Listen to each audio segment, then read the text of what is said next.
Chapter 138. Legends were as common as dogs, and liches were everywhere. Soren inexplicably remembered a sentence that he often heard before. This sentence was used by many people to mock themselves, especially before they reached the realm of legends. Many people liked to use this sentence to mock themselves after they were seriously injured or died. Although he hadn't seen any liches yet, Soren had encountered a lot of quasi-legendary level characters. As a grade 3 professional, Soren felt a lot of pressure in his heart. However, he couldn't just find a dragon and say, "Just lie down and let me stab you to death."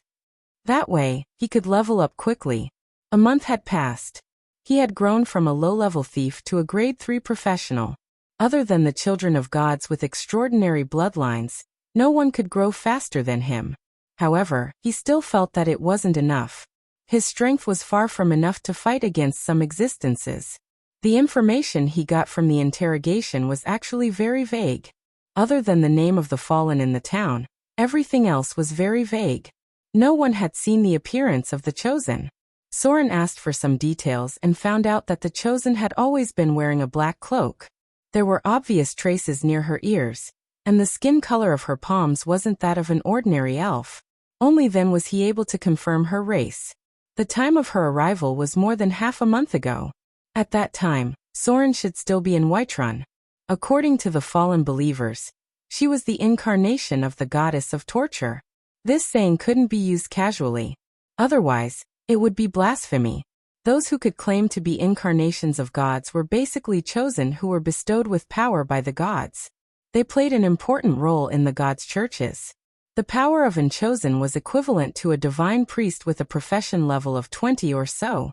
They could use the divine power bestowed upon them to cast holy word or blasphemy, which were very close to level 9 divine spells. They could make people commit suicide, control people's minds, and even gain a group of zealots in one go. As long as there was a hole in their mind, they could use their divine power to guide it. The guards of the town began to move out to capture the fallen believers. The middle-aged woman's expression was gloomy as she gave the order. Immediately, someone called the Guardian Knights of the Temple of Agriculture. The power of the temple was composed of 3 parts: the priests, the believers, and the temple guards. 5 level 3 temple guards appeared. They were all wearing heavy full-body armor. They bowed slightly and followed the guards. In the past, Soren couldn't even take a single hit from them. But now he was confident that he could take on all 3 of them at once. The speed of his growth was already very shocking, but unfortunately he had too little time. He used a month to walk the path that others took 10 years, but the enemies he had to face were thousands of years ahead of him. The sky gradually darkened. There were signs of unrest in the town, but Soren didn't care about it. He rested in the inn while training his will. He wanted to complete the cultivation of an ascetic. As a foreign adventurer, Soren did not need to fight on the front line against these fallen ones. The followers of the gods were not to be trifled with. If he was not careful, he might fail miserably. There were very few ways to gain slaughter EXP in a short period of time.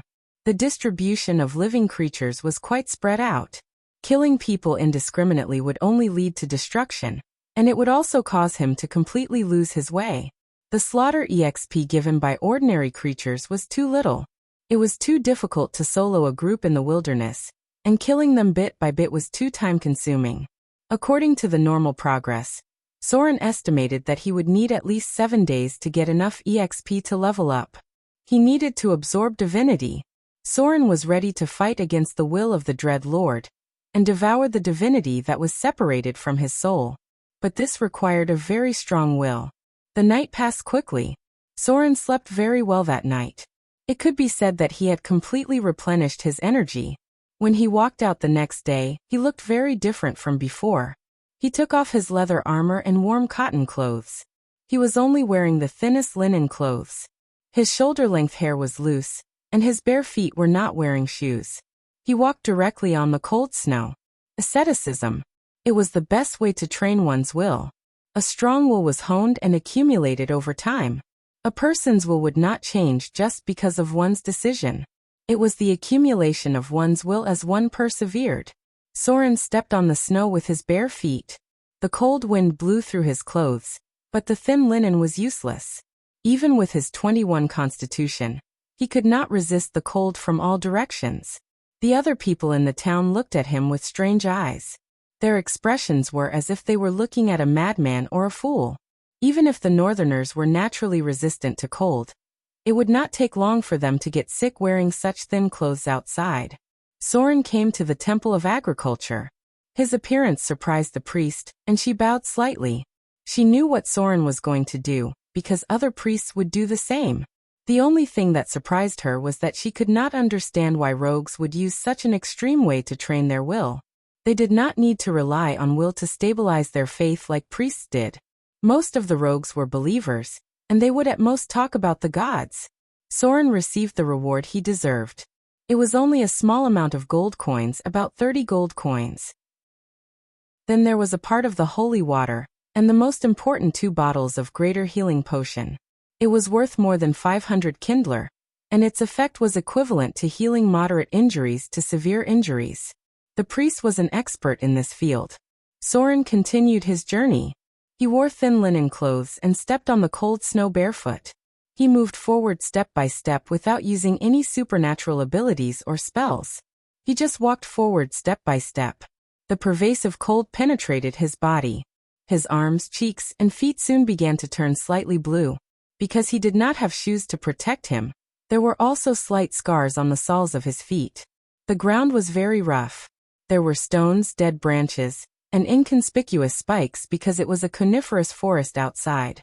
The frostbite was gradually accumulating. Although the speed of increase was very slow, the number of frostbite was still steadily increasing. Because of the scars on his feet, Soren also had slight bruises. These injuries gradually reduced his HP, little by little. The first day, Soren walked barefoot for 150 kilometers. He met a hungry white bear, but it died under his sword. Night fell. He did not drink a drop of water for the whole day. He only drank a little water at this time, and then slowly ate dry food. There was no meat at all, only the coarsest black bread. The frostbite all over his body was very obvious. His HP had already decreased by more than 10 points. If it wasn't for his regeneration talent, as well as his extraordinary vitality of over 20 points, he would have frozen to death in just one day. Even the weak cold resistance could not offset all the frostbite in this environment. Soren did not make a bonfire.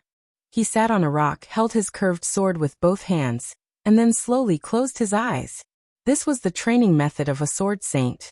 He was meditating, but he was not training his mind like a wizard. Instead, he was training his will.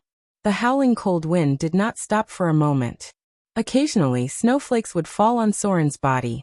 The snow melted little by little, and then froze into ice due to the cold temperature.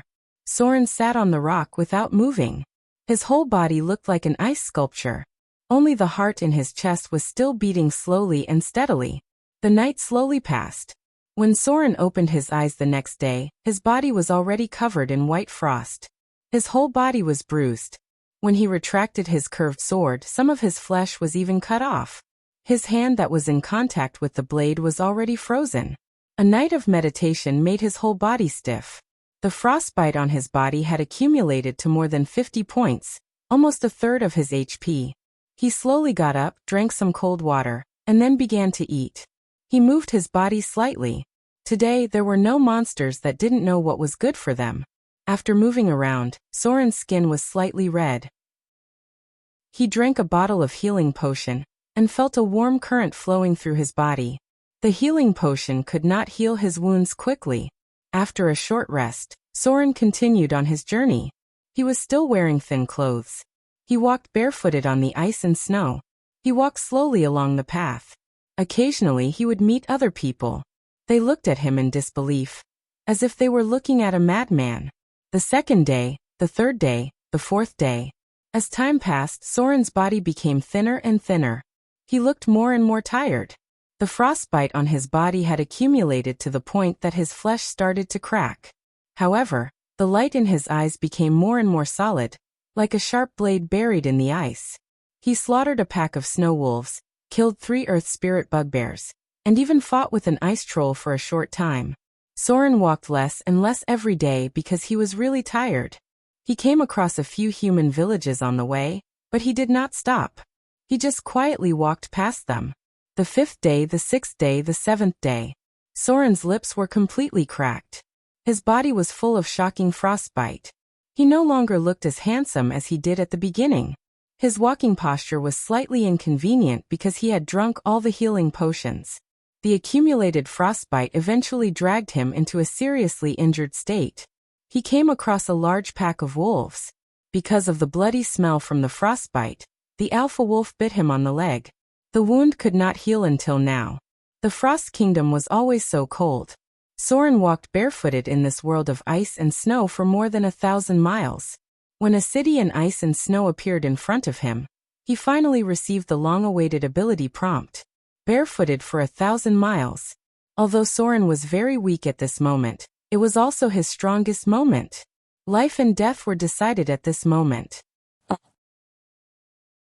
Chapter 139. The Northern Tower. The ice on the river was already very thick. Some children in the north cut through the ice to fish. When they caught something, they would take it back and roast it. Children at this age were more gluttonous. However, they did not dare to get close to the tower. It was a forbidden area for others. They had been warned by their parents not to disturb the mysterious northern witches.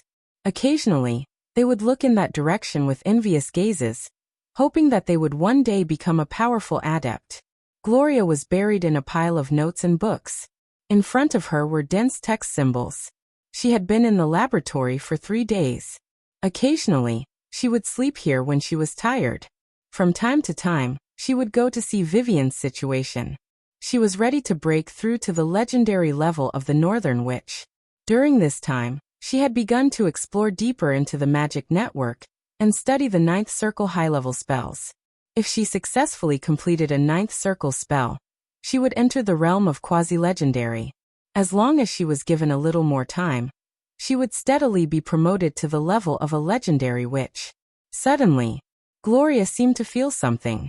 She raised her head from the tall pile of books, reached out to take off her crystal glasses, and frowned as she glanced outside. Her eyesight was actually very good, but she would wear delicate silver-rimmed crystal glasses when she was researching spells. This was an extraordinary level enchanted tool that could help her study spell models. Gloria seemed to feel something. She stood up excitedly and disappeared in the blink of an eye. Vivian. She looked at the little girl who had just opened her eyes in surprise. Because she had slept for too long, she was still a little confused. She rubbed her eyes with her little white hands, and then said half awake, "Sister Gloria? Did I sleep for a long time? Why do I feel a little dizzy?"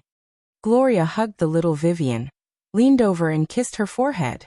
Then she slowly said, "You have been in a coma for almost half a month. Brother." The little girl seemed to remember something and said in a panic, "Where is brother? Isn't he here?" Gloria fell silent. She raised her fingers and ran them through her long hair. There were strands of silver in it. She murmured, "Soren got separated from us. But he should be fine. You don't have to worry too much." Vivian fell silent. Then the little girl looked up at Gloria and said doubtfully, "That's not right. I just saw Big Brother." This answer puzzled Gloria. She frowned and asked, "You saw Soren? Here? Impossible. This entire tower is under my detection. If Soren is here, there's no way I wouldn't know." He seemed to have thought of something. Gloria's face suddenly turned slightly pale, and a trace of sadness appeared in her eyes. Was Soren really dead? If he was a spirit, it was possible that she didn't notice him. Could it be that Soren's ghost had appeared here for a moment, because of his strong obsession? Gloria tightly hugged Vivian in front of her. She suddenly felt that her nose was a little sore, and she felt inexplicably sad. She didn't know why, but recently, she would occasionally think of the man named Soren. As a noble northern witch, she rarely thought of anyone on her own initiative. Even if it was her mother, she only thought of them occasionally. Now, she thought of a man every few days and worried about whether he had survived or not. Gloria's heart was a little unclear. This was not the love that ordinary people spoke of, but it did not seem to be a simple friendship either. She actually remembered that man, as if he was a family member that she had known for a long time and had been with for a long time.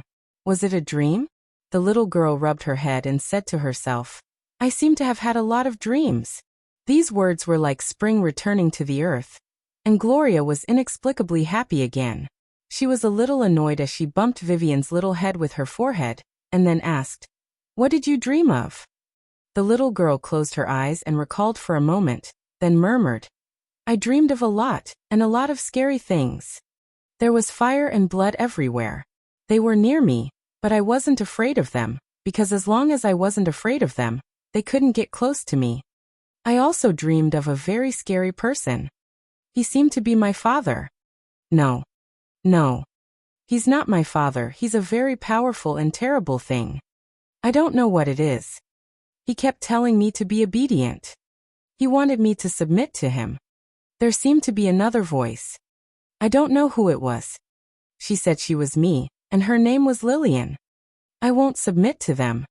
I'm Vivian. I'm my brother's Vivian. Brother. Right. I also dreamed of my brother. He had a lot of injuries on his body. My heart ached when I saw him. I couldn't stop my tears. I desperately called out to him. But my brother didn't seem to hear me. The little girl's voice trembled slightly, and Gloria could not help but feel her heart clench, because she knew that this might not be just a dream. Vivian closed her eyes, and there was a trace of sparkling tears at the corner of her eyes. She murmured, Brother seemed to have walked a lot. He seemed to have come from a very, very far away place. His injuries were very serious, and he looked very tired. I don't know how long he had been walking. Suddenly, he walked past me one day, and I still desperately called out to him, but my brother didn't seem to hear me. The ground he walked on was covered with ice and snow. I saw the ground under my brother's feet freeze into ice, and it suddenly became very cold. I was so cold that I was shivering, and my tears were about to freeze. Brother's body was covered with ice and frost, and the ground he walked on was frozen. The howling cold wind caused heavy snow to fall. The cold wind and snow extinguished the flames, and all the blood was frozen into ice. My brother looked very tired, but he didn't stop walking. He didn't hear my voice either. He just kept walking forward, getting closer and closer. Finally, he arrived in front of the monsters and demons. Brother pulled out his sword. Those monsters that got close to him were all frozen into ice sculptures. Brother killed those demons. He kept walking forward. Then he walked to the front of that terrifying monster. I heard the monsters roar, and I felt very scared. But Brother kept walking forward. He still didn't stop. He just walked to the front of that monster, and then cut off its head with one swing of his sword. I felt the whole world shaking, and many things were shaking. Brother didn't seem to hear me, and he just disappeared.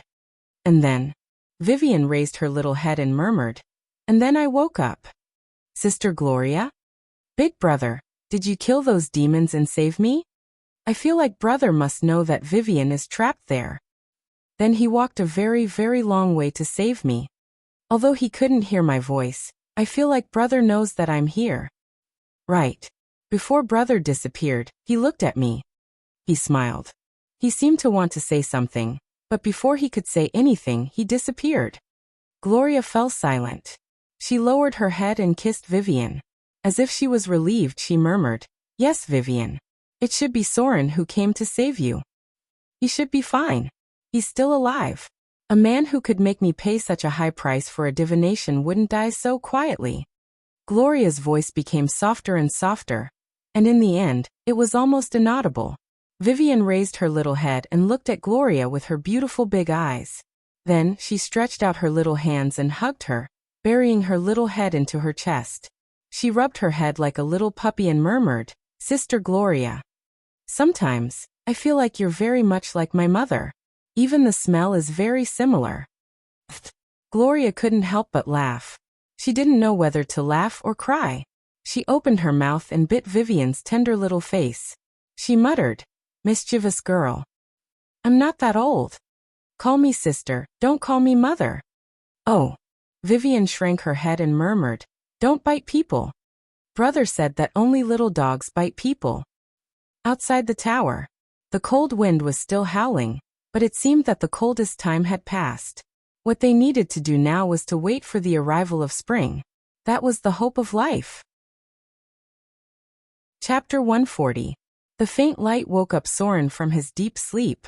The first thing he did when he opened his eyes was to get up and reach for the weapon next to him. When his hand touched the curved sword next to him, his expression relaxed a little. A series of memories began to appear in his mind. He walked for a long time and saw a city. Although he was very tired, he finally reached the peak of his will. The journey was like sharpening a knife. When Soren was the most tired, his will, spirit, and aura were condensed to the peak. Then he chose to fuse with the divinity without hesitation. And then he seemed to be dragged into a very realistic dream. Soren seemed to see a lot of demons, but there was only one thought in his mind, and that was to kill any creature that dared to stop him. He didn't know how many he killed, but when he finally relaxed, all the demons, including the will of the demon god, were killed by him. He could vaguely hear Vivian's cries, but unfortunately he fainted before he could get a good look at her. The fatigue and injuries that had accumulated over the past 7 days finally exploded the moment he relaxed, and he felt as if his whole body had fallen into darkness. If he was too tense, he might break. Soren used his strong will to hold on until the last moment, but when he killed the will of the demon god and heard Vivian's voice, he felt that she was still alive. All of a sudden, all the fatigue hit him. From the moment he was separated from the hunters until now, Soren's nerves suddenly relaxed, and the result was that he directly fainted. He fainted in a world of ice and snow, lying in the cold snow on the side of an unknown city. Soren slowly stood up. He had changed his clothes, and everything was neatly placed next to him. It seemed that no one had opened them. The wounds all over his body had almost recovered. He didn't know if it was because of the effect of fusing with the divinity, or because someone had treated him. Maybe it was because of both, because the accumulated frostbite had dragged him into a state of serious injury. It was very difficult for such a serious injury to recover in a short period of time. It should be the next day. Soren's intuition told him that he hadn't been unconscious for too long. There were sounds of human activity outside. He looked at the room in front of him. The furnishings were simple but solemn. They were all made of thick logs. This was the most common house in the north. The owner should be a citizen with a decent family background and a decent status. There were few fires in the Frost Kingdom because of the cold climate. The trees here were tall and made good wood for building houses. He took off his clothes, which seemed to belong to another man. The material was coarse, and the man was probably taller than him. Soren changed back into his own clothes, then opened his multi-dimensional bag to take a look. There were almost no traces of it being touched. Someone must have saved him. He brought Soren here after he fainted, and it seemed like the other party had a good character. He didn't even touch his belongings. Such people were extremely rare. Someone seemed to have heard the sound in the room. Heavy footsteps came from outside, and then a northern woman who looked a little round came in. She was about 30 years old, and she might be a little obese. She weighed more than 200 pounds, but her face was very kind. She seemed to be quite easy to get along with. "You're awake?" The rather fat northern woman smiled and said, "You've been unconscious for a day." Soren bowed slightly to express his gratitude and said, "Did you save me? Don't worry, I'll give you what you deserve." No. The fat woman waved her hand and glanced at the curved sword in his hand. She seemed to be a little scared. Soren quickly put down the sword. The woman's expression was obviously much more natural. She smiled on her fat face and said, "It was a noble lady who saved you. She seems to be a noble of high status. Her maid asked me to take good care of you and spent money to hire a priest to treat you. She's really a kind noble lady. I haven't seen such a kind noble for many years." "Noble?" Soren frowned slightly and then said, "Where is she? Maybe I should express my gratitude to her, and then return the kindler that she spent." The fat woman smiled and replied, "She left yesterday. She didn't even leave her name. She also told me not to touch your things. She said that adventurers like you are probably more fierce. But it seems that you're quite kind, like my nephew. Everything is over there. I just put it there and didn't touch it." Speaking of this, her tone was a little heavier. It seemed that she didn't want to cause any unnecessary misunderstanding. "Left? Soren was a little stunned and then asked, "Where did she go?" It seemed that he was really lucky to have met such a good person who didn't ask for anything in return. "Seems to have gone to Arendelle." The northern woman smiled and said, "It seems that her status is very high. There are a lot of guards around her. I feel that she is more powerful than the governor of Ice River. You should be hungry, right? Shall I get you something to eat?" Soren nodded slightly and thanked her. "Thank you." The plump woman quickly turned around and left. Solon began to tidy up his things, putting them away one by one. None of them seemed to have been touched, and he did not notice that anything was missing. The injuries on his body healed quickly, and it was possible that what the woman said was true. However, Soren really didn't remember who saved him. Someone must have passed by and found him unconscious on the side of the road and brought him here. He looked at his data display and found that there were a lot of things. Weak cold resistance personal ability. In the process of resisting the cold, you will become more and more resistant to cold environments. You will adapt to most cold climates, and your resistance to special cold environments will also be greatly improved. From now on, you are immune to any cold damage below 3 points. When attacked by magic or spell-like attacks, any damage with cold effects will be reduced by 3 points. Soren's cold resistance had improved. After accumulating hundreds of frostbite effects, he finally mastered the ability, weak cold resistance. Then there was another very important ability. Ascetic, personal ability. You have tried to sharpen your will in an extreme environment. While resisting the cold, pain, and danger of death, your will has also been further tempered. You used your strong will to resist the extreme environment. In the process, your will gradually became as strong as steel. When facing any test of will, you will gain 3 points in your cultivation. Will +3, the prerequisite for the ascetic's advancement. Soren naturally wouldn't advance into an ascetic. He had come all this way to train himself. When his will was at its peak, he would be able to resist the will of the demon god in the divinity. If he gave up halfway, or even had the thought of giving up, Soren would give up the fusion. But in the end he persevered. As the divinity was fused, Soren also had an extra line of data. 3/10, weak divinity. 10 points of divinity was needed to upgrade to weak divinity. Soren couldn't get any attribute bonus from divinity for the time being, but he had gained some special abilities. Gaze of Fear innate ability. You have successfully fused with the divinity of fear. When you concentrate your will to exert fear, anyone who looks at you will feel a trace of fear under your gaze. They must pass a test of will with a difficulty of 10 plus divinity. Otherwise, anyone who looks at you will be affected by the effect of fear. Fear was a level 0 spell. Soren's innate ability was equivalent to casting fear on any target without limit. If the opponent's will wasn't strong enough, they might be scared to death. This ability was effective against ordinary people, but it wasn't very effective against professionals. Then there was the second innate ability. Fear innate ability. You have successfully fused with the divinity of fear. You can cast fear once a day. Any creature within 30 feet must be forced to undergo a test of will. The difficulty of the test is equivalent to your casting level and spell power. Any creature that can't pass the test will feel extreme fear, and will have emotional reactions such as giving up resistance, running away in panic, trembling in despair, and so on. It is possible to directly kill some weak targets. The number of times this innate ability can be used increases with divinity. Fear was the most important ability of the divinity. Soren looked at the additional instant spells and finally showed a trace of satisfaction on his face. There were quite a few magic skills that could determine the target's willpower, from level 0 fear, level 1 panic, level 2 group panic, level 3 fear, all the way to the higher level robe of fear, command, fear, holy word, fear, and so on. These types of spells had very powerful control abilities. If one couldn't pass the test of will, they were almost done for. What Soren cared about the most wasn't the power of the spells, but that most of the spells brought by divinity were instant. What was instant?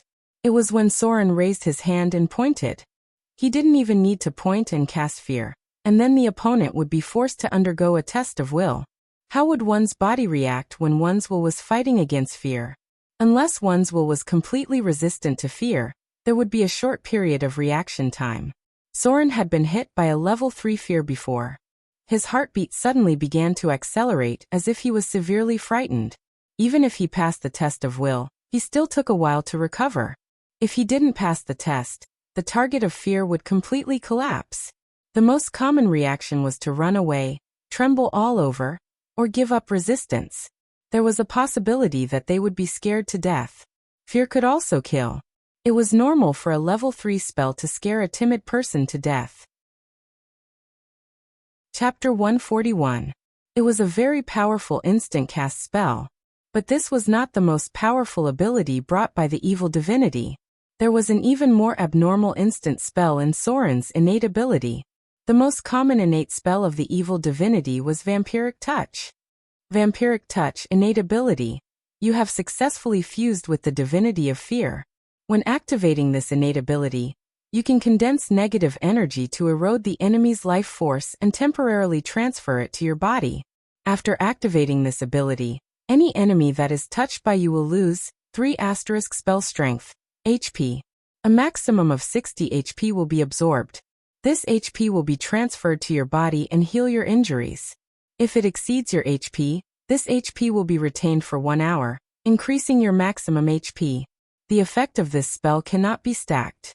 The enemy may die directly because of the exhaustion of their HP. This was Vampiric Touch. It was one of the most powerful low-grade spells of the necromancy system. Soren could now use this innate ability to absorb more than 30 HP from the enemy at one time. This HP could be used to heal his injuries. If he was not injured, it would be stacked on his body as a temporary HP, and it would last for 1 hour. If he were to be injured in the future, this temporary life force would be the first to be consumed and used to heal his injuries. This spell was difficult for wizards to use. Because wizards had to fight from a distance, it was difficult to touch the enemy after getting close to them. But for a rogue like Soren, touching the enemy was a very simple matter. Instant cast touch. Vampiric Touch began to take effect. The enemy's HP was reduced by more than 30 HP, while Soren's HP was increased by more than 30. This was equivalent to more than 60 HP, which was equivalent to an instant cast heal. The abilities of the divinity were more complicated. First was the attribute bonus brought by the divinity itself. Soren still needed 7 points of divinity. If he had enough, he could upgrade to minor divinity, which would increase all his attributes by 1. The second was the innate ability brought by the divinity. These abilities were changed according to the divinity itself. For example, the divinity of the good faction was mostly divine healing, blessings, buffs, and so on. The divinity of the evil faction was basically all damage spells, as well as negative energy absorption spells. The fear divinity would definitely have the talent of fear. And then there would be the vampiric touch brought about by the evil alignment divinity. Soren had suffered a lot because of this before. In a moment of carelessness, Shifeng had been struck by the other party, instantly losing over 50 HP. Shifeng had entered a heavily injured state on the spot, while the other party had basically recovered from his injuries. This innate ability was the main reason why he took the risk to absorb the divinity. The vampiric touch had the ability to turn the situation around. Even if Soren was up against a high-grade professional, he wouldn't be afraid in a direct battle. That was the difference between gods and mortals. Basically, all spells below level 6 could be instantly cast by gods who descended in the form of saints. Some powerful gods could even instantly cast level 9 spells. They had so many specialties that it made one's scalp tingle. Soren slowly walked out. There were 2 or 3 northern men who were chatting outside. Their skin was whiter, but their pores were thick and their hair was exuberant. Their physiques were obviously stronger than those of the southerners.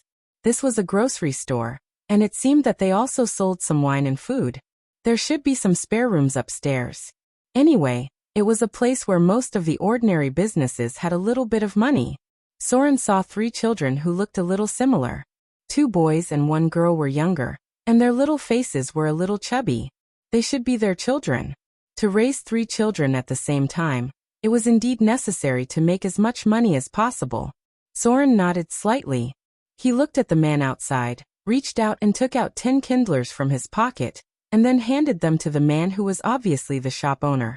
No need for so much. It's too much.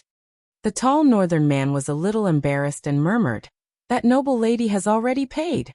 She directly paid for your accommodation and food for a week." Soren smiled and said, "Take it. Take this money as my thanks." The finances of the commoners were not very rich, but there were not many places where they spent money. Otherwise, adventurers would not be able to earn enough money to retire for the rest of their lives. 10 kindlers was not a small amount of money for them. It was enough for their 3 children to pay their tuition fees and learn to read from a scholar for a year, and to master some of the most basic knowledge. The chubby shop owner's wife was obviously winking at him. The northern man hesitated for a moment, but still took the 10 kindlers. He had only earned so much in 2 or 3 months. "Thank you very much." Soren nodded slightly, then turned and walked outside. This seemed to be the edge of Glacier City. Tall city walls could be seen in the distance. There were many areas scattered around the city, and they were considered outsiders. They were not from the countryside, but they were not from the city either. There was still a lot of ice and snow on the road, but they could see young children fishing by the side. There was a river on the right of Glacier City, and it was already frozen. There were very few fish in the river. This place had been overfished, and there were basically no fish left. Soren looked up at the sky, then walked into the city. He wanted to sell some jewelry, as well as his spoils of war, replenish his supplies, and buy a few magic scrolls that he needed. Although he felt that Vivian was very safe, Soren still wanted to see her as soon as possible. Without her by his side, he always felt empty. On a wide road, the coachman drove a specially made carriage forward. There were 7 or 8 fully armed knights following him. They were obviously skilled guards. They were riding short northern horses. These horses were not big, and they were very hairy. They were not as strong as the southern horses, but their endurance was top-notch. The pack beasts used here had already adapted to the environment, and occasionally, one could see strong reindeer.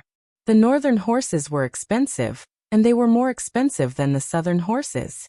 Only the wealthy nobles could use them. "Granny Glina." A girl's clear voice came from the gorgeous carriage. She seemed to be complaining. "Why didn't you let me take that man with me? He looks like a very powerful adventurer. Maybe he's also a good storyteller?" The books say that there are many stories about such adventurers. Then a serious female voice slowly said, "Your Highness Anna, you should watch your words. You should pay attention to your words and deeds. You are noble and represent the dignity of Arendelle. You shouldn't stay with those greedy, dirty, and murderous adventurers. If there is no law, these people are likely to become a gang of robbers. You have saved his life. If he hadn't met you, he might have frozen to death in the snow." The girl didn't seem to listen to her at all. She tilted her head and murmured, "The books always say that the princess will meet a knight in distress, and then the knight will fall in love with the princess, and then help her restore her kingdom, fight against the evil bad guys, kill the dragon, and so on. That man may not be a knight, but maybe he's a very powerful adventurer?" Recently, there are often stories about adventurers replacing knights as protagonists in books. "It wasn't easy for me to pick up an adventurer, but you threw him away." The middle-aged woman named Glina seemed to be angry and said with a straight face, "First of all, Arendelle has the powerful Princess Royal, and no one can threaten Arendelle. Secondly, he's not a knight, and he may not even be a powerful adventurer. An experienced adventurer wouldn't put himself in such a difficult situation, and he didn't seem to have encountered any terrible enemies. Finally, Princess Royal is about to ascend the throne. Your Highness Anna, can you imagine what kind of expression Princess Royal will have when she sees an adventurer you picked up from the road? I don't think you want her to be angry, do you?" The pretty girl seemed a little dejected. She played with her ponytail with her white fingers, untied the other side of the ponytail, and tied it into a single ponytail with a delicate hair band. Then she pursed her lips and muttered, "I'm just a little bored. The lives of the princesses in the books are so wonderful, either fighting against terrible demons or defeating powerful dragons. At the very least, there's a fantasy adventure. Only I'm locked in my room every day, either learning court etiquette or learning how to manage the kingdom. I'm learning this and that every day. It's so annoying." The more the girl spoke, the angrier she became. She reached out and pulled off the hairband, messing up her beautiful hair. The middle-aged woman next to her also seemed a little helpless and said slowly, "You are one of the two most dazzling pearls of Arendelle. After Princess Royal is crowned queen, you will definitely have to manage the kingdom together. I think you should read less of those dirty books. They are completely used by lowly bards to fool ignorant girls." The girl's beautiful eyes widened when she heard this, and her pretty face was angry. She seemed to want to refute the other party, but suddenly the carriage shook, and then the surroundings became strangely quiet. The middle-aged woman protected the girl behind her with amazing agility, then opened the curtain and took a look outside. The coachman was strangely stiff in place, his eyes were moving desperately. His lips slightly wanted to say something, but no sound came out. All the guards outside were stiff in place, and the horses were like puppets. Group hold instant cast.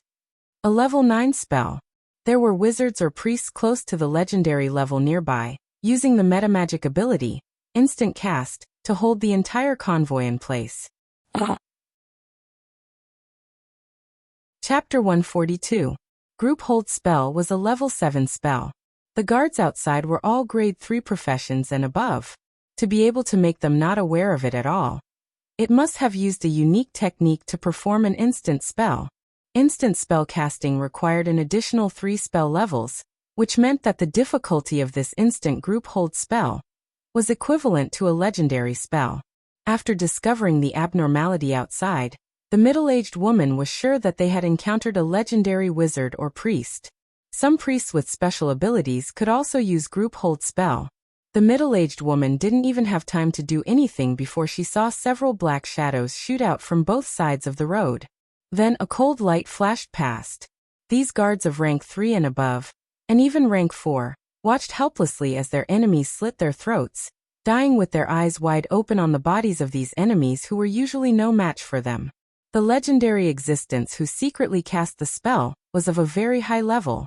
The strong will and immunity brought by the spell almost wiped out these high-grade melee professions. They stood in place and couldn't move. Just like that, the enemy pierced their hearts and cut their throats like slaughtering chickens and dogs. The bloody massacre took place outside the carriage. The middle-aged woman's reaction speed was very fast. She almost immediately retracted and opened a scroll. Then she grabbed the pretty girl next to her and prepared to teleport away with her. As the Princess of Arendelle, she must have an extremely expensive teleportation scroll with her, which could be used to escape in a critical moment. The price of such a scroll was outrageous.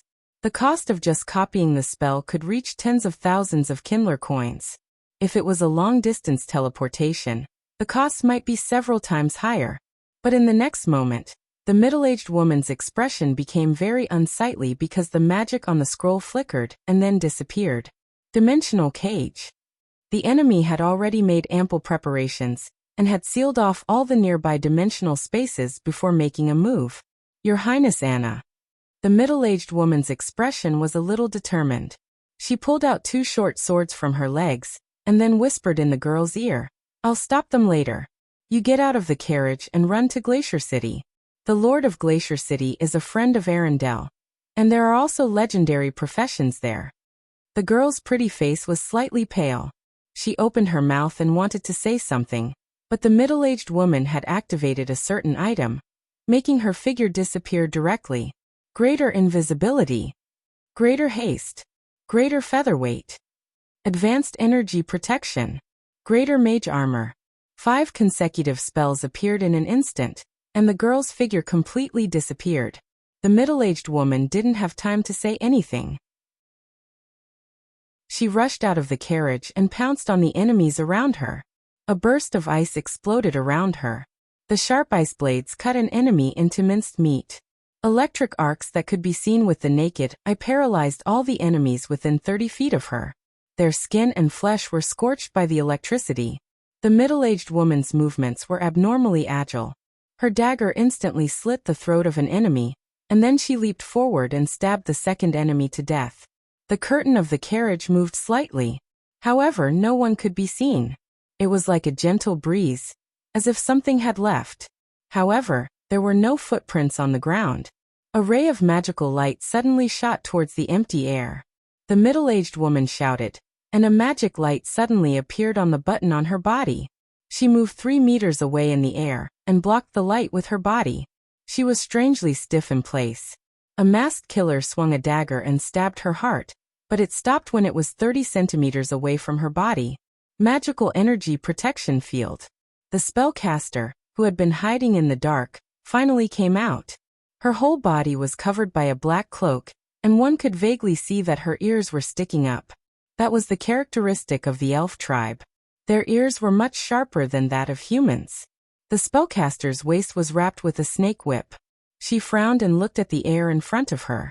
Then she flew directly out of thin air, and blessed herself with true sight. A hazy figure appeared in front of her. At this moment, it was desperately fleeing towards the distance. "You can't escape." The spellcaster's mouth evoked a cruel arc. Then a greater dispel spell broke the middle-aged woman's energy protection field. Then she flew towards the escaping girl at an amazing speed. It was not so easy to escape from the hands of a legendary spellcaster. Even other legendary professions would find it difficult, let alone a human girl. The distance was shortened at an amazing speed. The girl who had cast many spells had just escaped more than 100 meters away when the spellcaster behind the scenes appeared in front of her in a flash. Then he reached out a finger and broke her defensive spell. With a magnetic voice he said, "Command Intimidate." The girl was stiff in place. She was like a delicate puppet, motionless. Only her beautiful eyes could move slightly, revealing a trace of despair in them. A scream sounded in the distance. The middle-aged woman was stabbed in the heart by a masked killer, and then her head was cut off. The head rolled 5 or 6 meters away, and the headless body fell to the ground with a thud. Although she could not move her body at all, the girl seemed to have heard something. Her lips moved slightly, but no sound came out. Drops of tears fell from her beautiful big eyes. The other party was too strong. They did not have the ability to resist at all. Mortals were so powerless in the face of a legend. Kill the others. The spellcaster in a black cloak looked at the girl in front of him and said coldly, "Take her away." More than 10 masked men appeared in the vicinity one after another. Some of them took off their black veils, revealing ferocious faces covered with scars. These people looked around coldly, and then 2 of them reached out to grab the girl in front of them. But the moment they reached out to touch the girl, suddenly the wind and snow around them danced. In an instant, a woman who looked very similar to her, except for her hair color, appeared. She was like a queen descending from above. Her figure was strangely suspended 20 centimeters in the air. She raised her hand and pointed forward. Ice finger. The 2 masked men near Princess Anna were instantly stiff. A little ice spread from their hearts, and then covered their whole body in the blink of an eye. Soon they became 2 ice sculptures standing in place. Sister. The pretty girl seemed to have lifted the spell on her body. She cried and pounced on the woman in front of her, but she went straight through the other party's body. The figure of the woman suspended in the air blurred for a moment. The flying snow and ice surrounded her, and then reconstituted her body. She looked at the chosen of the Maiden of Pain with a stern gaze. Anna. The Princess Royal, who was full of fierce momentum, did not look back. Instead, she said in a deep voice, "Get out of here quickly. I'll come to you in a minute. Go." The other party did not appear in her true form, but an avatar made of ice and snow. The pretty girl seemed to realize this as well. She gritted her teeth and fled forward. The masked men around her immediately chased after her, but as soon as they made a move, a blue ice spread on the ground. These believers of the Maiden of Pain, who were about grade 3 in strength, were frozen into ice sculptures in an instant. There was no breath of life on their bodies. Tsk. The chosen of the Maiden of Pain clapped her hands gently, and her eyes were a little surprised. She is indeed the legendary Princess Royal of Arendelle, the most powerful destiny warlock in history. Her ice and snow avatar already has the power of a legendary warlock. No wonder the Maiden of Winter asked me to deal with this little girl. So, you should have sensed something by now. Somewhere in Arendelle, the power of winter is spreading. The eldest princess's expression changed slightly. She raised her hand, and a stretch of ice spread out.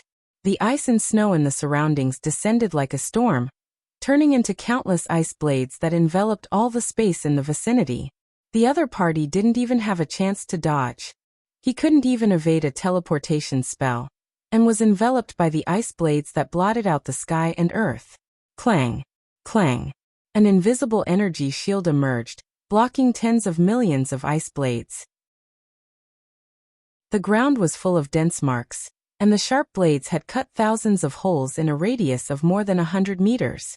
The chosen of the Maiden of Pain slowly took off her cloak, revealing a wicked face. There was a scar on the side of her face. Her skin was dark, and her pupils were blood red. At a glance, one could recognize that she was a drow from the Underdark. As the chosen of the Maiden of Pain, she did not seem to be afraid of this level of attack. She just looked up at the escaping girl and said slowly, "How many more times can you cast such spells? If you continue to stay here, Arendelle will soon become a dead city. I'm curious. Do you choose to save your sister? Or do you choose to save the thousands of civilians in Arendelle?" Arendelle. This was the most prosperous kingdom in the Frost Kingdom.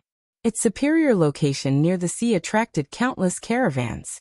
The endless stream of ships did not stop even because of the cold winter. In the distance at sea level, a girl in a white tulle slowly walked out. The sea she stepped on was frozen into ice. Her long silver hair fluttered in the wind, and the places she walked were shrouded in the cold wind and snow. The ice spread at an amazing speed. The whole sea near the port of Arendelle was frozen. One by one, the busy dock workers froze in place. Then they were covered by ice and frozen into ice sculptures. The girl stared blankly ahead. When she stepped on the dock, she looked up at the top of Arendelle's castle. At the top of the castle, a woman who looked almost identical to Princess Anna, but with the same silver hair, stood in the wind and snow. In front of her was a mirror made of ice. In the mirror was a drow with a strange smile. Chapter 143. Glacier City. Soren strolled through this strange northern city. He didn't know if it was because it was close to the river and the sea, but there was often a faint fishy smell in the northern city. Amber City was also a city close to the river, but it was obviously not as bad as Glacier City. Soren could smell the fishy smell in the air as he walked on the street. This was a transit city in the Frost Kingdom. Because of the cold climate, food rotted slowly. Most of the meat in the north came from transported fish and seafood. It was a paradise for seafood gourmets. You could buy crabs the size of a porcelain bowl here for 5 copper dirhams.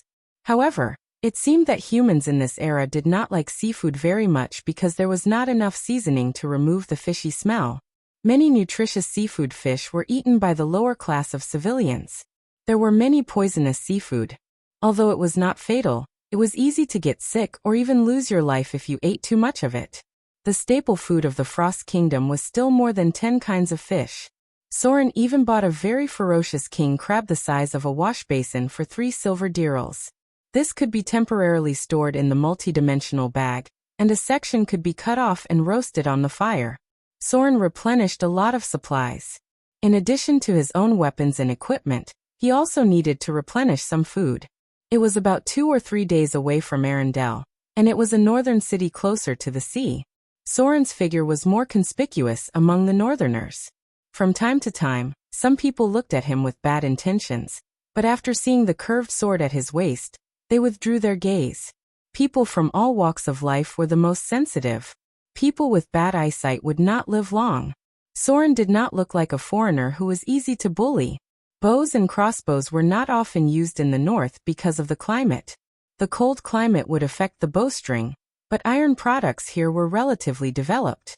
Warriors with shields and short swords equipped with spears and javelins could be seen here. The northerners were quite good at throwing javelins, and some of them could directly break the defense of heavy armored warriors. Soren's weapons also included 60-centimeter long javelins. He had prepared a total of 5 short javelins, which were good for dealing with large beasts, including subspecies of dragons. Wizards had secret spell shops all over the world. The most common spell scrolls here were ice spells from the evocation system. Soren bought the scrolls for featherfall, levitation, flight, and so on. In total, he spent about 1,600 Kindler's coins, which was more than half of the gems he sold. Flight wasn't something that could be mastered directly. Learning the prerequisite spells could increase the efficiency of learning flight. Soren didn't stay in the city for too long. After completing the necessary supplies, he headed towards the wilderness. He had accumulated quite a lot of slaughter EXP, and if he killed 3 to 5 more bugbears, he would be able to level up again. The profession level of a rogue increased in a straight line from level 9. After level 14, it would reach more than 100,000 slaughter EXP. A purebred profession without a part-time profession would also need more than 2 million slaughter EXP to reach the level of a legendary profession. So Soren's priority now was to level up as a wizard and maximize the use of slaughter EXP as much as possible. The wizard profession level increased in a straight line after level 9. Not counting the slaughter EXP needed for part-time professions, it could reach tens of thousands. Wizards above level 14 needed more than 200,000 slaughter EXP to level up. So the number of high-grade wizards had been very rare until now. Unless it was someone with amazing talent, it would take dozens of years for others to enter the field of high-grade wizards. In the past, Soren started to try to slay dragons after he reached level 15. Of course, it wasn't the kind of purebred dragons, but the subspecies of dragons such as ground dragons, pterosaurs, wyverns, and so on. He killed the first purebred dragon when he was level 16 as a rogue, but it was just a white dragon that had just reached adulthood. Before Tier 3, slaughter EXP would be an explosive period. The leveling speed of a player's class would be relatively fast. If he wanted to increase his strength later on, he could no longer just deal with random trash. A pterosaur gave more slaughter EXP than killing a large group of goblins, and the value of the loot was also several times more. Advancing to legendary not only required slaughter EXP, but also more than 100,000 kindlers worth of wealth. This world couldn't be separated from money. Soren still didn't have the financial ability to carry out the bloodline purification ceremony for himself, let alone replenish his rare high-grade equipment. The value of a legendary wizard was basically more than 1 million kindlers worth, which was equivalent to the wealth of a city. It was only enough for him to complete half of a wizard tower. Rogue was a poor profession, and the need for money was not too serious. Although the gap was still big, Soren had already begun to plan to enter the realm of legends. He still needed a lot of things, and the most important thing at present was money. A set of rare grade equipment had not been collected yet. The huge cost of learning spells had to be accumulated, and the huge amount of alchemy expenses was still nowhere to be seen. Wizards were a profession that was always short of money, and there was never enough money to spend. Money was power to wizards. Low-grade wizards were able to defeat high-grade professions because of money. For now, few wizards could challenge high-grade professions. The main reason was not the gap in strength, but because they did not have as much money as the other party. Sometimes, Soren really felt that he should hug the thigh of the goddess of wealth. After a simple day's rest, Soren left Glacier City and walked toward the desolate wilderness. He knew a place in the Frost Kingdom where the pterosaur subspecies gathered. They were a hybrid of the white dragon, and were distributed in groups of 3 to 5. They could spit out ice breath, and the challenge difficulty belonged to the sea level among the pterosaur subspecies. They were relatively easy to deal with. As long as he killed a nest of them, it would be enough for him to exchange for a high-grade rare-grade equipment. The wilderness of the Frost Kingdom was relatively quiet. The distribution of wild creatures was actually very scattered. Species were divided into territories by groups. Adventurers rarely farmed monsters one by one, and the monsters appeared in groups. It was possible that after trekking for an entire day, you would only encounter a few scattered monsters and kill them all. There wouldn't be any more in the near future. The situation in Whiterun was mainly because of a special event that led to the large-scale gathering of monsters. Otherwise, the food shortage would make them kill each other until the number was right. In Soren's memory, farming monsters actually referred to killing people. The most abundant thing in the world was not monsters, but intelligent creatures everywhere. These were the source of experience that could never be killed. Therefore, for a long time, the people of the evil faction were generally 1 or 2 levels higher than the people of the good faction. Unfortunately, these people did not end well. This was a taboo, because those ordinary intelligent creatures were also the source of the faith of the gods. In this place where faith was widespread, they were the cornerstone of faith, and they were also the ones who supported the shrines all over the world. If you encountered some taboo, it would be the shrines that would attack you, and there was the possibility of a legendary being. The only place Soren had farmed people was the desert. The group of desert bandits was not loved by anyone. Not only were they numerous, but they were also densely distributed.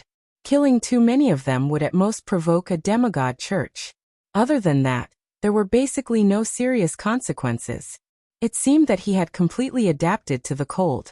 Soren was now very resistant to cold weather, and it was not inconvenient for him to move around in the Frost Kingdom.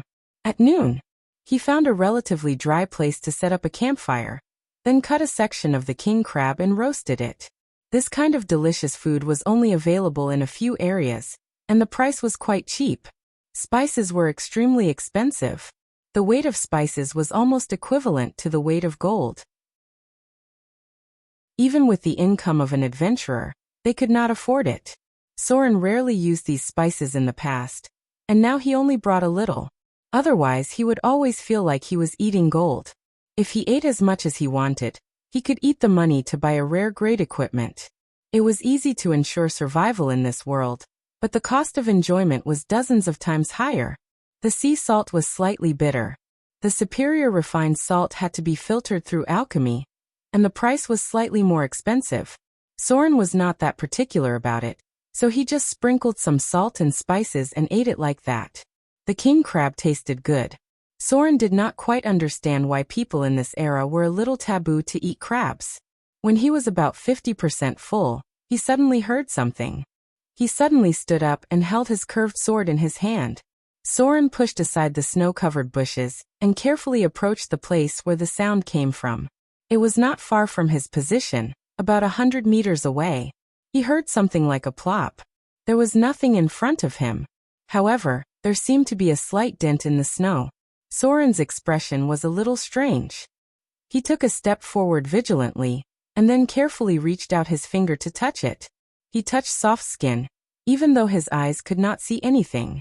Greater invisibility. Soren withdrew his finger in surprise, and then carefully touched the nose. The nose was a little small and exquisite, and it looked like a woman. Her breathing was weak, and it seemed that she had fainted. Soren still could not see anything. The effect of greater invisibility was too strong, far stronger than ordinary invisibility. Soren could only rely on touch to determine the target. He touched soft long hair and a delicate earring. He touched along the neck and felt two soft and full mounds in front of the chest.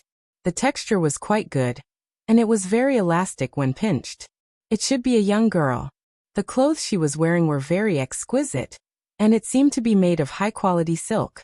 She must be of high status. There were no traces of blood on her body, and her heartbeat was quite stable. She probably did not suffer any fatal injuries. Soren hesitated for a moment. He then bent down and picked up the girl who he could not see, but felt that she was a human girl. He then turned around and walked towards the bonfire. Greater invisibility did not last long, and he did not have a spell to break it. He could only wait for it to wear off. He hoped that saving this girl would not bring him any trouble. Soren would not have done this in the past, but he had just been saved once, and it could be considered as doing a good deed. The girl in his arms was very light, and it seemed that she was enchanted with other spells.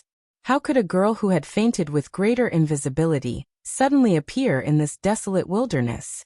It felt like she would bring him trouble.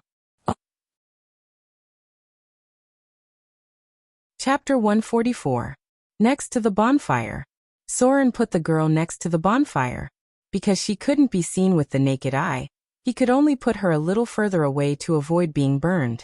Invisibility was only a second circle spell, but greater invisibility was a fourth circle spell. The difference between the two spells was huge. Unless Soren took off her clothes, there was no way to see her, and only her clothes could be seen. This was one of the most common spells for wizards. Wizards above grade 3 had replaced the second circle invisibility spell with greater invisibility. This spell wouldn't reveal itself even if it was used to attack. It would only show a blurry outline. It was a very abnormal spell. Soren didn't have the ability to see through invisibility, nor did he have a spell to break it. He could only sit next to her and continue eating. About half an hour later, the girl next to him still showed no signs of waking up. He seemed a little impatient. He reached out and pinched her nose, then pressed heavily on her chest twice. There was still no reaction at all. Soren raised his hand and slapped her face. He didn't use much strength, but it still didn't wake her up. He didn't know if she was unconscious because of supernatural factors. Anyway, Soren searched her body and didn't find any wounds. Now there were two problems in front of him. The first was that the girl hadn't woken up. Should Soren leave her here or take her on the road? If he left her here, it was equivalent to giving up halfway. It was better not to save her in the first place. Soren wasn't a person who liked to give up halfway. But he couldn't wait for her to wake up here either. The girl couldn't see, but he knew that her identity was strange. She had several spells on her body and was unconscious in the wild. The trouble ahead was probably not small. It was easy to encounter danger if he stayed here. Soren hesitated a little and began to act. As a rogue, he was good at surviving in the wild. He began to erase all the traces left by the two, including the place where she first appeared. This was one of the advantages of the Frost Kingdom. It was much more difficult to track than in the south. As long as he erased the traces left behind, even if someone wanted to track him, they couldn't do anything. It took him a while to clean up the traces, and then he completely extinguished the bonfire. Then Soren picked up the invisible girl and walked toward the snow-covered mountains that stretched for hundreds of miles. The stronger the monster, the more dangerous the place it lived. Dragons would not come to the plains for no reason. They lived in cliffs and high mountains. Anyway, they were creatures that could fly. It's impossible to deal with these creatures without entering the mountains. Their hunting range rarely spreads to very open areas. It was difficult to walk on the snow-covered road. Soren couldn't walk fast with a woman in his arms, and he had to erase the footprints he left behind. Snowflakes fell from the sky, and before long, everything was covered. Soren reached out his hand to feel the man's breathing. His breathing was still stable. Either he had a good physique, or he had some special equipment. However, the right side of her face was slightly swollen. He didn't know if it was because of his initial slap. Anyway, he didn't use much strength and it swelled so easily. The girl in his hand looked very pampered and spoiled. Her ability to withstand blows was really too weak. He walked for half a day. Soren didn't know how far he walked, but he entered the snow-covered mountains. The sky was getting dark, and he found a place to set up camp. The wind in the mountains was very strong, and he could hear the wind whistling behind a rock. Soren took out some things to set up camp. He placed the unconscious girl in a corner. He didn't know what kind of spell she had cast on herself, but it lasted for such a long time. He even wanted to take off all her clothes to take a look. Soren set up a bonfire and drank some water. Then he took out some water and drank a few mouthfuls. Remembering that the lady beside him had not drunk any water for the entire day, he reached out and touched her head. Then he pried open her mouth and carefully poured some water in. He pressed on her chest a few times, and it seemed that she had swallowed it. Cough, cough. A weak cough suddenly sounded, and then there was a blur of colors. The girl who had been invisible for almost a day finally showed her original appearance. She didn't look very old, about 15 or 16 years old. She was wearing a very delicate long dress, and there were a lot of exquisite embroidery on it. She looked very pretty. Her long eyelashes were very beautiful, and her skin was very white and delicate. It was obvious that she was a pampered girl. The only thing that stood out was the red mark on the right side of her face. It was a clear handprint, and her cheek was slightly swollen. Soren was a little embarrassed when he saw this. He really didn't use much strength, and it looked like he only gave her a light slap. Oh. The girl slowly opened her eyes. When she saw that there was someone in front of her, she shrank back. Her eyes were filled with fear. When she noticed that Soren was approaching, she didn't hesitate to pounce on him and bite his arm. She didn't look like a petite girl, but she was actually stronger than Soren. She pushed him to the ground and bit his arm. The girl used a lot of strength, and Soren frowned in pain. He wanted to knock her out, but she looked very pale. He didn't know when she would wake up, so he reached out and pinched her nose. Oh, oh, oh! The girl couldn't breathe through her nose, so her mouth loosened a little. Soren instantly reached out and pulled her chin out. Originally, he had planned to dislocate her chin, but considering that she might have just woken up, he decided to go easy on her. She looked like a girl with no combat experience. Who would bite someone's arm to protect themselves? If you want to bite someone, you should bite their throat. What's the point of biting someone's arm? Were you born in the year of the dog? The girl was instantly knocked away by Soren's grip. She was about to pounce on him again, like an angry cat, but she suddenly saw something. She glanced at Soren's scimitar and said in disbelief, "It's you. It's actually you. Did you save me? Do you still remember me? You were unconscious in the snow that day. I was the one who brought you back to the city." The girl's words were a little incoherent, and her expression and gestures were a little comical. However, Soren still understood what she meant. He was a little surprised and said, "You were the one who brought me back to the city that day? How can there be such a coincidence?" The girl seemed to want to stand up, but she frowned and sat back down. The sudden relaxation made her feel a little weak, and she said in a weak voice, "I saw you unconscious in the snow that day, so I sent someone to bring you to the city for treatment. I was going to bring you with me, but Grandma Glina didn't agree." Grandma Glina. She's dead. Carlo. Keynes. They're all dead. When the girl said this, her voice was filled with sadness. Tears flowed down from her beautiful big eyes, and her shoulders trembled slightly. She couldn't help but sob. Soren frowned slightly. He could tell from the girl's words that there was a lot of trouble, but he still carefully walked over and patted her back. Ooh. This consolation seemed to be even worse. The girl threw herself into his arms and cried with tears and snot running down her face. She looked like a pitiful little kitten. Those who said that girls looked good when they cried were definitely crazy. Would you believe it if they said that they would throw tears and snot all over your chest? She cried for a long time before she gradually stopped. Her eyes were red and swollen, and she looked a little pitiful. Soren's chest was wet. She was choking with sobs, and her snot was almost coming out. There was no beauty in this scene, and it only made people feel pity for her. Sympathy for the weak was within the scope of morality. Soren obviously had his own moral standards. I'm sorry." The girl looked at the bloodstains on Soren's arm, and her voice was choked with sobs. That was the result of her bite. She used a lot of strength when she bit him. If it wasn't for Soren's quick reaction, she could have bitten off a piece of flesh from Soren's body. The girl wiped her face and wiped away the tears on her face. She seemed to feel that her right cheek was a little red and swollen, but she didn't say anything. She just sat on the ground in low spirits. It was obvious that she was a girl who lived like a princess. She probably hadn't even seen blood before, and she couldn't take it anymore. All right. Soren didn't know what to say. He patted her shoulder and said, "I'll prepare something for you to eat first. You're probably starving. Let me know after you eat. Since you saved me before, I'll do my best to help you this time." The girl raised her head.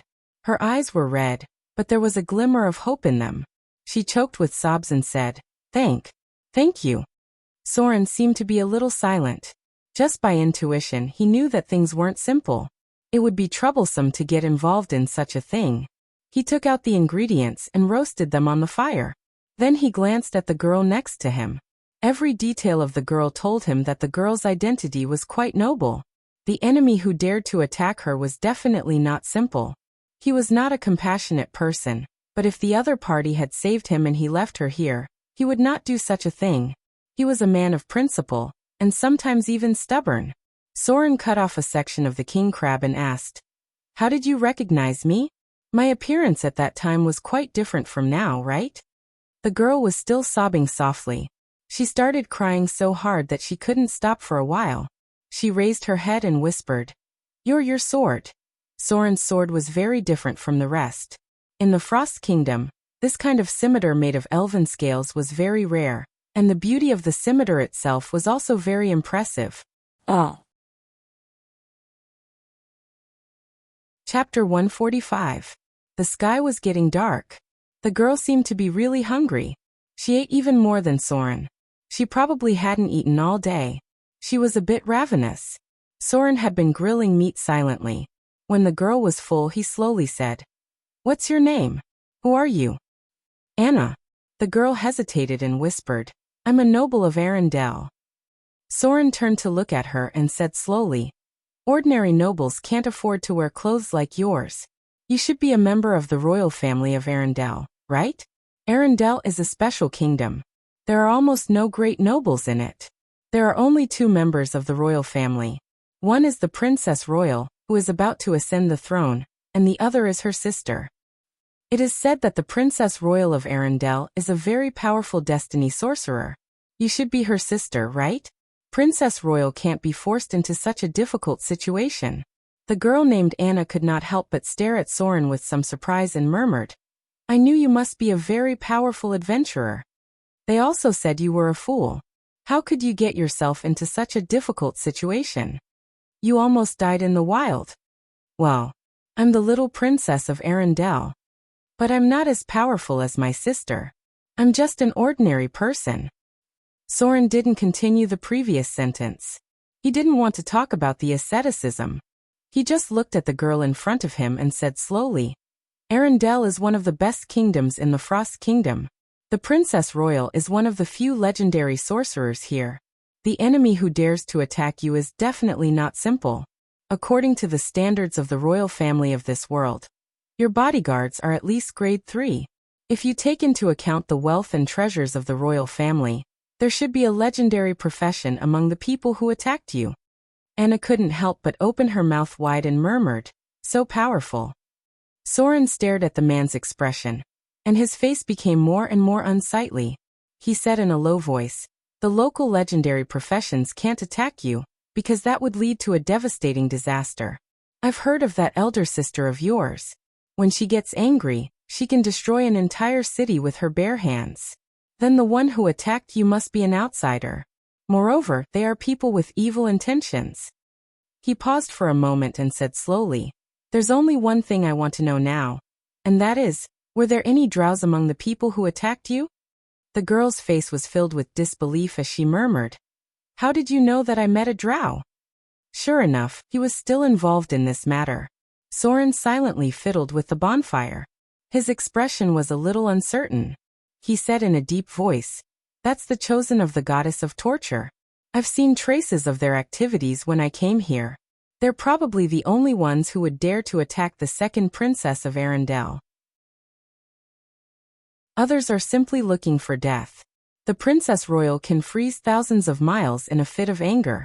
Anna hesitated for a moment, then stared at Soren and said, "Elder sister is a very good person, very gentle and kind.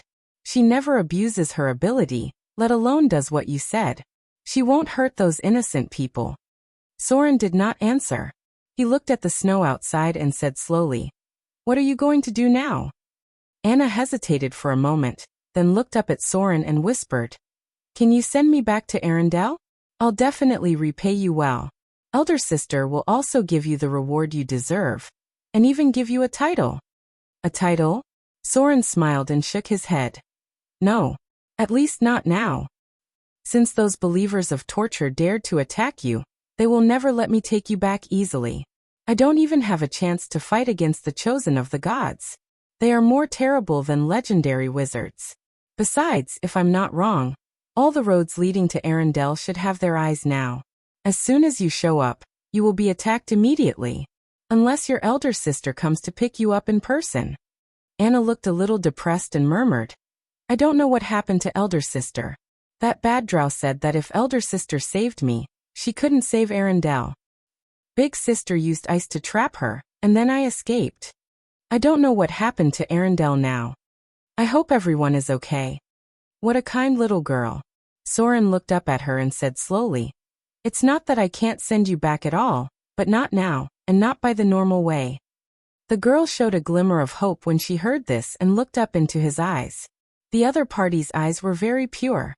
She looked like a girl who had not experienced much of the world.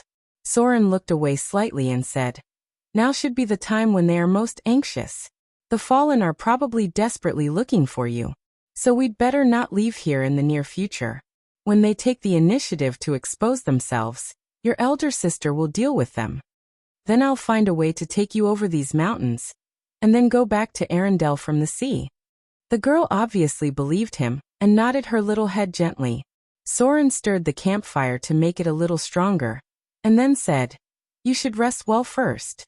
I guess you're tired too. We're going into the mountains tomorrow, and we may encounter some trouble." The girl looked at him doubtfully and whispered, "Going into the mountains? Aren't we going to wait here?" "No." Soren shook his head and said, "I'm going in to do something."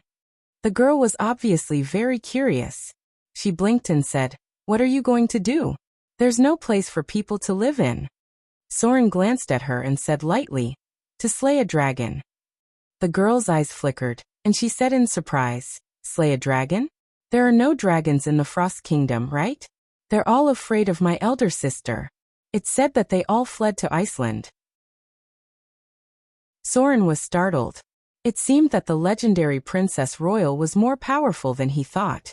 No wonder there were no dragons in the Frost Kingdom. Were they really scared away by the Princess Royal? How strong was this legendary destiny sorceress? Ice-Quetzalcoatlus. Soren filled the firewood and said, "I'm going to kill some of them to improve my strength, and then get some money." "Money?"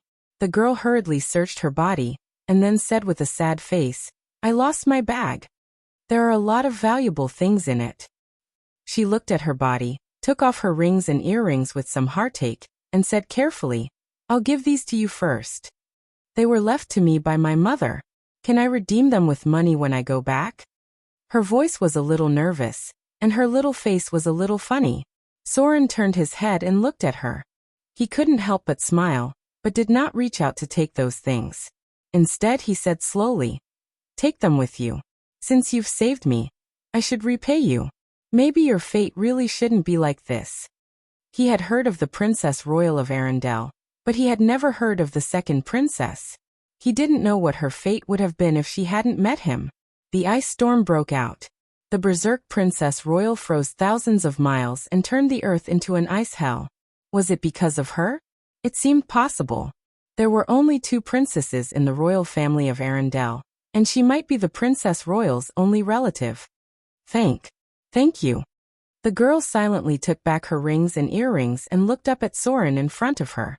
A grateful smile appeared on her mouth, and she said slowly, "You're a good person." Soren's fingers trembled. Then he helplessly turned his head to look at her and said seriously, "I'm not a good person. I've killed more people than you know. I only helped you because you saved me. Please don't say that to me again. It's not very auspicious in my hometown. Okay. You should rest. There's still a long way to go tomorrow." The girl didn't seem to understand why a word of gratitude would make Soren have such a big reaction, but she still sat down obediently and whispered, "Bullshit. You're scaring me. You don't look like a bad guy who has killed a lot of people." Soren's appearance was delicate, and he looked a little like a half-elf. The girl obviously didn't believe that Soren's hands were full of blood. She just thought that he didn't seem to like hearing this sentence. It was kind of like the people in the stories who stood up for justice in the dark. Otherwise, he wouldn't have saved her, right? Did he really kill a lot of people? The girl was obviously very tired. She soon felt sleepy and fell asleep on a rock with her head tilted. Time passed little by little. Soren took out a magic scroll and began to analyze it. The cold wind was howling outside. Occasionally, he would stop to listen and then continue his research. Midnight. The sleeping girl's face was a little frightened. She was murmuring something unconsciously. Then, she suddenly woke up and shouted with her eyes wide open, "No! No! Don't kill her!" Soren put down the scroll and looked at her with a frown. "Nightmares?" The girl was stunned for a moment. Then she seemed to wake up. She gently nodded and carefully said, "Can I sit next to you?" Soren nodded. She slowly walked over and carefully sat next to Soren. She still seemed a little scared. Soren reached out and touched her hair. Then he patted her back. The girl seemed to be relieved. She looked at the scroll in Soren's hand, and then leaned her head on Soren's shoulder. Time passed quickly. Unknowingly, she grabbed the corner of Soren's clothes with her fingers. Her little head was also tilted to his knee. Her breathing gradually became even. Apparently, she had fallen asleep. Maybe she was really tired. It would be hard for a princess who lived like a princess to experience so many things in one day. Soren opened the magic scroll again, and occasionally looked down at her. After coming to this world, it was the first time that someone fell asleep on his knee except for little Vivian. The cold wind was still howling outside. He felt the storm brewing in the Frost Kingdom. Chapter 146. On the side of the road to Arendelle, an iceberg had appeared out of thin air. The iceberg was about 30 meters high, and the blue ice seemed to have other powers. The nearby vegetation had been frozen, and frozen statues could be vaguely seen. Among them was a masked man in a black tights. At this moment, there was no breath of life. Basically, no one else dared to approach. Even an idiot would know that something dangerous must have happened with such a strange and sudden iceberg. This iceberg had existed for a long time. A trace of cold air spread around, causing the surrounding temperature to plummet. All of a sudden, a crack appeared on the iceberg.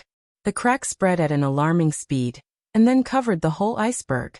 Finally, in a loud rumbling sound, the whole iceberg began to collapse and shatter. The frozen statues also cracked at once, revealing the dark red fault after the frozen flesh and blood.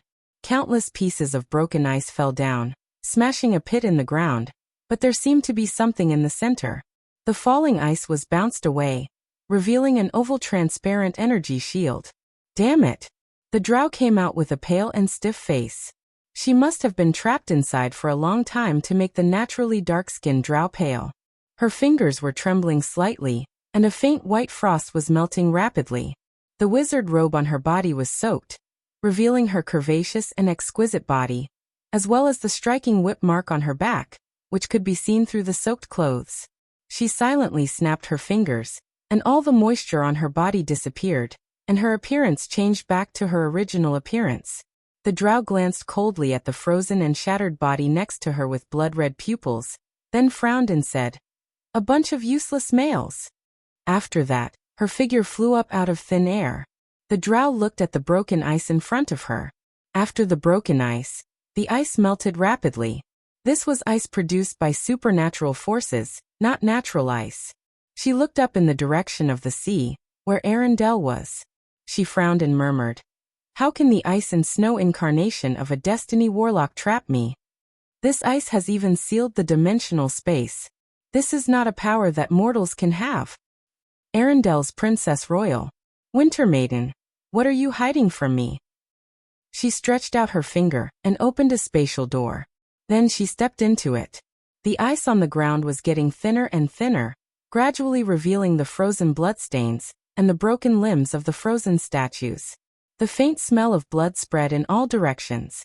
On Arendelle's castle, the elder princess, who looked almost identical to Princess Anna, turned her head. There was an iceberg in the ice mirror in front of her.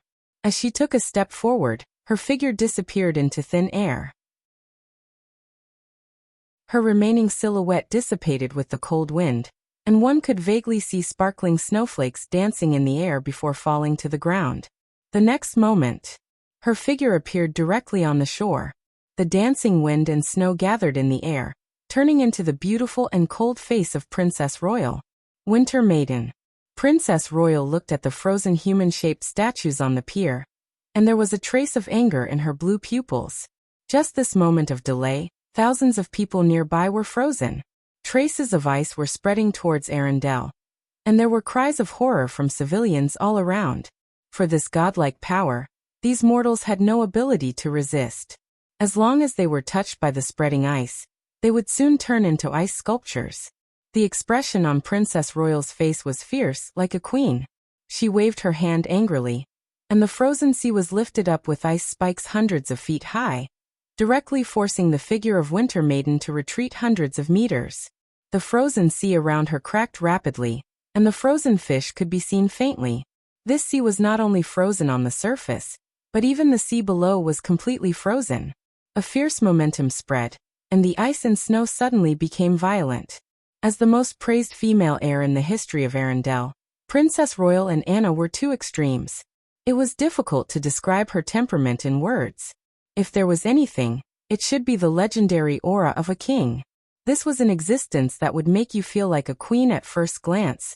An existence that would make you feel reverence and awe. In Arendelle, some people even worshipped her as a god. Your Majesty. Your Majesty. The light of spells emerged, and the court wizards of Arendelle finally arrived. Many of them were women, and a blue light broke through the air. It was a legendary profession. Arendelle was a wonderful country. The women here were far more talented than the men. Nearly half of the spellcasters in the court were women. Here, women could also be the lords of the city and have the same status as men, but they did not discriminate against men like the drows. Legend has it that they were the descendants of the goddess of ice, an ancient god who had left her bloodline here. In the history of Arendelle, the members of the royal family who were titled as queens were similar to men. Nearly half of Arendelle's history was ruled and managed by queens. Princess Royal turned and glanced at them, then said, "Stand down." The existence in front of them was not something that mortals could fight against. Even legendary professions had no ability to fight against her, because she was the Winter Maiden, one of the gods who had existed in the world for a long time. Although she had been limited to the power of a weak divine power, she was still much stronger than most legendary professions. Your Majesty. The court wizards around hesitated for a moment, but they obediently retreated to the back, including one of the legendary professions. It seemed that the Princess Royal had a very high prestige in Arendelle. After the court wizards retreated, they immediately began to work together to cast a protective barrier against the gradually spreading ice. In the Frost Kingdom, evocation spells were very popular, and evocation ice witches were often seen here. At last, the Winter Maiden spoke. Her voice seemed very ethereal, as if it did not exist in this world at all. She looked at Princess Royal blankly and said slowly, "I have come to take back what belongs to me. A mortal does not deserve to have such power." Princess Royal could not help but frown. She could not understand the other party's words. But she still said seriously, "Gods should not come to the mortal world at will, let alone hurt innocent civilians. Winter Maiden, please take back your avatar, or you will be punished." A strange smile appeared on the Winter Maiden's face, and she said slowly, "Do you really think this is just my avatar?" Her figure disappeared on the spot. A biting cold wind blew, and the figure of Frost Maiden dissipated with the wind. The next moment, she appeared directly behind Princess Royal. Her fingers turned into a cold light, instantly stabbing towards Princess Royal's heart. Blood splattered. The white palm was like a sharp blade, directly piercing through Princess Royal's heart. The palm covered in blood held a beating heart, and then clenched tightly. Bang! A cruel smile appeared on the Winter Maiden's face, and she said slowly, "Sure enough, you are just a humble mortal. You are not qualified to have such power." There was a cry of exclamation all around. "Princess Royal! Your Majesty!" Several figures flew out in succession, and a blue light flashed across the sky. Some kind of strange creature that did not look like a human, and was wrapped in ice could be vaguely seen. The heart turned into powder in the palm of the Winter Maiden, but the original blood suddenly turned into crystal snowflakes. Princess Royal's stiff body disappeared with the wind, and turned into ice and snow dancing in the sky. The drops of blood that fell all melted. The smile on the Winter Maiden's face stiffened, and she looked at the sea under her feet for a moment. Another Princess Royal appeared on the sea. There was a flash of light in her blue eyes, and her silver-white long hair fluttered in the wind. The dress on her body turned into crystal blue in an instant, and the surrounding space seemed to be distorted. A phantom light covered by ice and snow could be vaguely seen behind her. Princess Royal lifted her toes and stomped on the frozen sea. In the blink of an eye, a crystal snowflake outline appeared on the sea, covering a range of hundreds of meters. 6 pillars of ice rose up, and countless ice crystals spread out, causing the entire sea surface to shake violently. The crystal ice spread at an amazing speed, and the flying ice and snow formed a wall on the sea. 4 snowflake emblems appeared around the wall, And then an ice fortress with a diameter of hundreds of meters was formed in an instant, like a prison shrouding the figure of the Winter Maiden. The figure of Princess Royal appeared in front of the frozen fortress. Her expression was very dignified, frowning and looking at the Winter Maiden in it. She could feel a huge force brewing. The other party did not suffer any harm, but was temporarily trapped in it. The ice on the surface of the sea gradually cracked. The ice fortress formed in the blink of an eye stood on the frozen sea. Princess Royal raised her hand and opened a dark space door. The light of countless stars could be vaguely seen inside, as well as flying and flashing materials. She frowned and took a deep breath. Then she stretched out her slender fingers and slowly raised them. There was a loud sound as if the sky was falling and the earth was cracking. The entire sea level was collapsing rapidly. This ice fortress that covered an area of over 100 meters gradually rose up. A huge gap could be seen in the frozen sea. Immediately, the entire ice fortress was sent into a different dimensional space, and the frozen sea was already cracked. Princess Royal's face was slightly pale. She looked up at the sky. The dark dimensional space had disappeared, and a blue ice fortress could be faintly seen flying in the void. With the movement of those strange materials, it turned into a tiny dot in an instant. She waved her hand gently, and the frozen sea gradually melted. The ice that spread for dozens of miles quickly dissipated. Chapter 147. The howling cold wind shrouded the valley. The girl was stronger than Soren had imagined. She had already woken up at dawn and noticed that she was sleeping on Soren's lap. She blushed a little, but there was nothing pretentious about it. She just stood up silently and began to tear off the debris on her body. This included the lace edges of the exquisite long dress, and some ribbons that restricted movement. Her hair was tied into a single ponytail, and then simply coiled up. She tied the bottom of her trousers with a ribbon.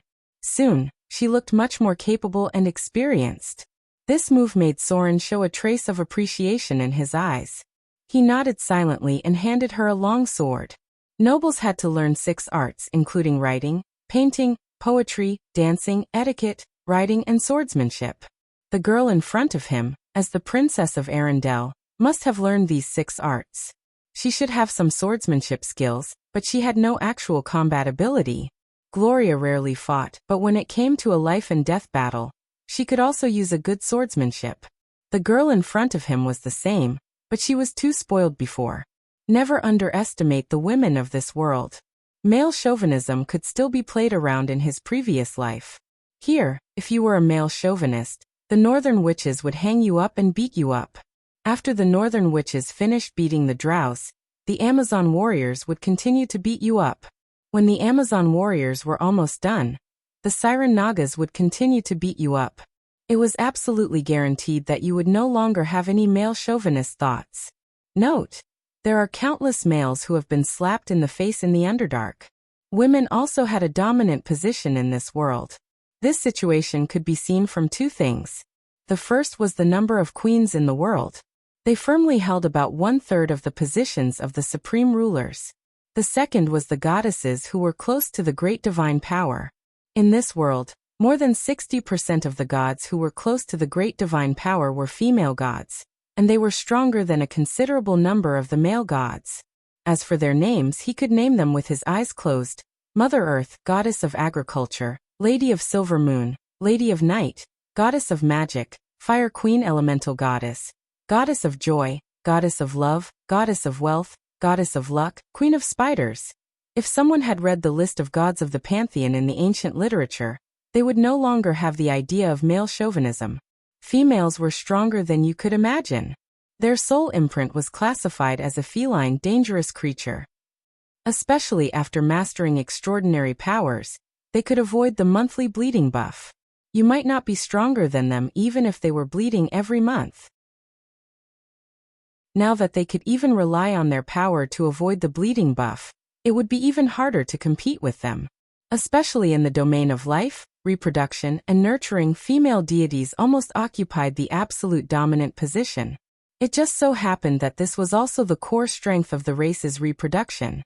The highest deity of the Halflings was a female guardian deity, while the highest deity of the Drows was the Queen of Spiders. If it wasn't for the fall of the ancient goddess of life, the current elven main god would still be in some unknown corner.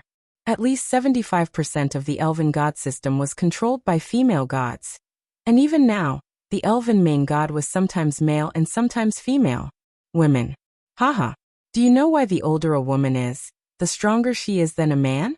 Because they don't have the monthly bleeding buff. Soren had once courted death in the Underdark, and he was slapped in the face by the female drows until he was speechless.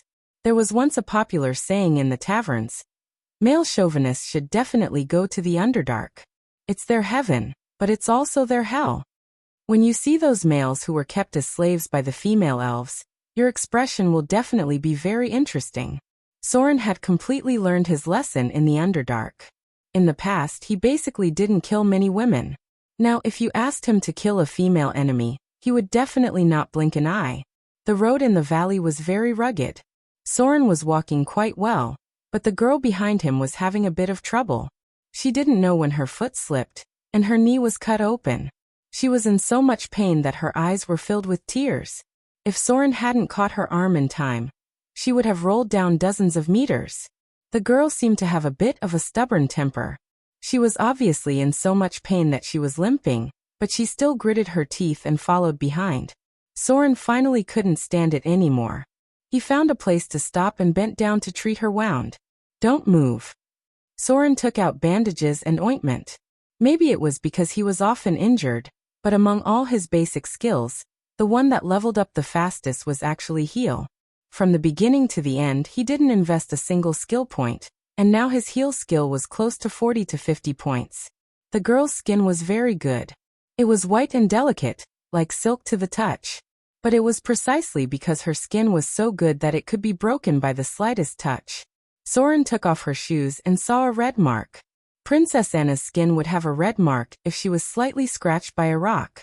In some places, a little bit of blood would ooze out from the broken capillaries. Her slender and white palms had never done any heavy work. The thickness of the skin on her palms was not even 1/3 of Soren's. What did this mean? It meant that her body's resistance was like a porcelain doll. The slightest touch would cause red marks and bruises to bleed. Humans had to be tempered. Newborn babies were very fragile. Their skin was also very weak. Red marks might appear if they were touched by something furry. Princess Anna was now like a newborn baby. Her skin was too spoiled in the past. Small red marks would appear on her face when the cold wind was like a knife. When Soren rolled up her trousers to bandage her wound, there were already 20 or 30 red marks and bruises on her white calves. Most of them were left by the rocks when she was walking. And this was still under the condition that she was wearing clothes. Soren really wondered what kind of life she had lived in the past. Her body was so well protected that she didn't even have the ability to resist damage. But fortunately her physique was good. The red marks appeared quickly and disappeared quickly. If she didn't exercise at all in the past, and her physique was still very weak, these red marks and bruises would probably stay for a long time. As a seasoned adventurer, he naturally wouldn't ask too much of a spoiled princess. But seeing her now, Soren still hesitated. How about I find a safe place for you to stay? I will prepare enough food and supplies for you. You stay there for a few days, and then I will come back for you in 2 days. No. The girl's body stiffened when she heard this. She immediately reached out and grabbed his finger. Her voice was trembling, and her beautiful big eyes were wet. She said pitifully, "Don't leave me. I can still walk." Sauron sighed and slowly said, "All right, I'll give it to you. Take a rest first and then we will continue later." In such a rugged terrain, it was very troublesome for him to carry a person. Some places were too steep and there was no road. He also needed to climb with his bare hands. The girl in front of him had almost no experience in the wilderness. If it wasn't for her good physique, he would have a headache. The two of them did not rest for long.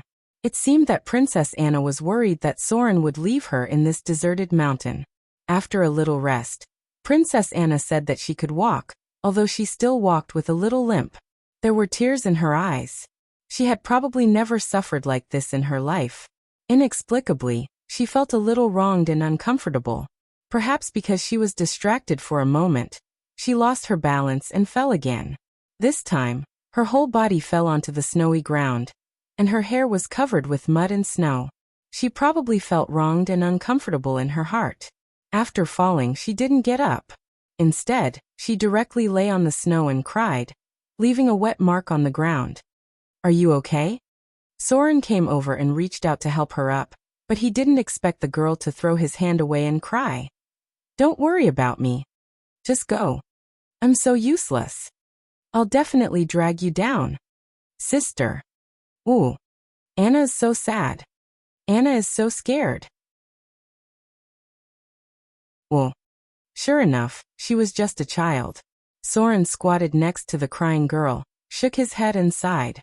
Then he put one hand on her neck and the other hand on her legs and picked her up.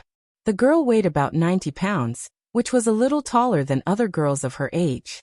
This weight was barely within the range of his physical endurance, but it certainly wasn't at the level of physical exhaustion.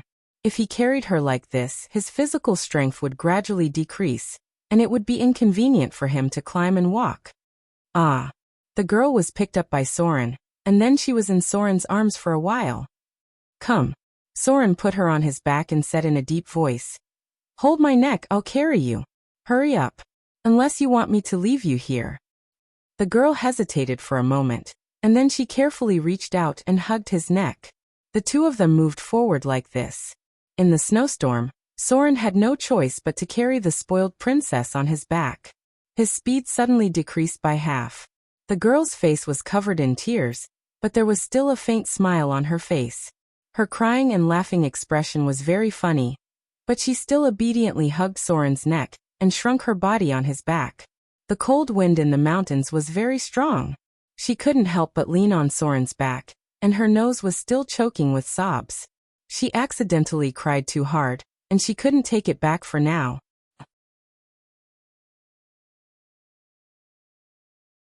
Chapter 148. Anyone who had climbed the mountain knew how difficult it was to walk. Soren walked steadily, but it was a lot more tiring to carry someone on his back. The upper limit of his load was about 300 pounds. As long as the weight exceeded 300 pounds, it began to seriously affect his movement. Although Soren had a strong constitution, his strength was still only 14 points, which was similar to a normal human laborer, who often worked hard. About 100 pounds of weight was still within his tolerance range, but the speed of his stamina consumption increased a lot. Basically, he had to take a break after walking for a while to ensure that it would not affect his explosive power in battle. Under normal circumstances, adventurers needed to maintain their stamina above 70%, preferably between 80% and 90%. The probability of encountering unexpected events in the wilderness was not low.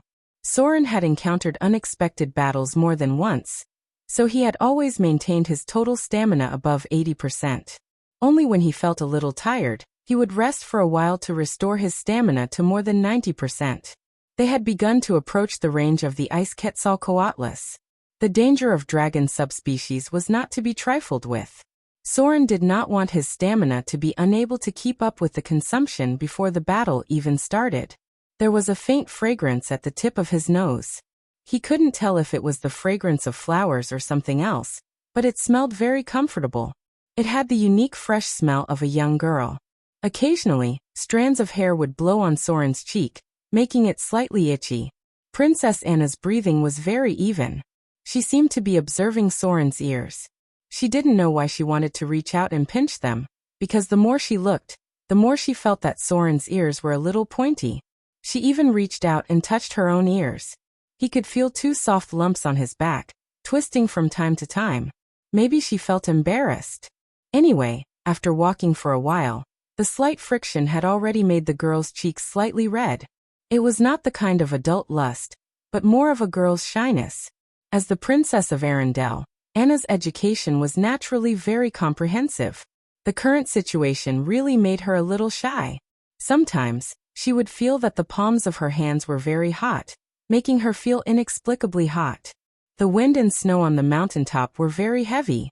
Soren's expression was still relatively calm. He was paying attention to the surrounding environment, especially the traces in the sky. The ice Quetzalcoatlus could fly in such weather, and it could even launch a diving attack on its target. Occasionally he would feel the girl on his back move, and he could vaguely feel a soft touch, but it was not enough to evoke any other thoughts. Not to mention Soren's own self-control and the current environment, just the knowledge of the Underdark had already made him invulnerable to water and fire. Those Drow's matriarchs and eldest daughters were all masters of seduction. How to charm males was even one of the main courses they learned. It was just like how humans had to learn about geography and religion when they went to school. Vaguely, Soren seemed to have heard something in the cold wind. He carefully put down the girl on his back and said in a low voice, "It's about here. Find a safe place to hide and don't come out later." Ice Quetzalcoatlus. It was one of the subspecies of the Quetzalcoatlus. It looked similar to the Quetzalcoatlus of the dinosaur era. It did not have dragon scales on its body like the pureblood dragons. It only had a layer of dragon skin, so the requirement to break its defense was relatively low. They had strong hind limbs, and their forelimbs were on the wing bones of their wings. They would fold their wings when walking on the ground. They were distributed in small groups on the mountaintops of cold areas. Generally, they were composed of one male and two female Quetzalcoatlus. Occasionally, their cubs could be seen. It was difficult for dragons to reproduce. Quetzalcoatlus would only lay eggs about once every 3 years, and their distribution in the world was very loose. Ice Quetzalcoatlus subspecies Grade 4, Gregarious. Challenge rating, 14 monster level, 17 spell-like abilities. Highest and lowest attributes, 22 and 10. Total attribute points, 90 to 100. Special abilities, Dragon Bite, Frost Breath, Dragon Wing Strike. Treasure reward, 1 5 times. Challenge difficulty C+. Soren found a stone gap on the top of the mountain. He calculated the size and determined that the Quetzalcoatlus could not get in. He whispered to the girl next to him, "Stay here and don't move. Remember not to come out later." Hunting dragons was a very dangerous thing. He would not be able to take care of the girl next to him when he started, so he had to tell her seriously. Princess Anna's little face was a little excited, and she nervously clenched the long sword in her hand. She whispered, "Don't worry. I won't go out and make trouble for you." "Very good." Soren nodded slightly, and then began to prepare. It would be suicidal to challenge the Ice Quetzalcoatlus in a one-on-one fight. A single dive from the Ice Quetzalcoatlus could directly kill a Tier 4 professional. These Quetzalcoatlus could weigh about 3 tons. Their length was about 7 meters, and their wingspan was about 5 meters wide. Their strong limbs allowed them to flap their wings, and their strength was enough to push an adult mammoth back several meters. If they hit a person's body, it would be useless no matter what armor they wore. Even rare-grade equipment couldn't withstand such a fierce force, which could directly break a person's spine. The strength of the Quetzalcoatlus was between 20 and 22 points, and its real lethality was much higher than other creatures of the same strength. However, dragons also had a disadvantage. That was, most of them were not very agile. Some pureblood dragons only had 10 to 15 points of agility, and their size determined that their flexibility would be reduced a lot. The biggest advantage was that they could fly. Soren took out the javelin and reassembled the metal head of the javelin with tools. It was best to use a steel weapon to deal with dragons, and it was better to weigh as much as possible. He fixed the javelin on his back to ensure that it could be pulled out and thrown in an instant, and then began to prepare other tools. It was a trap tool that was a bit like a tripwire. Soren simply fixed it with an iron chain, and then turned it a little in his hand. This thing was a bit like a horse lock, but it was made of metal and longer. There were balance balls at both ends, which could temporarily restrict the flight of the Quetzalcoatlus after it was thrown out. The resistance of dragon-type creatures was very high. Venom had little effect on them, so Soren did not waste the expensive wyvern venom. He only loaded the crossbow and hung it on his waist. Then he glanced at the girl next to him and turned into the snow. Be careful." Princess Anna watched Soren's back as he went away. She opened her mouth to say something, but she swallowed it back again. She shrank a little, clasped her hands in front of her chest, lowered her forehead slightly to her fingertips, and murmured as if she was praying, "Snow goddess, bless him to come back safe and sound." The snow on the top of the mountain slightly affected his vision. During this season, the ice Quetzalcoatlus would not hunt often. They would reduce the frequency of hunting to about twice a week. Soren did not enter stealth because the footprints on the snow were too obvious. The nest of the ice Quetzalcoatlus was also in a very difficult place to get close to. The sound in front of him was getting more and more obvious. Soren turned around a rock, and a steep mountain wall appeared in front of him. It was about 15 meters high, and on top of it was a simple dragon nest made of various shrubs and branches. It looked like a huge bird's nest. In the middle of it was a huge Quetzalcoatlus, and next to it were two smaller Quetzalcoatlus. He also seemed to see a dragon egg, which was undoubtedly a good thing. If there was a dragon egg, the Quetzalcoatlus would not rush over like a swarm of bees, and it would be much easier for Soren to deal with them. The ice Quetzalcoatlus was gray-white, and their eyesight was very good. After laying eggs, they would watch every corner vigilantly. It was not difficult for them to find Soren. Sneaking in a special environment might not be able to hide from them. The hatching ice Quetzalcoatlus was full of aggression. After seeing Soren in front of him, the male ice Quetzalcoatlus roared. The sound sounded like a language, as if warning him to leave immediately. The dragon subspecies did not have much wisdom. After finding that Soren did not move at all, the male ice Quetzalcoatlus immediately spread its wings and flew up, setting off a large gust of wind and snowflakes, directly flying dozens of meters in the air. The attack of the dragon subspecies was very fierce, but the general pattern could still be grasped. The male ice Quetzalcoatlus circled in the sky and swooped down toward Soren. When it opened its bloody mouth full of sharp teeth, it directly spat out a cold frost. This was the first attack of the dragon subspecies. More than half of the dragon subspecies liked to use dragon breath to destroy their enemies. The ice Quetzalcoatlus swooped down very fast.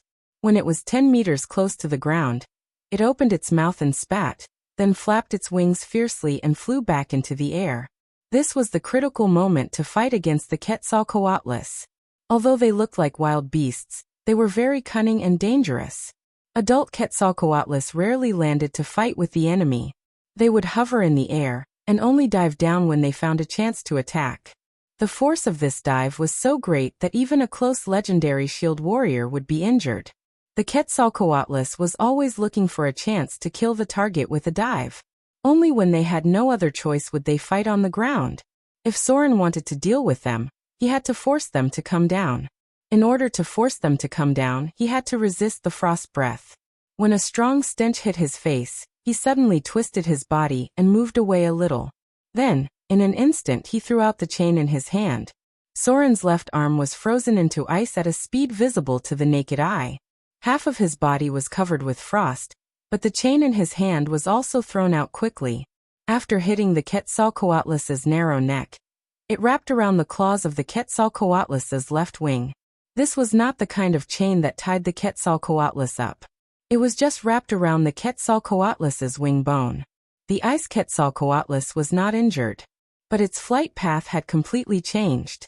It could not fly at all even if it desperately flapped its wings. It almost flopped down from a height of more than 10 meters, and then hit the cold rock on the ground with a bang. At this time, it was really injured. The injury was more serious than when Soren cut it. Chapter 149. Ice and snow splashed everywhere. Soren shook his arm to shake off the ice on his body. He then pulled out his javelin and threw it at the ice Quetzalcoatlus in front of him. The ice breath caused him more than 20 frostbite. If it weren't for his minor cold resistance ability, he would have been stiff for a long time before he could regain his consciousness. The most important thing to deal with the ice Quetzalcoatlus was not to cause damage, but to stop it from flying. Although Soren had the opportunity to attack the dragon's head and neck, he still threw the javelin at the ice Quetzalcoatlus's wings. Bang! The heavy javelin penetrated the ice Quetzalcoatlus's wings, got stuck between the bones, and nailed to the ground.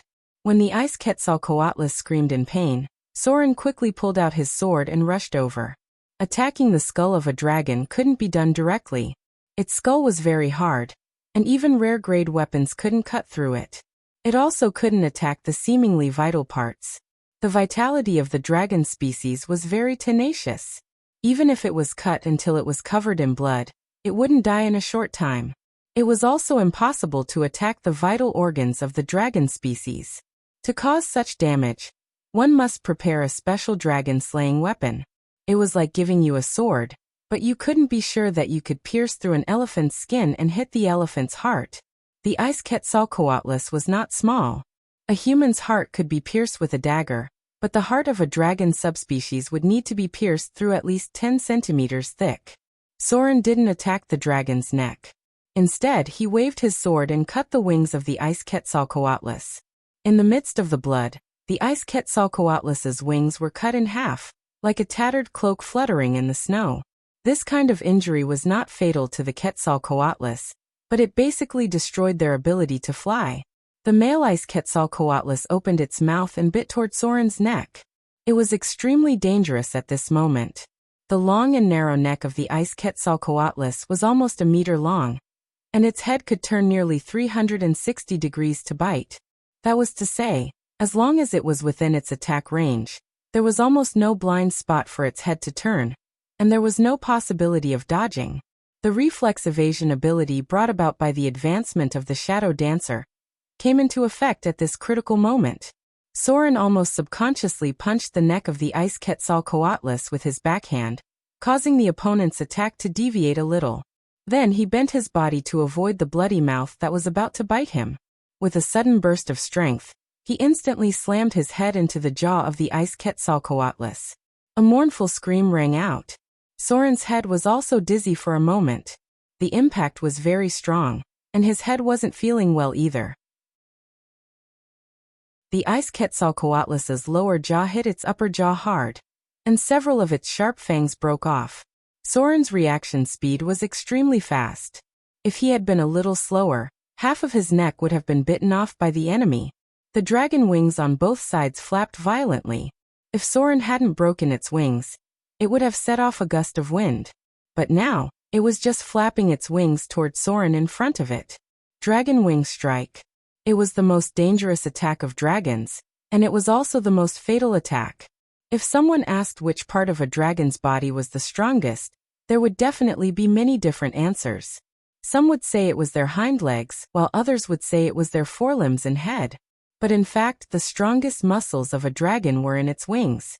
When it launched a dragon wing strike, it could cause a sweeping damage effect. Soren had been waiting for this moment for a long time. The most dangerous attack of a dragon was its dragon wing strike. As one of the larger Quetzalcoatlus, the ice Quetzalcoatlus could also use a weakened version of its dragon wing strike.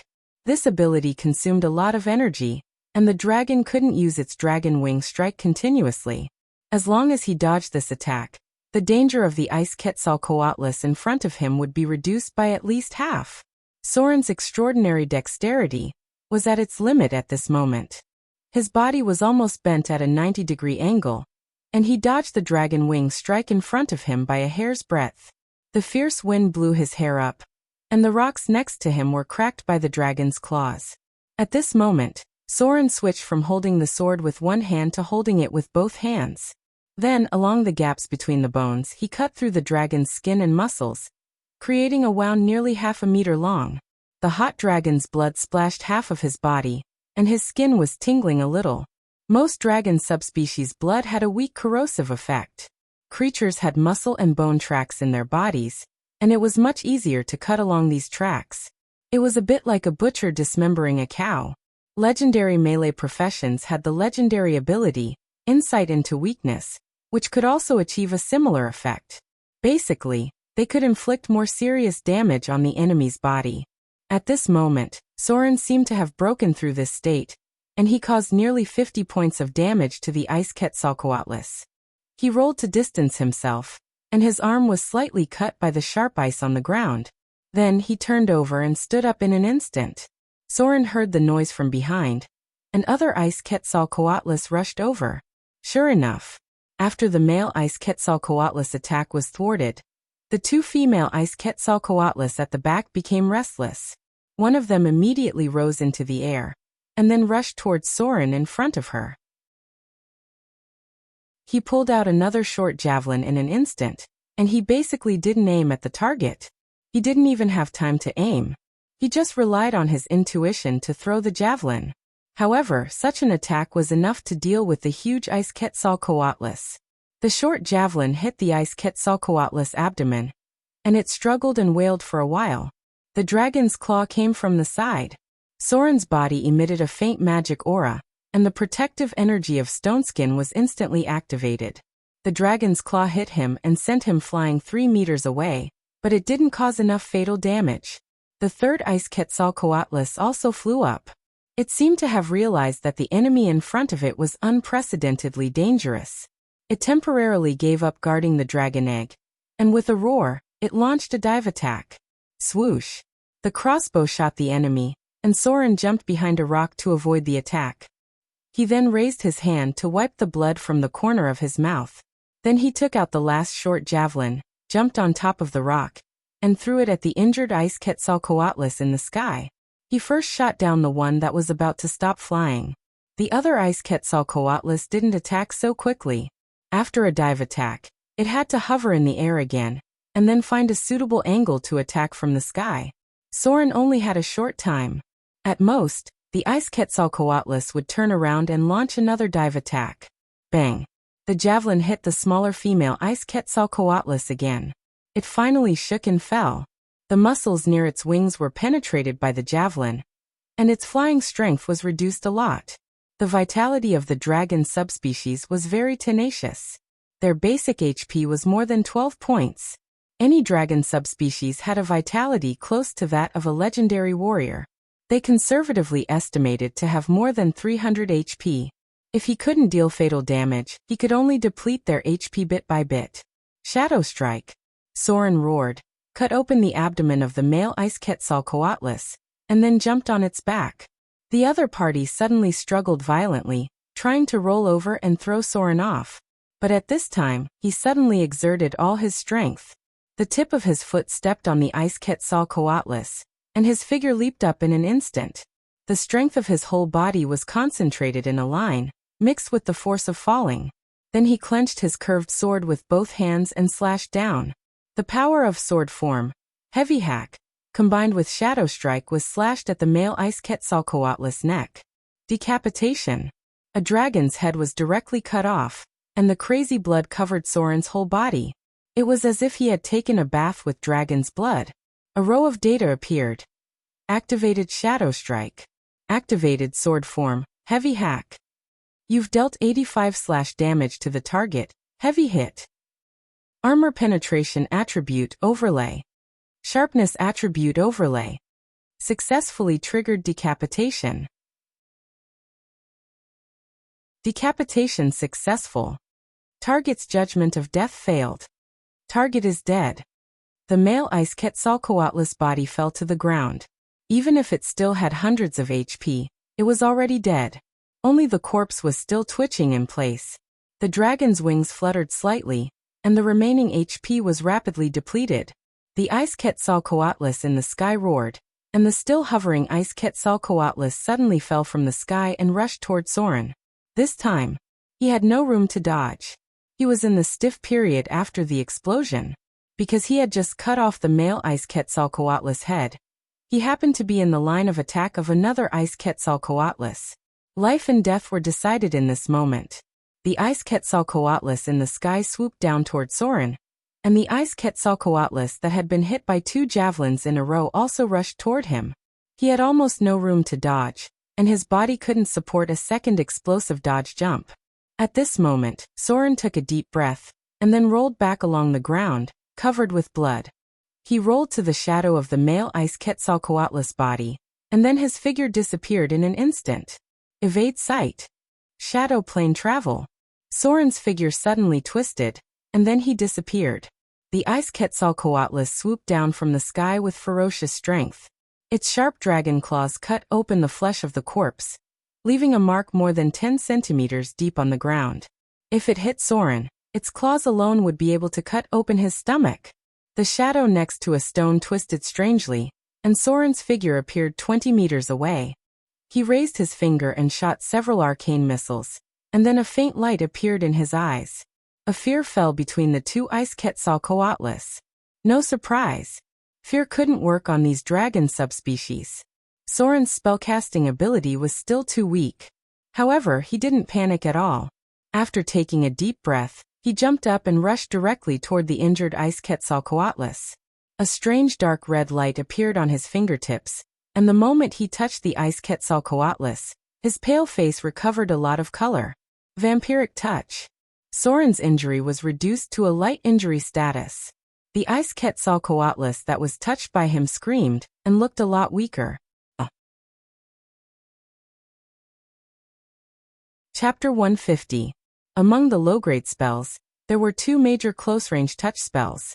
One was Vampiric Touch, which could reduce the enemy's HP and then transfer it to the caster. The other was Ghoul Touch, which could paralyze the opponent if they couldn't pass the test of fortitude. After Soren absorbed more than 30 HP, his injuries were basically healed. The frostbite on his arm was almost immediately removed by the abundant life force. Necromancy spells were very useful in actual combat. The ice Quetzalcoatlus in front of him was obviously slower because of its injury. Shadow Strike. Soren's rogue profession was level 9, and he could launch Shadow Strike 9 times a day. As long as there was a direct contact with the opponent, the shadow energy could cause 9 points of erosion damage.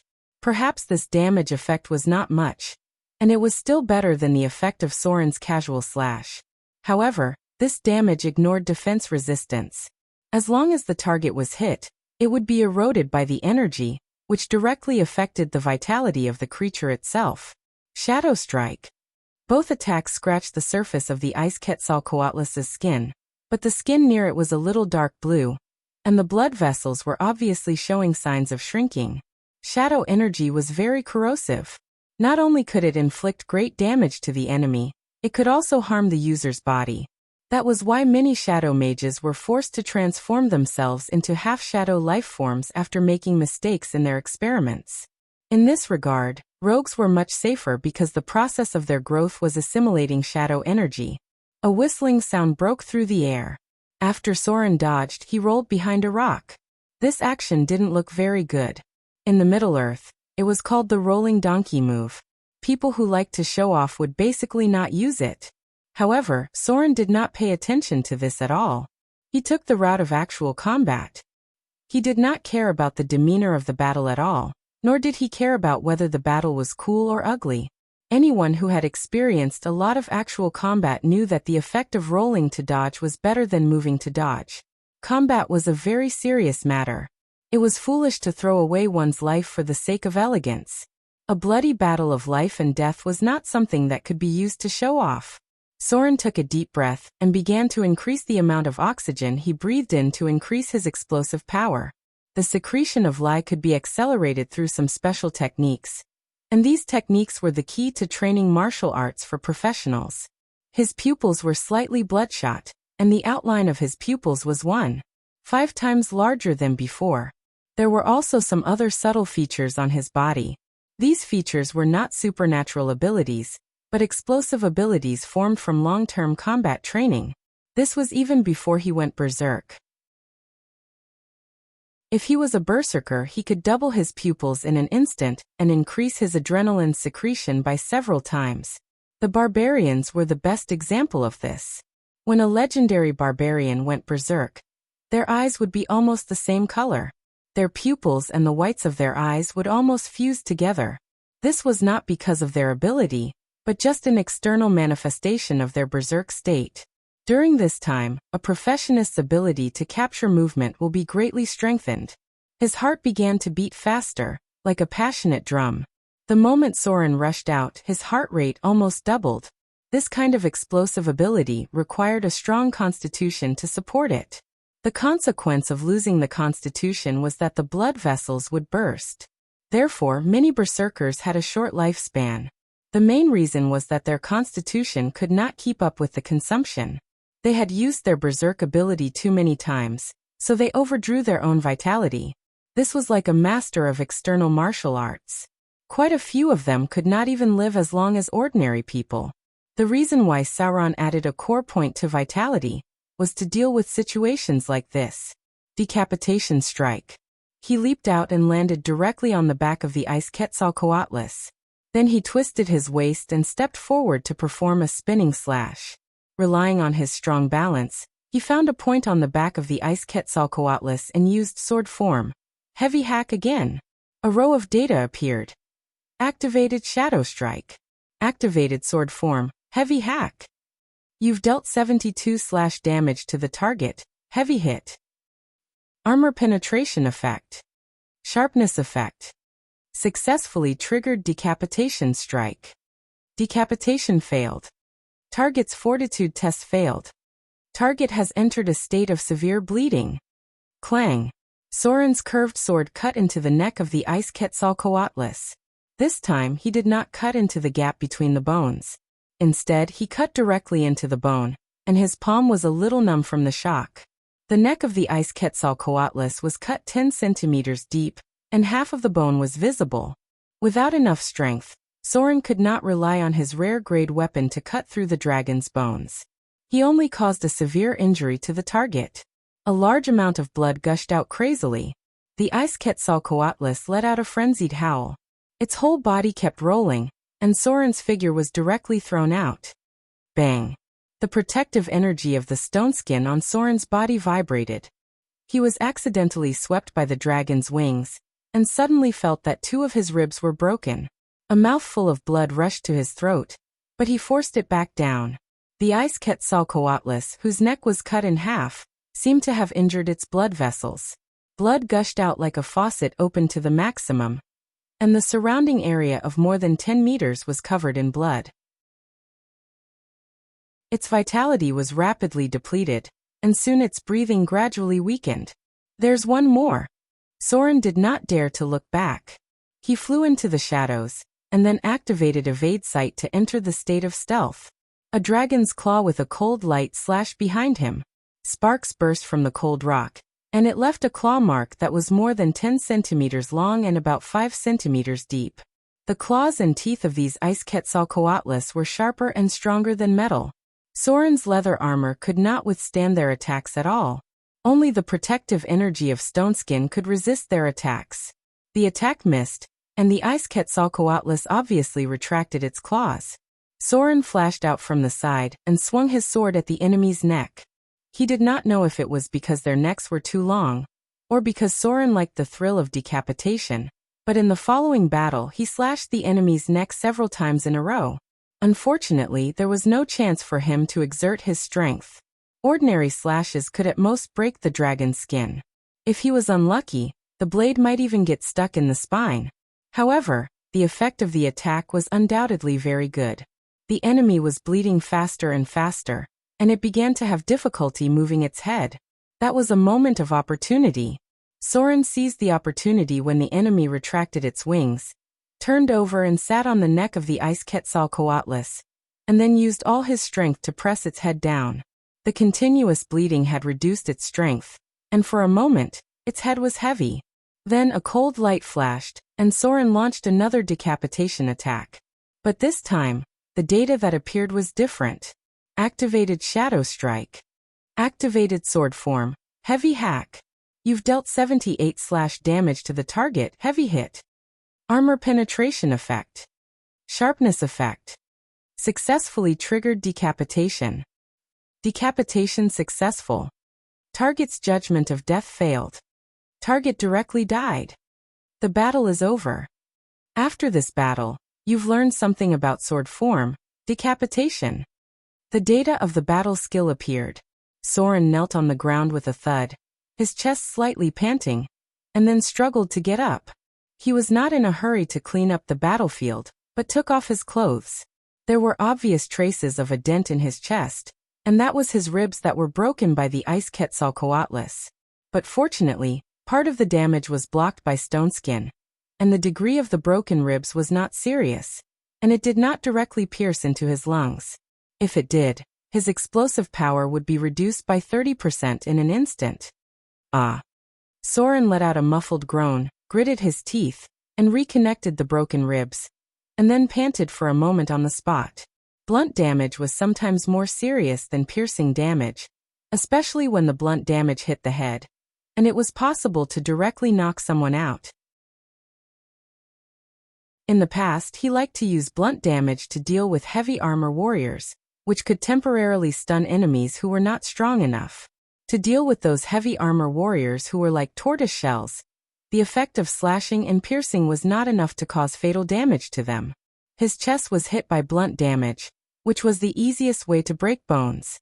Fracture, paralysis, shock, stun. Stunned Soren looked at the battle skill prompt that appeared, and then began to clean up the spoils in front of him.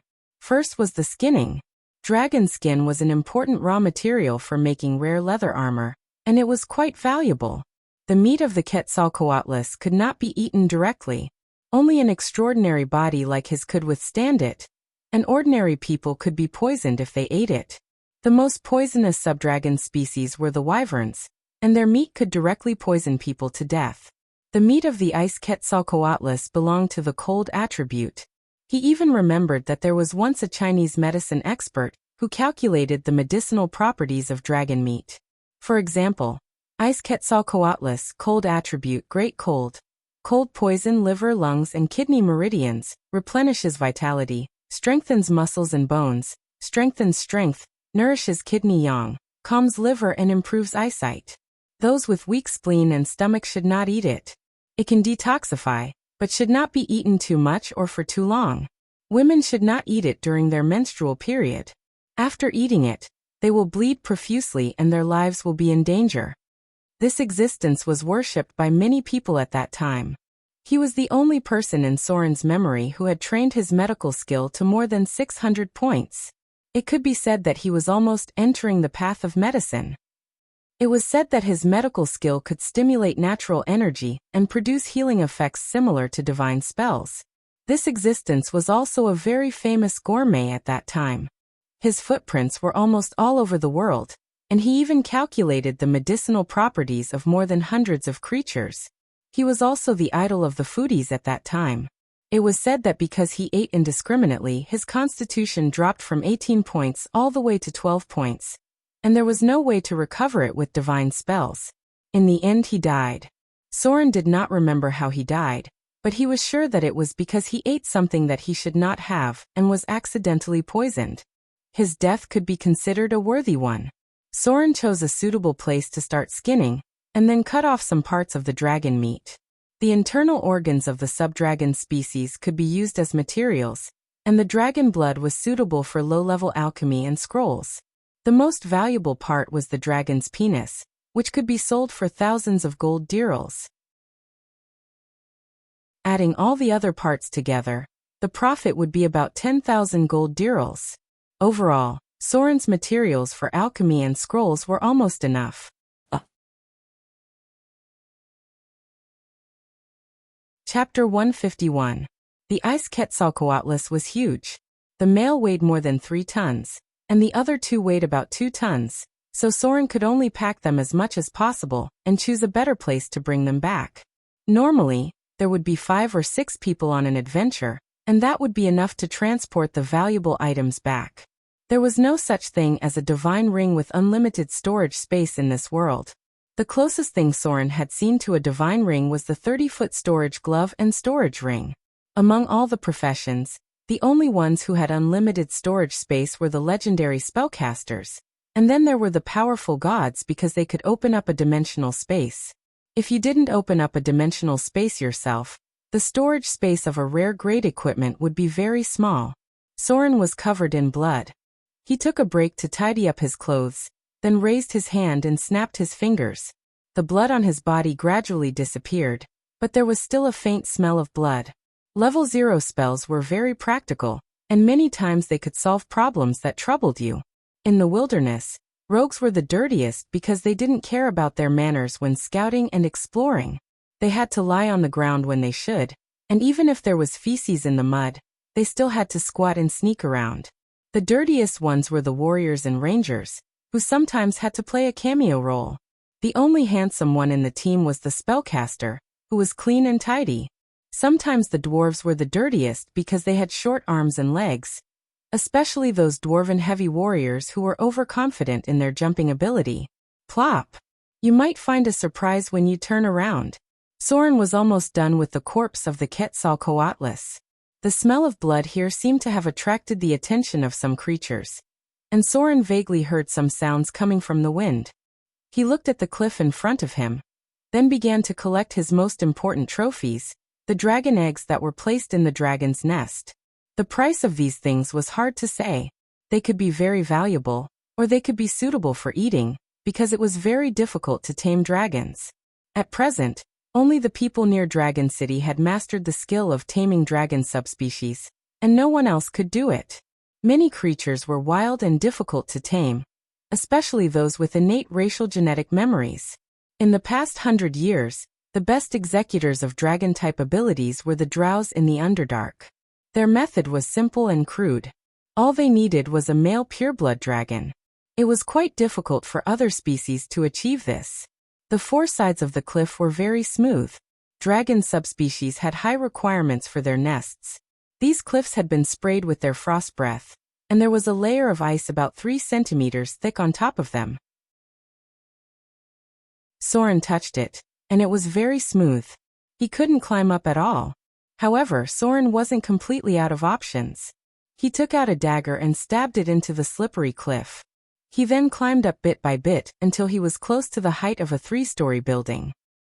He kicked off the cliff with his toes and jumped into the dragon's nest. There were 3 white dragon eggs in the nest. They were about the size of basketballs and half of them were buried in the ice. There were special requirements for the hatching of dragon eggs. Soren also saw a small pile of kindlers in the dragon's nest. These ice Quetzalcoatlus must have attacked other creatures. It was the nature of dragons to collect wealth, and they would also collect some shiny things. Most of them were of low value, and some were even damaged. However, there were some minerals, many of which were crystal, amber, agate, and a fist-sized natural gold nugget. Dragon subspecies sometimes attacked kobolds, and some of the spoils would be taken to their nests. Soren took out a part of the dragon meat and threw it away. He turned his head and put the gold nuggets and gems in it. The things here were worth about 2,000 or 3,000 kindlers. Finally, there were 3 dragon eggs. He stretched out his finger and knocked on them to see if there was any movement in them. Then he raised them to the sun. There were no traces of creatures inside. It seemed that they didn't lay eggs for long. The dragon eggs were still a long time away from hatching. This kind of dragon egg could be eaten directly. It was a first-class delicacy, and it was not poisonous. Dragon subspecies eggs couldn't be kept for a long time. There was a need for environmental temperature. Soren put 2 eggs in it, and then went back the way he came. He vaguely heard the sound of trolls. He didn't know if it was his illusion, but there were indeed many ice trolls in the Frost Kingdom. Those things were more difficult to deal with than the Quetzalcoatlus. When she saw Soren coming back, Princess Anna was obviously relieved. She raised her little hand and patted her chest and said, "You're finally back. I heard the sound over there, and almost wanted to go and see.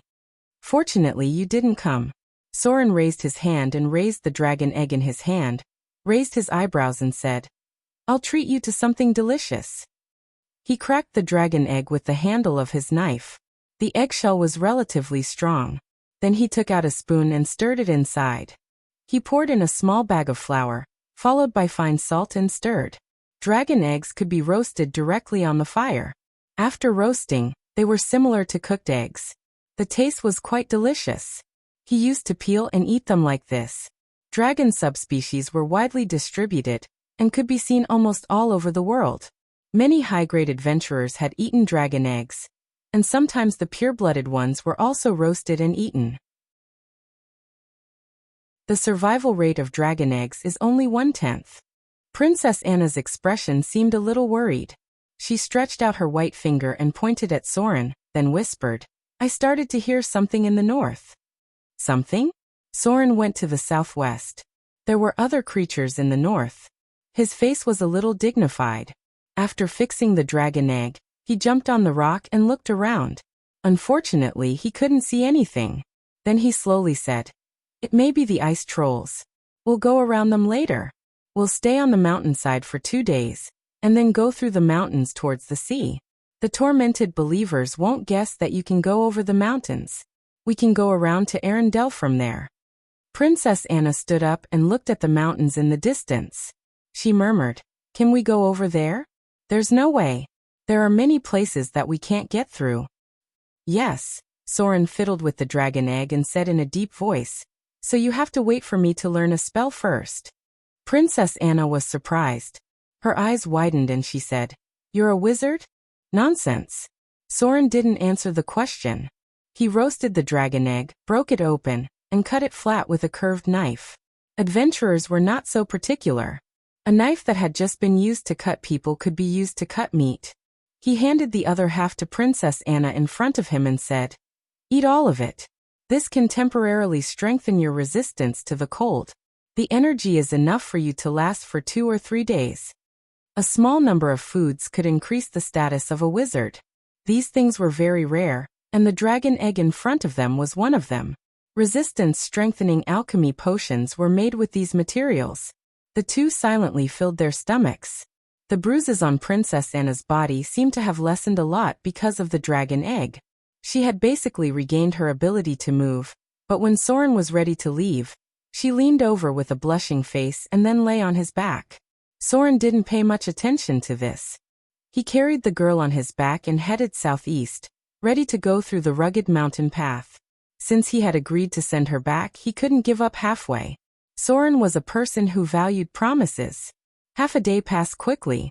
They found a deserted cave, which seemed to be the nest of a polar bear. The smell inside was very bad. Princess Anna was a little dirty, mainly because she got dirty when she was cleaning. Except for her pretty and clean face, she didn't have much of the noble feeling of a princess. The girl's ability to adapt was good.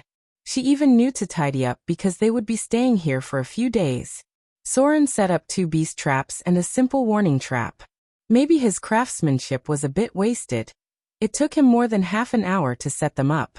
His style was still inclined to be a combat-type rogue, and he rarely spent a lot of time studying traps. The main reason was that during a battle, the enemy might not necessarily step on it, so it took a lot of time to set it up in advance. The sky was getting dark. Soren lit a candle and opened a magic scroll. From time to time he would write with a quill pen. He cut a stone into a simple platform. Next to him was Princess Anna with her head tilted. She wiped her clothes with snow, and her hair was tied into 2 ponytails. She sat quietly next to him. He didn't know if it was because she ate the dragon egg, but her face was slightly flushed. Maybe it was because the energy brought by the dragon egg accelerated her blood flow, or maybe it was because of other effects. The girl seemed to be very adaptable to boring things. Her patience must be good, because she could watch Soren analyze spells for 2 or 3 hours. The life of a princess was actually very boring. This was especially true for a princess like her who was destined to manage the kingdom. While other princesses were enjoying themselves, she spent most of her time reading books. Books were the most important source of knowledge in this world. She needed to learn about law, literature, religion, etiquette, art, geography, and other aspects of knowledge. Sometimes, her learning tasks were even more important than the ice witches. The kind of princess who grew up and married for the royal family certainly didn't need to learn these things, because their purpose was not to learn these things. But Princess Anna was one of the 2 pearls of Arendelle. When she grew up in the future, she would have to manage at least half of the kingdom's affairs. The people under her rule were estimated to be more than millions of people. She needed to assist the Princess Royal in dealing with the affairs of the country. As a future ruler, it was certainly not enough for her to only play and enjoy. Although she was a princess, she had received the education of a successor to the throne. If nothing unexpected happened, the future ruler of Arendelle would be her child, because few men could match the powerful Princess Royal. It was even possible that she would become a godlike existence. Princess Royal did have the qualifications to become a god. If Princess Royal became a god, she would be the next queen of Arendelle. The throne would be inherited by her bloodline. Although she was a little inexperienced and looked a little childish, she was still very young after all. A 15-year-old girl, you couldn't ask too much of her.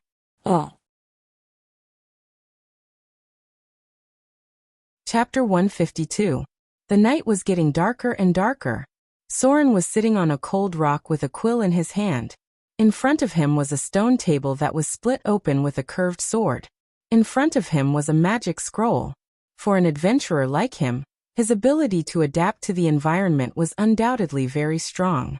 Whether it was a quiet and comfortable hotel or a deserted cave, he could concentrate on what he should do. Next to him was Princess Anna, who was tilting her head. Her little face looked a little baby fat because she was holding her chin with her hand. She looked quite pretty and cute. The princess was definitely not skinny. Soren didn't know how long he had been analyzing the magic model.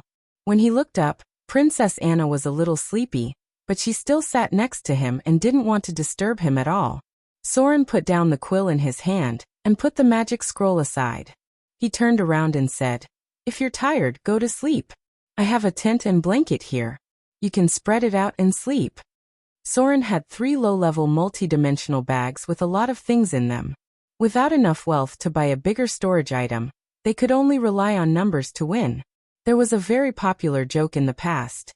The specific content didn't need to be said, but it was popularized by the disciples of the Beggars sect. For example, Soren was now a 3-bag disciple of the Beggars sect. In the past, there were some people who had too many belongings but did not have enough money. They were directly ridiculed by everyone as the 9-pouch elder of the Beggar sect. Sauron had even seen the 11-pouch elder of the Beggar sect.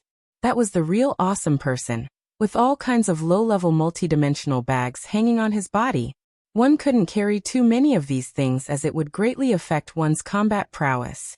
After all, the multidimensional bag also had weight. Although the weight was reduced by more than 90%, it would definitely be very depressing to carry so many bags in battle. Those who were jokingly called disciples of the Beggars sect had trained their own skills to prevent the bags from affecting their fighting. In Soren's memory, there were many disciples of the Beggars sect. For a long time, ordinary disciples with 2 or 3 bags could be seen everywhere. As for the 9-bag elders and 11-bag elders, they were only a few special cases. When Princess Anna heard him speak, she was obviously more energetic. She couldn't help but stand up and shake her little head. "No need. You're memorizing spells, so you need to concentrate. I can help you keep watch at night. If there's any movement outside, I'll wake you up."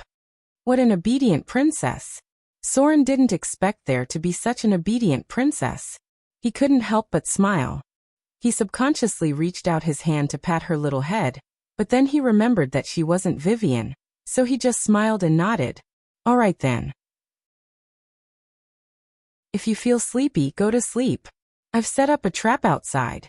Princess Anna nodded gently, her face slightly flushed. She seemed to be in a good mood. Soren continued analyzing the structure of the spell model.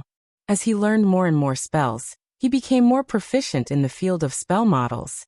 Many seemingly difficult spells could be solved with some simple steps. That was to learn their prerequisite spells first. For example, Soren was now analyzing Feather Fall, which was a relatively simple levitation spell. The number of spell circuits and spell nodes was a lot less than Fly. Then there was Levitation, an advanced version of Feather Fall. This spell was a more complex version of Feather Fall. Many of the spell models were the same. The Feather Fall spell model was part of Levitation. Therefore, if Soren learned Feather Fall first, then learned Levitation, and then studied Fly, the time spent would be greatly reduced because the previous spell models were already included in the later high-level spells.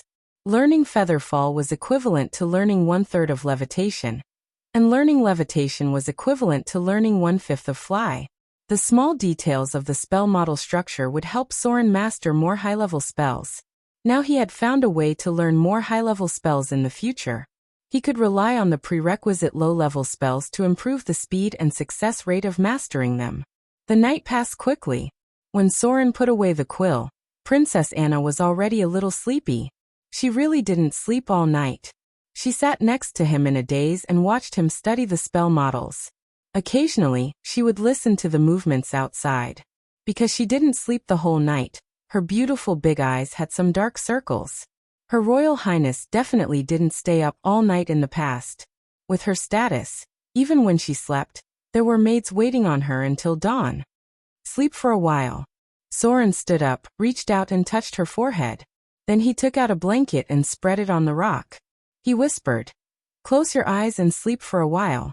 I'll wake you up later to eat." "Oh, no, no." Princess Anna, who was obviously very sleepy, seemed to want to persist. She whispered, "You didn't sleep all night either. Why don't you sleep for a while? And then I'll sleep when you wake up." Soren smiled and rubbed her head subconsciously. He said slowly, "This is nothing to me. It's normal to not sleep for 10 days or half a month during an adventure. On the contrary, you probably haven't had such an experience before.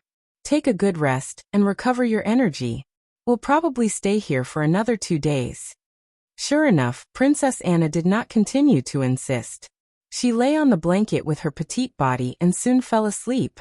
She closed her eyes and breathed evenly. She slept very soundly. Soren looked at the sleeping girl. She looked very cute and beautiful. He wanted to lean over and kiss her. But he just reached out and flicked the dust on the girl's hair. Then he moved his body and walked out of the cave. It was so difficult to embark on the road to legend. If he couldn't withstand a little temptation, Soren wouldn't be the Soren he was today, and he wouldn't be qualified to become a legend who could fight with the gods. She was able to endure loneliness and resist temptation. A 3rd or 4th grade professional, if he gave up on tempering his strength and will, could easily become the management of a city or the leader of a gang. Power, money, and women would be at his fingertips. Being in charge of a part of the underground forces, or becoming a well-dressed aristocrat, marrying a noble lady, hiring and buying 3 to 5 pretty maids, and if his taste was a bit heavier, he could even buy beautiful slaves through channels. From then on, it wouldn't be difficult for him to live an extravagant and absurd life. But the result of doing this was that he would be completely corrupted, and he would no longer have the desire to make progress. Many professionals didn't fall in the hands of fierce monsters, didn't fall in the harsh living environment. They withstood the test of death and faced countless dangers, but in the end, they were easily corrupted by the pleasure of life. The reason why legends were legends. It was because legends were so different. Why were legendary wizards so powerful? It was because they spent countless days and nights in the boring research of magic. They thought hard in the tower. They looked at the stars in the middle of the night. They pursued the most essential power of the law of the world. They were the richest professionals, and their wealth was more than that of the royal family. As long as they were willing, they could enjoy the most luxurious life. Since ancient times, there were many intelligent creatures with good talent, but how many people could reach the legendary level in thousands of years? Power wasn't just power. It also represented immortality, represented a long life. Were you willing to stand at the top and laugh at the vicissitudes of the world? Or were you willing to be reduced to a pile of yellow soil after 100 years? The reincarnation of the Styx was just a comfort. After the soul was reconstructed, it was completely erased, and the power from the origin was used to reconstruct a soul. There was no such thing as Tao in this world. Perhaps many professionals couldn't understand what Tao was, but they had their own beliefs in their hearts, and this belief was the Tao they were pursuing in their hearts. For example, the ascetic fist master, or the sword saint that Soren met in the small village, their power could easily bring them power, wealth, and beauty, but they were still strict with themselves and pursued the path of legends. If there were immortals in this world, then above the legendary level was immortals. Only legends could fight against gods. If you wanted to stand at the top of the world and look down on the world, the tempering of your will was the ladder to the top. Outside the cave, Soren stood halfway up the mountain and looked into the distance. He could see the vast snow-white land, and there were still mountains in the distance. Many of the sceneries were blocked by the wind and snow. Even though he was only halfway up the mountain, he felt open-minded standing here and looking down. He watched silently for a while, then began to practice spells, trying to master the ability, spell control. He didn't have the blood of the Son of God, nor did he have any amazing talent. If he wanted to reach the legendary level, he still needed to climb up step by step. He had to fight against many enemies, and in the future he might have to face the gods who looked down on the world for thousands of years. Vivian was still waiting for his return, and the sons of fear were still killing each other. The shadow of the gods had shrouded the world. He hadn't reached the time to rest and enjoy himself yet. It didn't mean that he had no desires, but it was just that he cared so much about some things in his heart. No one was willing to practice asceticism in the world of ice and snow, and no one was willing to always face life and death battles.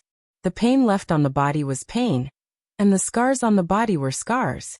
Fighting on the tip of the sword was never a pleasure, and the approach of death would make any living creature afraid. Soren rarely showed anything, but this didn't mean that he didn't feel pain when he was injured, and he didn't feel uncomfortable when he was bleeding. Pain was always pain, and it would never turn into pleasure. It appeared in your body, engraved in your heart, and branded on your soul. To make it stronger, his name was Soren, and he had embarked on the road to becoming a legendary. Injuries were common for him, and bleeding was even more common. But he hadn't fallen yet, and his will was still as strong as steel. P.S. Originally, this chapter was going to be divided into volumes, because it just happened to reach the 150th chapter. But I didn't have time to write a summary recently, so I'll leave it for future volumes, and write a summary of the first volume.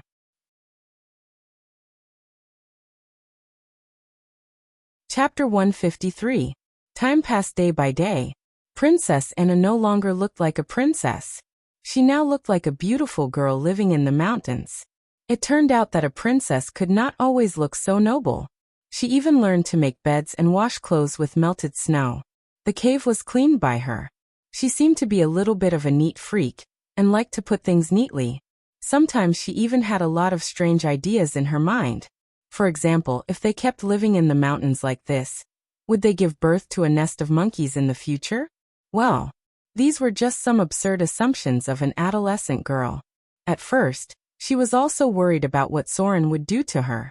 Because she was a princess, not an idiot. She would not imagine the world to be too beautiful. But it turned out that she did worry too much. Soren was more of a knight than any knight she had ever seen, although his real identity was a rogue and part-time wizard. Occasionally, she would curl up next to Soren. It was difficult for a girl to tell what it was, but she felt that it would make her feel more at ease and sleep better. In fact, Soren hardly rested. His eyes were already bloodshot. He looked like a steel golem that did not need to rest. He spent almost all his time learning and practicing spells. Princess Anna did not know why he was so desperate, but there must be something in his heart that supported him to do so. Occasionally, the girl would think that it was to send her back to Arendelle as soon as possible. This undoubtedly made her feel warm, as if something was about to jump out. Although she wanted to go back as soon as possible, Princess Anna tried not to show her anxiety, because she thought it would increase the pressure on Soren. She felt that Soren was working too hard. He needed to rest. He was a very responsible person, but he also needed to rest. In the end, she was even a little worried about what she should do next if Soren was tired. As a girl who had not yet officially reached adulthood, Princess Anna would feel empty at the thought of this, as if she had lost an important support. The only person who had given her this feeling before was Princess Royal. She used to think that as long as her sister was there was nothing to be afraid of. She had matured. Although her appearance was still pretty and cute, and she was still a young girl who was not even 16 years old, she had already tried to change. She learned how to clean, wash, and even cook. Her fair and slender fingers had become a little rough, and her once translucent skin had cracked due to the cold. She didn't even dare to show Soren the frostbite. Sometimes, she couldn't help but want to cry when she looked at it. Because she was only a young girl. Of course she wanted to see herself beautiful. In the future, when her husband kissed the back of her hand, she wanted his lips to touch the smoothest skin in the world, and not the eye-catching frostbites on it. But she also felt very fulfilled. Days like this sometimes made her feel like she had really grown up. Yes, she was still the princess of Arendelle, one of the two most dazzling pearls. Her palms were not as beautiful as before, and her clothes were a little tattered. Even if she washed them with snow water, they were still a little dirty. Her hair was just a simple ponytail, tied with a white ribbon torn from her clothes. She took off the exquisite and expensive jewelry, only wearing the earrings left by her mother. Occasionally, She would sit by the cave in a daze. The girl's scattered thoughts would think of some ridiculous things, but they didn't seem bad when she thought about it carefully. These thoughts would sometimes make her blush and her heart beat faster. She would also avoid Soren's gaze. In fact, she was also very busy. She had now learned how to cut meat with a knife, how to make a campfire, how much salt to put in when cooking, and how to add extra seasonings to make food more delicious. She had even learned how to sew. In fact, she had learned needlework before. Because she was a princess, she had to be virtuous, noble, and something like that. Anyway, it was the kind that had a lot of compliments. The education that princesses received was very comprehensive, and needlework was definitely included in it. It was just that she used to pass time when she was bored, or embroider some exquisite gifts for her sister in her spare time. Now she was really mending clothes. She was the princess, the Pearl of Arendelle. Even if she wore patched clothes, she still looked good. But when she looked at her frozen little hands, she couldn't help but tear up. It hurts. Soren was a little crazy. Maybe it was because of the last ascetic practice. When he focused on something, he seemed to become a little crazy. The speed at which he learned spells could be said to be abnormal. It would take an ordinary wizard nearly a month to learn a level 1 spell, but it only took him one night and one morning. In the following days, his mind was almost full of complicated spell models. He completed the spell structure of levitation at noon on the 3rd day, and then completed the spell structure of fly on the 5th day. It only took him 5.5 days to learn 3 spells. Time passed faster than expected. When Soren memorized fly in his mind, his eyes were full of blood vessels. The long-awaited prompt finally appeared. After practicing levitation, Soren finally mastered the ability Spell Control. Now that he had learned Spell Control, he had met the requirements to upgrade his wizard profession. Soren couldn't wait to upgrade his wizard profession to level 6, and then got an additional attribute point and an ability point. He waited until now for Spell Control, because this ability was the prerequisite for many metamagic abilities. Wizard profession has been upgraded to level 6. Receive 25 INT 20 plus, INT 20 to 10, *0. 5 skill points, HP increased by 10, profession HP 4 plus, con 21 to 10, *0, 5. Received 1 free attribute point. Received 1 ability point. Suo assigned the attribute points to dexterity without hesitation, and then put all the skill points into literacy. He finally met the requirements to master a metamagic ability. A row of information appeared in front of him. Combat spellcasting proficiency. Wizards gradually improve their abilities through long-term training. Even if they are attacked in battle, their spellcasting will not be easily interrupted. With the improvement of this ability, even if a wizard is directly attacked, they can still successfully cast spells. Once this ability reached a certain level, some sorcerers would be able to cast spells while they were fighting. However, this may require the combination of silent spell release and instant spell release. Focus plus 10. Mobile spellcasting proficiency. Wizards can cast spells while moving under special training. They will not interrupt their spellcasting process while moving and dodging. At the same time, with the increase of the abilities level, wizards can cast spells while flying and moving at high speed. This is one of the abilities that high-grade wizards must master. Otherwise, when using fly, it will cause the spellcasting to fail. Focus plus 5. Enhanced spellcasting, metamagic ability. After wizards master spells, they can use some unique metamagic skills to increase the power of spells. Using these skills will increase the level of spells by an additional level, and increase the power of spells by 50%.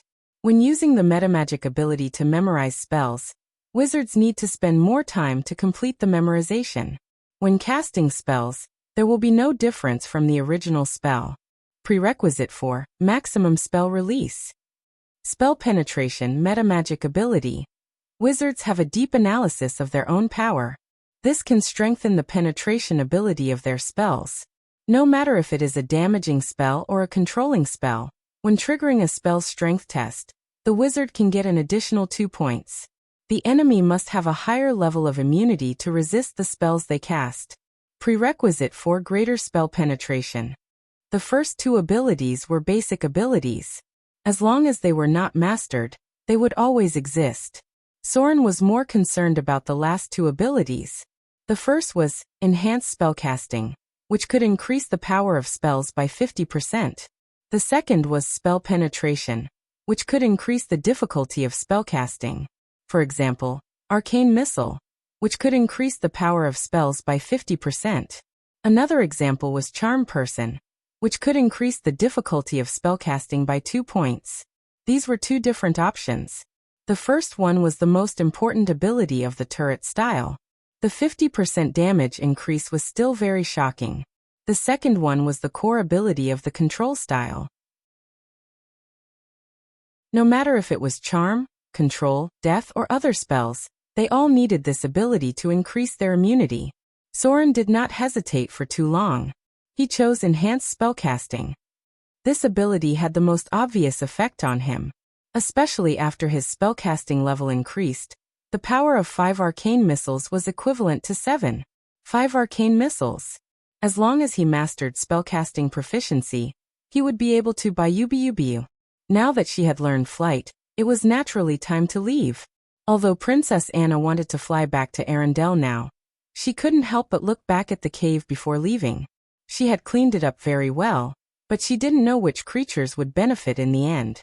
When he left, Soren saw the footprints of the ice trolls, all the way to the opposite mountain. It seemed that the ice Quetzalcoatlus bodies he left behind had benefited them. However, these ice trolls didn't seem to disturb the two of them. The snow was still flying. Princess Anna was on her way home today. She looked at Soren beside her, her beautiful eyelashes trembling slightly.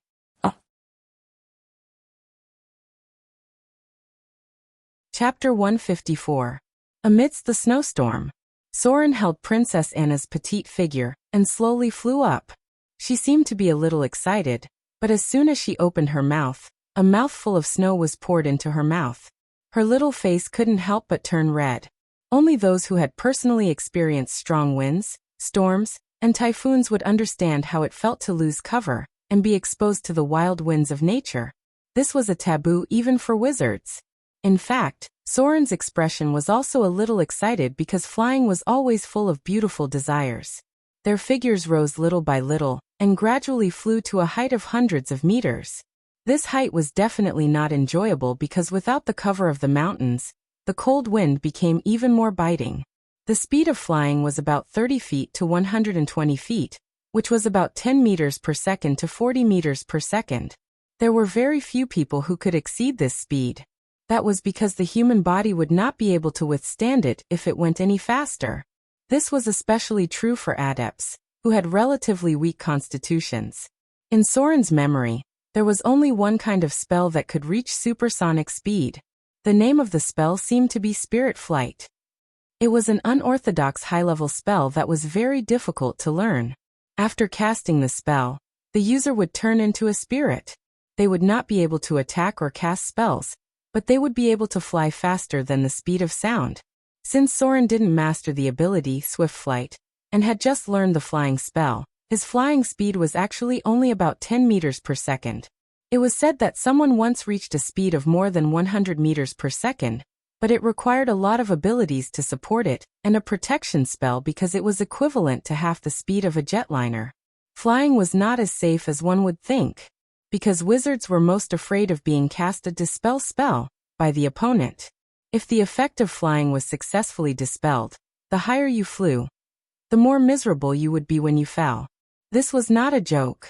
Casting a spell at a high altitude required the support of a very powerful basic skill, focus, because casting a spell itself required concentration.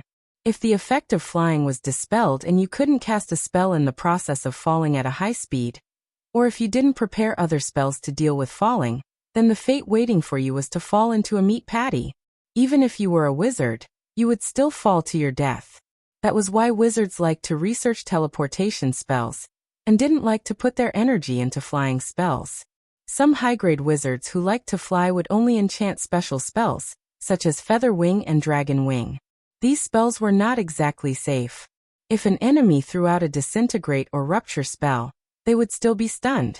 In essence, fly was definitely not as smooth as blink. In the storyline, there were very few native wizards who could fly.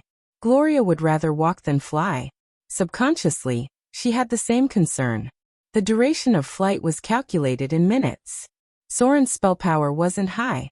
He had a profession level of 6 and an intelligence bonus of 5, so his spell power was around 11 points. He could sustain fly for 11 minutes and fly for around 6,000 meters. Soren's wizard rank was 6, and he had 2 level 3 spell slots. Together, he could fly 12 kilometers. This distance was more than enough for them to climb over a mountain. There was a strange sound in the sky. Soren seemed to have heard the sound of the ice Quetzalcoatlus. He quickly lowered his altitude a little, and then made a gesture to Princess Anna in his arms to keep quiet. He slowly flew at a low altitude and sneaked over. Fighting the ice Quetzalcoatlus in the air was completely suicidal. There should be more than 1 or 2 groups of Quetzalcoatlus in this area. Fly was very fast in a straight line, and the speed of ascending and descending was halved. Soren quietly flew over, and soon the field in front of him gradually widened. Over the mountains, there was a dense forest, a very dense snowy forest. Soren was undoubtedly relieved. He quickly lowered his altitude and flew slowly, and then landed after entering the dense forest. He still had to walk, but now the road was much easier. It took him half a day to pass through the dense forest with Princess Anna, and gradually entered the area where human activities were. "Come on. Put this on." Soren took out a cloak and handed it to Princess Anna. He said in a deep voice, "Don't talk too much on the way, and don't take off the cloak. The chosen of the gods are very difficult to deal with. Maybe they have spies here." Princess Anna nodded gently, then put on the cloak. This was actually the territory of Arendelle, but no one could guarantee that there were no torturers here. As long as there was a specific target, the legendary wizards could come here in a short time. Soren was not sure about the situation in Arendelle. The chosen of the gods was very powerful, and he did not know if the Princess Royal could deal with it. The most appropriate way now was to disguise themselves and go all the way. By the way, they should see the changes in Arendelle. If there were no big movements, they should be safe. After all, according to Soren's past memory, there was indeed not much happening in the Frost Kingdom. The two of them walked all the way along the snow. They slept in the wilderness for a night, then continued for tens of kilometers until they finally saw the outline of a town. "This is the town of Taradu," Princess Anna recalled and whispered. "If we continue forward, we will be close to the sea. This town seems to be managed by a baron. I can't remember his name." There were many towns under the kingdom of Arendelle, mainly because the area of arable land was not as large as the southern region. The number of large cities was less than 1/5 of the southern region. However, small villages were very rare, mainly because it was difficult to maintain villages in the Frost Kingdom. The monsters here were generally difficult to deal with. It could be seen that something must have happened in the kingdom of Arendelle, because Soren saw the guards on guard and the cross erected outside the town. A cross. This was a special symbol. It didn't have a religious significance like it did in his previous life. Instead, it represented a type of punishment. There were only 2 types of punishments that frequently used the cross. The first was being nailed to the cross, and the second was the familiar burning penalty. These 2 punishments were rarely used in the kingdom because they were too cruel. The most common punishments were beheading and hanging. Ordinary punishments were either fines, hard labor, or relatively severe whipping.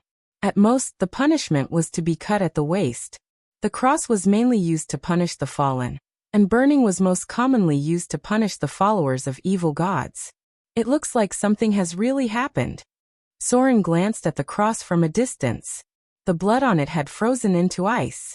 It was estimated that someone had been nailed to death. He turned to look at Princess Anna next to him and whispered, "Follow me, don't talk." The guards in the town were on high alert. Soren took Princess Anna forward little by little. Suddenly, there seemed to be a commotion next to him. Everyone nearby retreated in awe. The commotion here attracted the attention of the guards. A security captain who looked like a big man from the north came over. He shouted loudly and waved the whip in his hand, but then his expression became very ugly. His eyes were full of awe as he took a step back and bowed his head slightly to show his humility. It was a woman who appeared. A woman who looked a little evil. Her face was covered with a veil, and her pupils were quite seductive. Her silhouette was somewhat of an Indian woman. Her hair was tied into small braids with many scattered decorations on them. The woman was wearing a black robe with a mark of a skull on the front. This symbol could not be used indiscriminately. If she was not a priest of the god of death, using this symbol would lead to other troubles. But in fact, this woman was not a priest of the god of death, but a priest of another god. There was an emblem on her chest with a blood-red background, with traces of white bones and black antlers. This was a priest of the goddess of misfortune. There were two goddesses among the gods. The first was the goddess of fortune, and the second was the goddess of misfortune. Whether you believed in them or not, it was best to show the appropriate awe after seeing their priests. Because these two goddesses were notoriously difficult to deal with, their personalities and preferences were difficult to judge, and their demand for believers was not high. Among the gods of the whole world, the goddess of fortune and the goddess of misfortune had the fewest priests, because regardless of whether there was a priest to expand the faith, they were one of the two most familiar and most frequently mentioned gods. Even Soren prayed to the goddess of fortune for luck, which showed how special their existence was. The goddess of misfortune was an evil and willful goddess, and her priests were not much better. Because priests were rare, almost none of the priests of the goddess of misfortune were simple characters. Although they could not bring you good luck, they could make you be entangled in misfortune. This was not a joke. The priests of the goddess of misfortune had the ability to reduce luck, which could make you unlucky for a long time. The world was more in awe of this goddess. Soren was also quite afraid of the goddess priest, so when she passed by, he quickly pulled Princess Anna and bowed slightly to show respect. No one wanted to be entangled in misfortune. Things should have been over like this. The priest of the goddess of misfortune walked straight past, and no one dared to stop her, but she stopped in front of Soren. The woman looked at him with strange eyes, then slowly spread out her hands, and the emblems of antlers and bones were engraved on her palms. She slowly said, "The goddess needs you to sacrifice to her." The people around him immediately made way for him. Soren's expression was a little stiff, because this move was a bit like he was being blackmailed, and he had to take something out. Princess Anna quietly pulled the corner of his clothes, and Soren did not hesitate much. He quickly took out more than a dozen kindler, and then carefully put them in the palm of the woman's hand and said, "I humbly offer a sacrifice. May the goddess of misfortune watch over my enemy."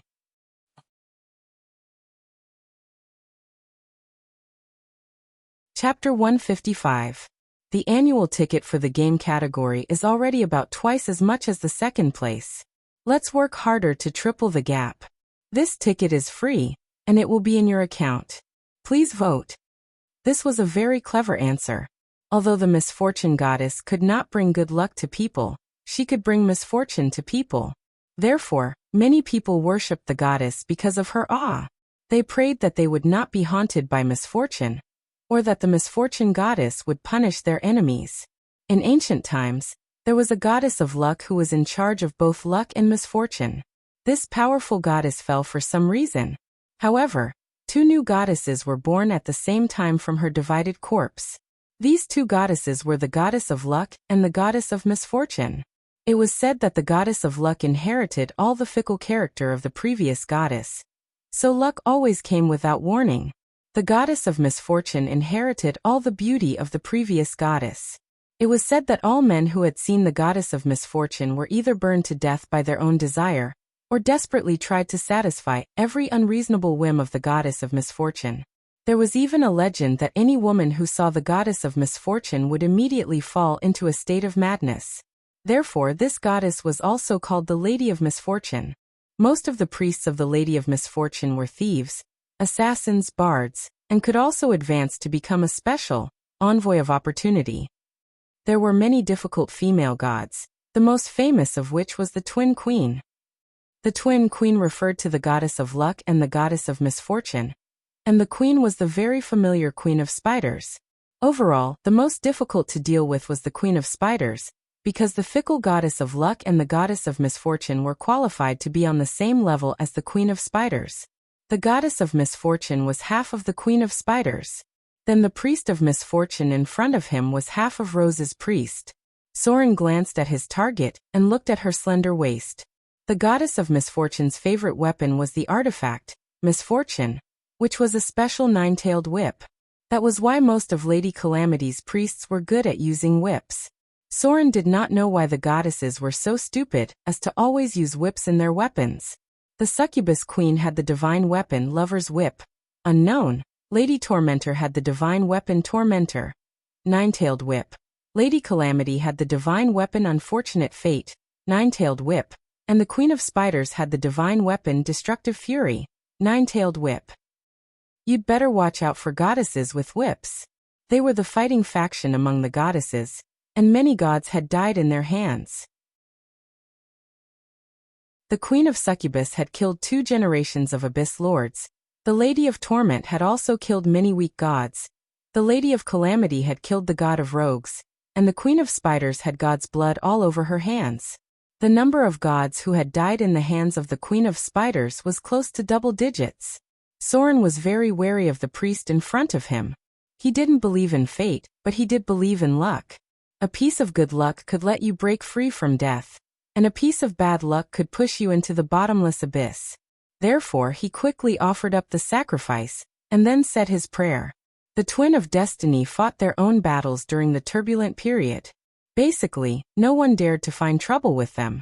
It was just this pair of sisters who wanted to fight to the death. If the goddess of misfortune had not begun to look for allies, it was estimated that the other gods would not have been involved in this battle of luck. Anyway, the divine power of these 2 goddesses was very strange. Sometimes even the great god's luck could be affected. However, in any case, these 2 goddesses were famous for their golden thighs. Although their personalities were capricious, when there was a chance to hug them, he still had to be courteous. Even if it couldn't improve his luck, he could still spend money to avoid disasters. The woman with some strange pupils looked at Soren. She looked down at the kindler in her palm, moved her lips slightly, and then put the badge representing the goddess of misfortune on Soren's forehead. She playfully said, "The goddess has taken away your misfortune, but you need to offer more sacrifices to express your sincerity and get the blessing of the goddess of misfortune." The blessing of the goddess of misfortune? When Soren heard this word, he was a little stunned and looked up at the woman in surprise. The priest who dared to say this was not simple. The blessing of the gods was a special kind of blessing. At the very least, the priest of the archbishop level was qualified to represent the blessing of the gods because they had mastered the ability, divine power. The archbishop was a quasi-legendary priest, and legendary priests could also mobilize weak divine power. The priest of misfortune in front of him dared to say this sentence. Did she have the status of an archbishop in the church of the goddess of misfortune? But she didn't look like a legendary priest. The strange woman in front of him was still looking at Soren with a playful expression. Her expression seemed to be interesting. When she saw that Soren was a little hesitant, she seemed to be a little unhappy and wanted to withdraw her hand. Her figure was ready to continue forward. Soren obviously paused for a moment, and then hurriedly pulled her back. He gritted his teeth and took out all kinds of gems and gold coins from his multidimensional bag. He took out at least a dozen gems, all of which were reserved for alchemy. They were at least equivalent to the value of thousands of Kindler coins. Seeing these sparkling and translucent gems, the bewitching woman revealed a smile on her face again. She naturally put away these offerings and gave Soren a look. But he was still a little hurt, so he didn't notice it for a while.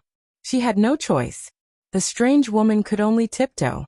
There was a difference in height between the two. She was only about 1.65 meters tall. The woman kissed Soren's forehead, then the side of his face, and then whispered in his ear. The goddess of misfortune has begun to pay attention to your enemies. You have used your sincerity to get the goddess blessing. A faint light appeared on the emblem. It was invisible to the naked eye, but Soren still saw a little bit of it. The strange woman didn't seem to have any intention of staying. After she put away all the gems, she walked forward with a satisfied look. She didn't know why, But before she left, she looked at Princess Anna next to her inexplicably. She left directly like this, and basically no one dared to stop her. The name of the goddess of misfortune was not a joke. Perhaps it was because of the fear of misfortune. The others didn't dare to approach Soren. The guards didn't stop him and let him pass directly. The goddess of misfortune was famous for being vengeful. She had very few priests, and those who dared to attack her priests would definitely be retaliated against. Now that even Soren got some benefits, the group of guards didn't dare to question him. Princess Anna's expression was still okay. She blinked her beautiful big eyes, leaned in front of Soren, and whispered, "It seems that she really is a high-grade priest of the goddess of misfortune. You definitely won't encounter misfortune in the future. Our luck is really good. A priest of the twin of destiny is very rare. I was also blessed by a priest of the goddess of misfortune when I was very young. I haven't seen them since then." Soren couldn't help but be stunned. Then he frowned slightly, pulled Princess Anna forward, and at the same time said in a deep voice, "You were blessed by a priest of the goddess of misfortune?" "Yes." The girl nodded naturally, then smiled and said, "It seems that my sister specially invited them. What a coincidence. Now you are also blessed by a priest of the goddess of misfortune." "No." Princess Anna's slow head finally turned and murmured, "The goddess of misfortune? The goddess of misfortune?" The two of them sped up as they walked forward. There were some customs in this world that were almost everywhere. For example, when a newborn was born, they would generally pray to many gods. These gods were not only good, but there were also evil existences like the goddess of misfortune. Parents would offer sacrifices to pray that their children would be lucky, and at the same time, pray that misfortune would not fall on their children. This was a kind of worship full of reverence. However, if there was a priest of a god present in this ceremony, the other parts of the ceremony would be cancelled because the realm of the gods covered each other. Therefore, if there was a priest of the goddess of misfortune present, there would never be a ceremony to worship the goddess of misfortune. There was no trace of the strange woman in front of them. Soren and Princess Anna couldn't find her. She just walked into the crowd and quickly disappeared. Princess Anna's expression was a little hesitant as she murmured, "This shouldn't mean anything, right? Maybe it's just a coincidence?" Although the goddess of misfortune is not kind, she can indeed bless people. Soren seemed to be a little silent. If all this was a coincidence, he couldn't be sure because so many people stopped in front of him. The goddess of misfortune and the goddess of good fortune had been fighting for thousands of years. If Princess Anna was really blessed by the goddess of good fortune, then she definitely had the aura of good fortune. Soren couldn't see this aura, but the priest of the goddess of misfortune definitely could. Maybe she really just happened to pass by here, but the act of blessing Soren didn't seem to be just a coincidence. What was her purpose? Hero's luck, aura of good fortune, blessing of misfortune. Soren checked his data display and found that there was really an extra ability, which was a special ability of background. Blessing of the goddess of misfortune. Blessing of the goddess of misfortune special ability. You have received the blessing of the goddess of misfortune. Your luck will not be reduced below the average level. You will be immune to any spells that bring misfortune, such as disaster, misfortune, and so on. At the same time, your enemy will be watched by the goddess of misfortune. When any judgment occurs, you will receive a deduction of 1 point of misfortune. These judgments include attack, hit, evasion, immunity, and so on. Note: you have entered the site of the most capricious goddess of misfortune. Pray for yourself. Unlucky.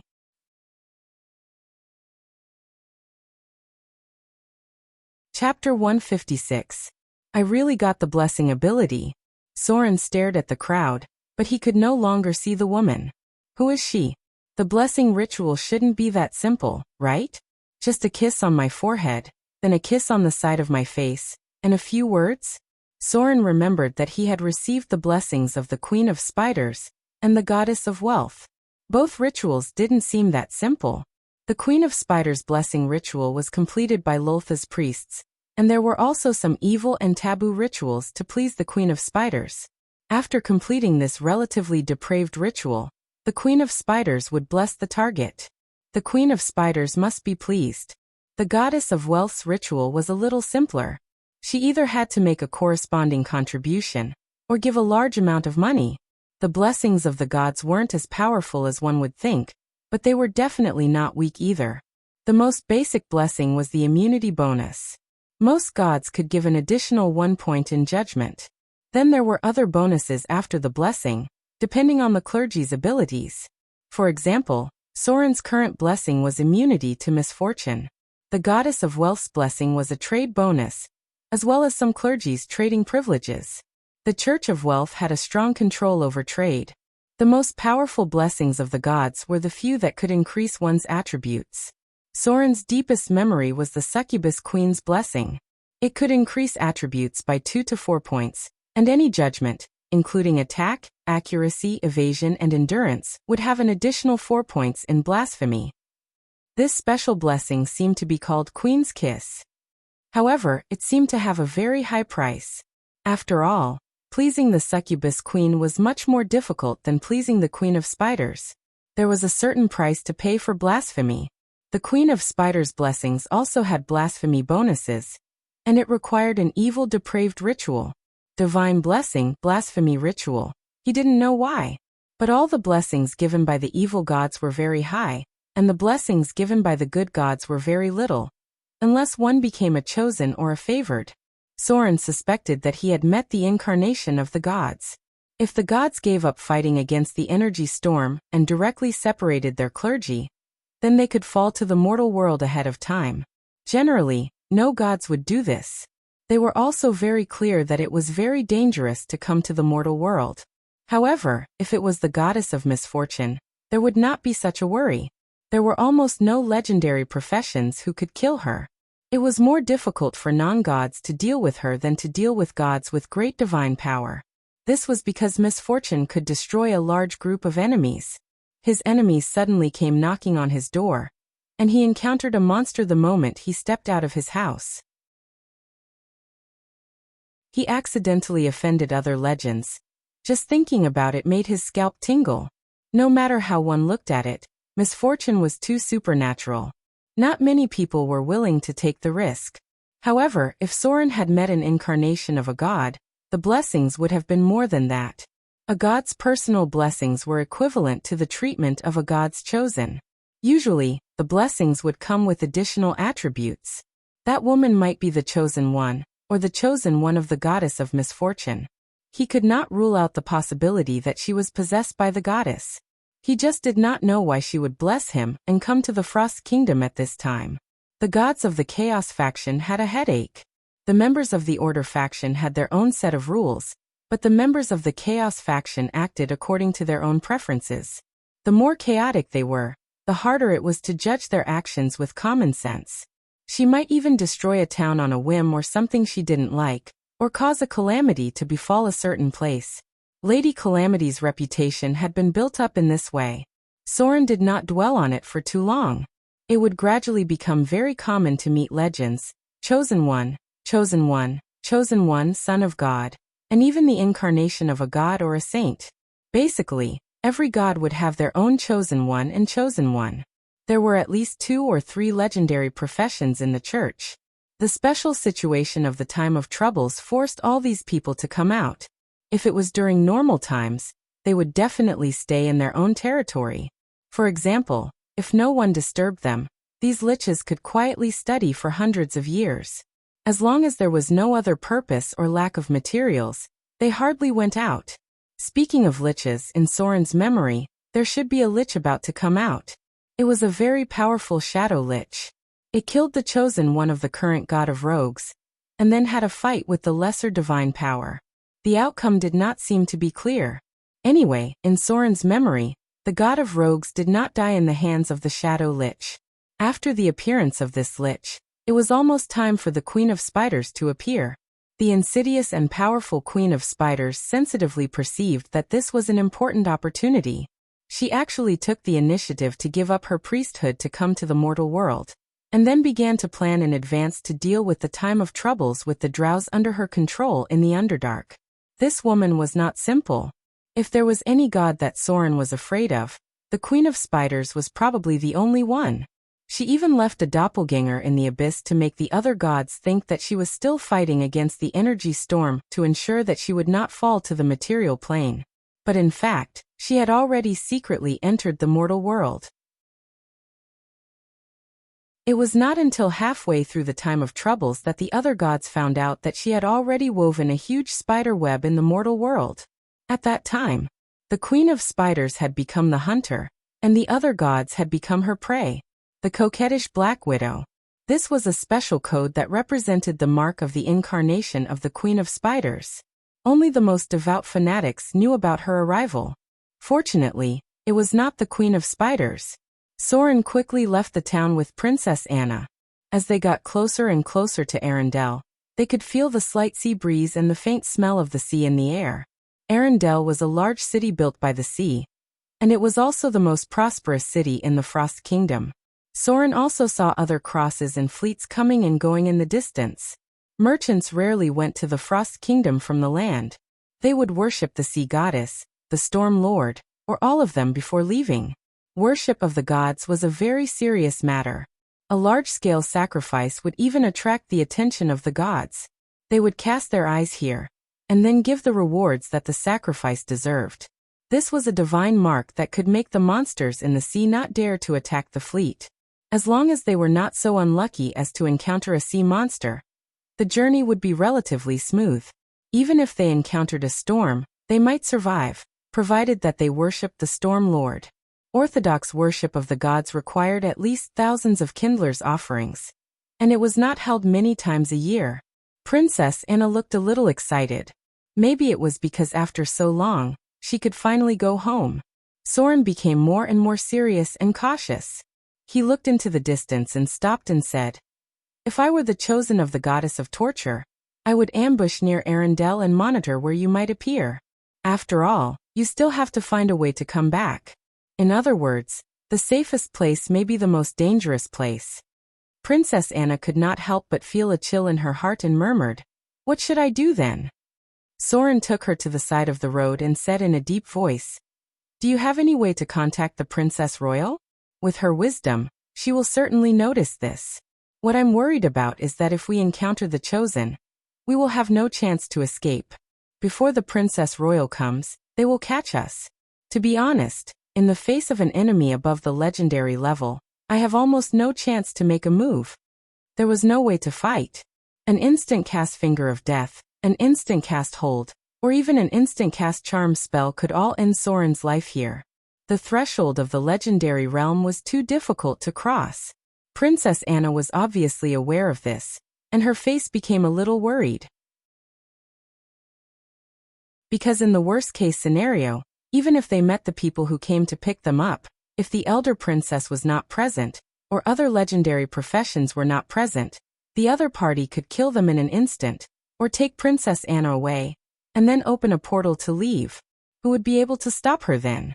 Soren had always been a very cautious person, and liked to expect the worst first.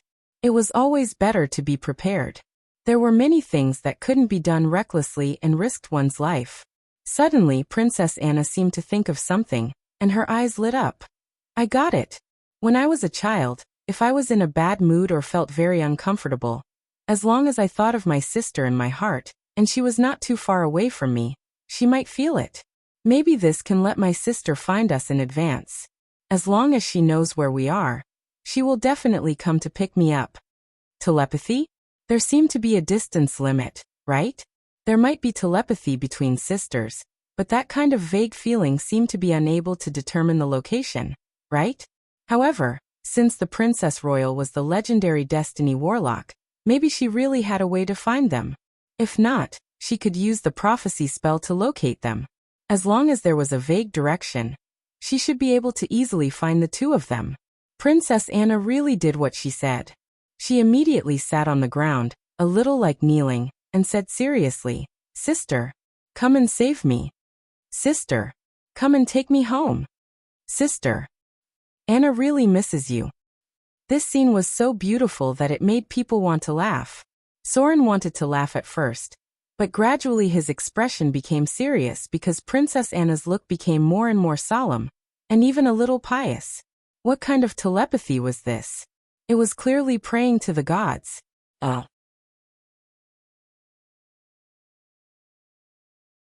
Chapter 157. The wind and snow around them trembled slightly. Soren held his curved sword vigilantly. Princess Anna seemed to become more devout, and her expression was a little excited.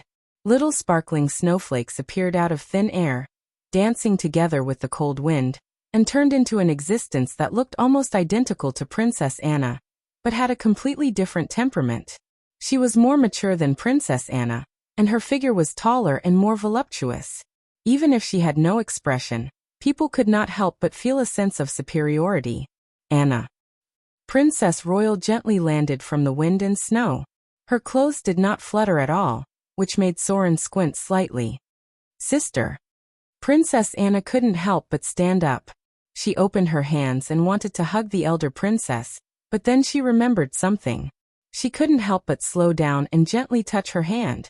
The elder princess's fingers turned into snowflakes and then quickly returned to their original appearance. What? Soren's eyes showed a hint of shock. What appeared was not Princess Royal's real body, but an ice and snow avatar she made with some special power. The wizard's level 7 spell was projection, and the level 8 spell was simulacrum, but none of them could be as amazing as Princess Royal's. She appeared here directly, but her real body was still in Arendelle. This was not just a spell. It might even have penetrated some kind of law. It was estimated that the avatar of a god would be no more than this. Was she a human? Or a god? Princess Royal's eyes fell on Soren. As if she had seen something, she could not help but frown slightly. She gently stretched out her hand and slowly said, Anna, I'll take you back now.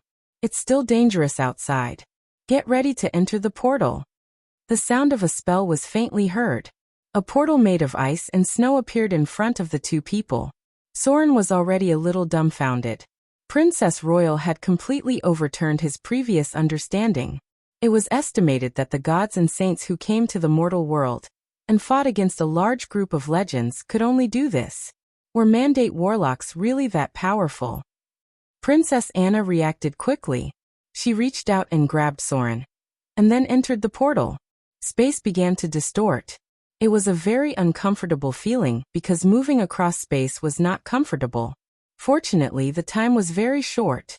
After a slight shake, Soren was pulled by Princess Anna to the top of a magnificent castle. In front of them was another Princess Royal. This time, it was not an incarnation because she had the aura of a living person. She slowly opened her eyes. Her blue pupils were dreamy and blurred, as if they could make people lose themselves in them. She gently spread out her arms and hugged her. Anna. Sister. Princess Anna rushed in at once. Princess Royal hugged the girl in front of her and turned her head to look at Soren. She frowned slightly and said, Captain, send this guest to rest. I want to talk to my sister for a while. She was not angry. The moment Soren saw Princess Royal, he could not help but tremble. He had an inexplicable feeling of wanting to bow down and worship her. Princess Royal just stood there quietly, like a queen overlooking the world. She clearly had the same face as Princess Anna, but she was as beautiful as a dream goddess. Just a glance at her was enough to make people's minds tremble. Soren bit the tip of his tongue slightly. His heart was already in turmoil. He secretly said, What a high charm. This is definitely more than 30 points of charm. It has begun to affect my mind. What an amazing charm. It gave people the illusion that they were looking at a natural king. It was almost to the level of interference with matter. Legend has it that the Queen of Succubus in the Abyss, as long as someone saw her face, they had to go through a legendary level charm spell. If they could not pass, their mind would be affected by the Queen of Succubus. This special divine domain was called seductive beauty. There was also the supreme god of the nature god system in the past, the legendary goddess of nature. She also had this ability, but her divine domain was called nature's beauty, which also had a legendary level of will. Soren clearly felt that from the first time he saw her, his will was forced to go through a test. He passed, but he did not dare to look at her again because he was worried that he would have to go through another will test, unless he was willing to succumb to Princess Royal's charm. She obviously did not have the ability to cast any spells. She just naturally appeared in front of him, and it already had such an effect. This reminded Soren of a saying. Never look directly at the face of those gods who are famous for their charm. Your mind will be affected by their beauty. The current representative gods were two. One was the queen of succubus, and the other was the goddess of love. The two sisters whispered something to each other. Princess Royal moved her finger slightly, and Soren could not hear any sound. A dignified court lady came over, bowed slightly and said, "This way please. Her Majesty the Queen asked me to treat you well. We have prepared a room for you. You can rest there. Thank you very much for bringing Princess Anna back safely. Her Majesty the Queen will give you the reward you deserve tomorrow." Soren frowned slightly, then bowed slightly to Princess Royal, and followed the court lady out. This doesn't seem to be friendly. Princess Royal didn't even want to say a word to me? Wasn't this attitude a little too cold? Princess Anna, who had said a lot, finally came back to her senses. She held Princess Royal's white fingers and said happily, "This time it's all thanks to Soren. If it weren't for him, I'm afraid I would have been caught by those bad guys.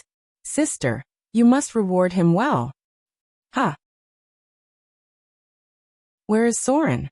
Princess Royal's mouth showed a rare gentle smile. She reached out and stroked Princess Anna's long hair, and said slowly, "I think he's very tired. Let the guard take him to rest.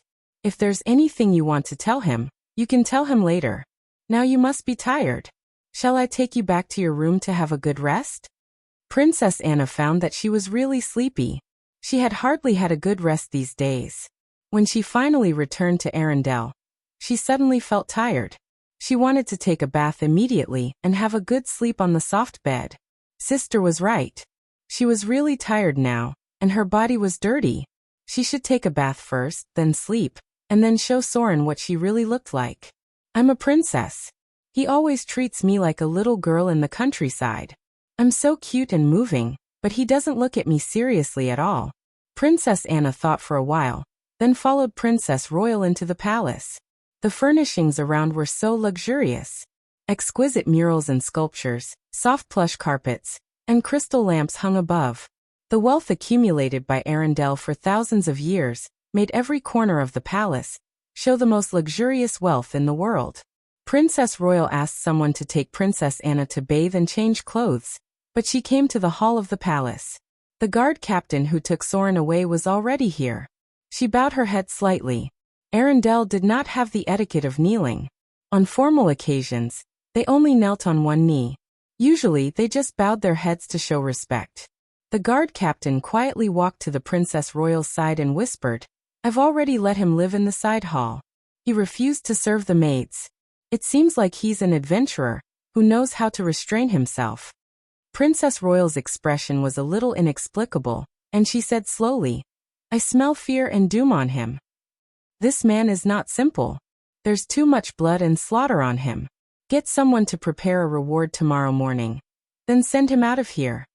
The guard captain nodded slightly and said, "Yes, Your Majesty." Princess Royal hesitated a little, reached out and rubbed her forehead and said, "After all, he saved Anna. The reward can be more generous. Let someone go to the treasury and choose 1 or 2 legendary equipment. I don't think an adventurer like him cares so much about monetary rewards." The guard captain was a little stunned, and then said, "Yes, Your Majesty. You may leave." Princess Royal waved her hand gently, then walked to the balcony of the castle, looked at the mountains covered with snow in the distance, and murmured, "The gods have begun to appear. The Winter Maiden has come to the mortal world in person. The gods have lost contact. What does this mean? A mortal with the smell of fear, and the blessing of Lady Calamity. We must not let him get too close to Anna. Lady Calamity itself represents misfortune. People who can be blessed by her must bring disaster. The trajectory of his fate seemed to be filled with endless blood and slaughter. Destiny. Why is it that the closer we are to fate, the more we see, the more confused we are? Is there a fate in this world? Or is it that our fate is constantly changing?" Princess Royal's figure slowly disappeared. The next moment, she appeared outside a room. Inside was a natural hot spring. Arendelle had the best natural hot spring in the world. The hot spring was brought to the palace by top alchemy. Every year, more than 10,000 kindlers were spent to maintain it. There were hot springs flowing here all year round. Princess Anna's favorite thing was to soak in it and sleep with her eyes closed. The room was filled with water vapor, and one could vaguely see the palace maids serving Princess Anna to bathe and change clothes. The girl's white and round toes tapped in the bath, and then slowly walked in with a sigh of satisfaction. Princess Royal showed a faint smile, and gently took off her long dress.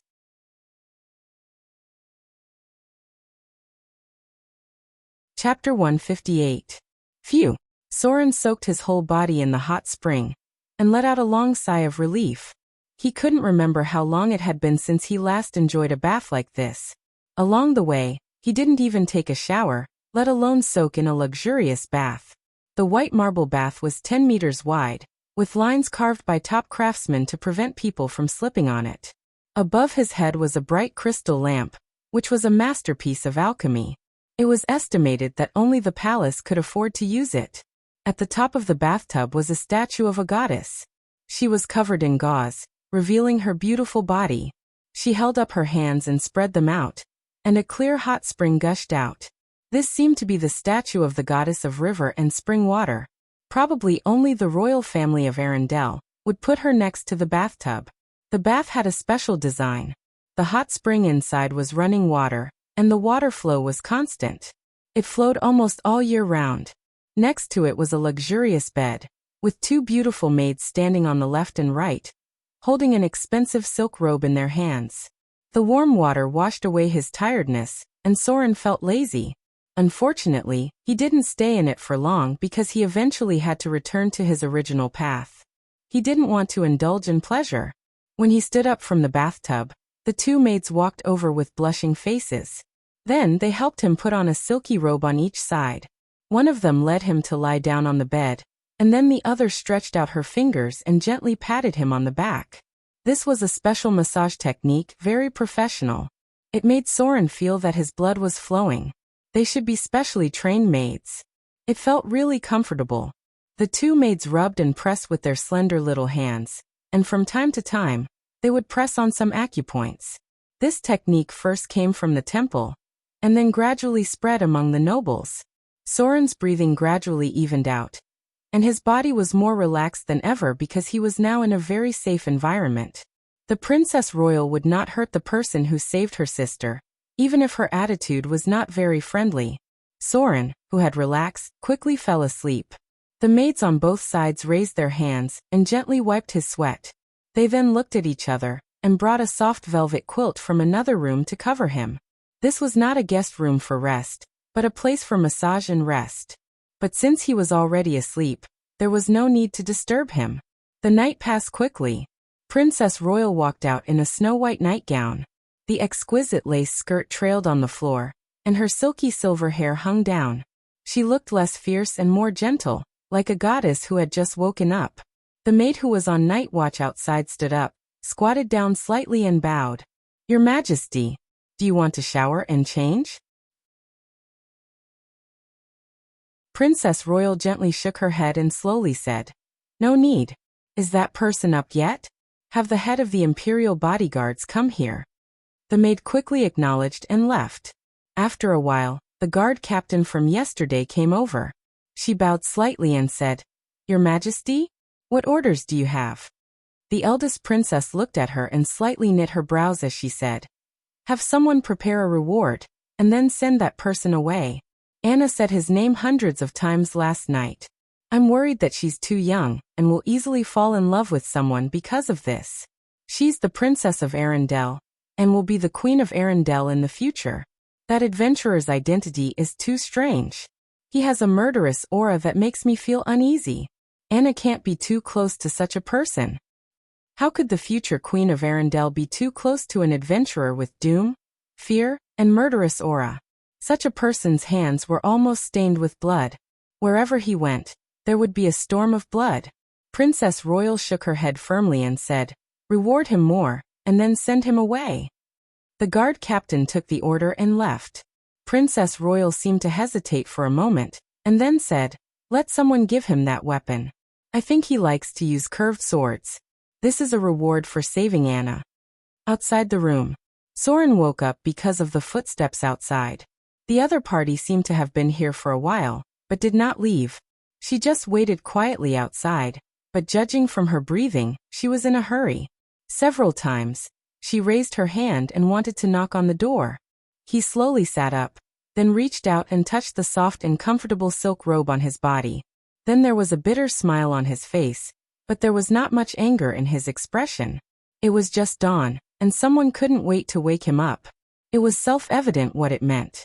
Princess Royal did not welcome him. Soren took off his robe and put on the rough cloth and leather armor. He looked at the luxurious room in front of him and murmured, "After this crisis, I'll prepare a room like this for Vivian in the future." This was the life Vivian should have. Instead of following him to wander from place to place, trekking through thousands of miles of wind and snow, weary and exhausted from the hardships of wind and snow. An 8-year-old girl. But she had never enjoyed a real life. In fact, she had been living a hard life. Although she never complained.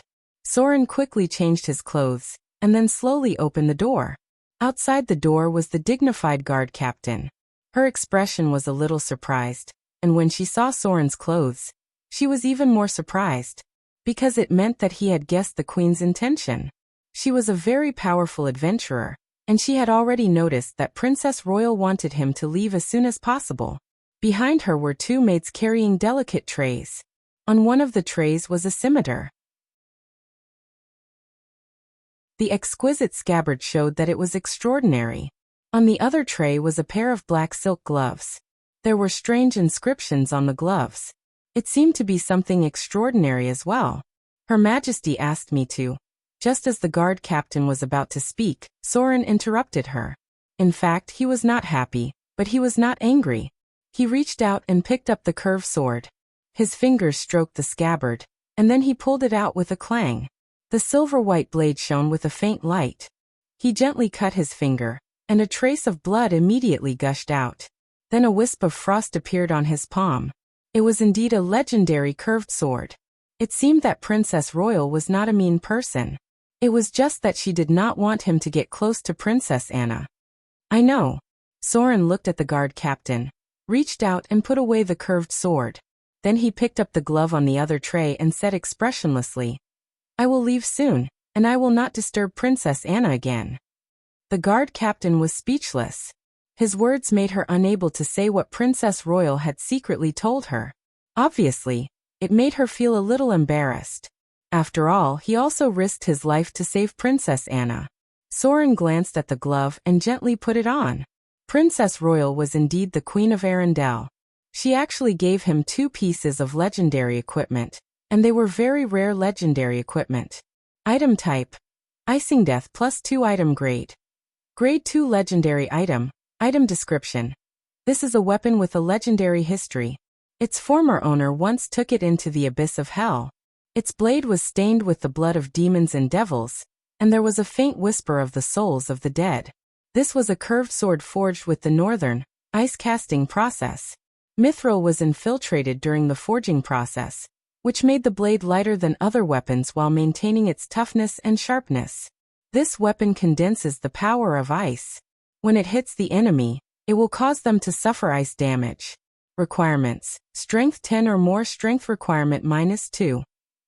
Equipment effect: Mithril characteristic, ice casting characteristic, +5 sharpness, +5 penetration, +3 toughness, +2 armor break, +3 ice damage.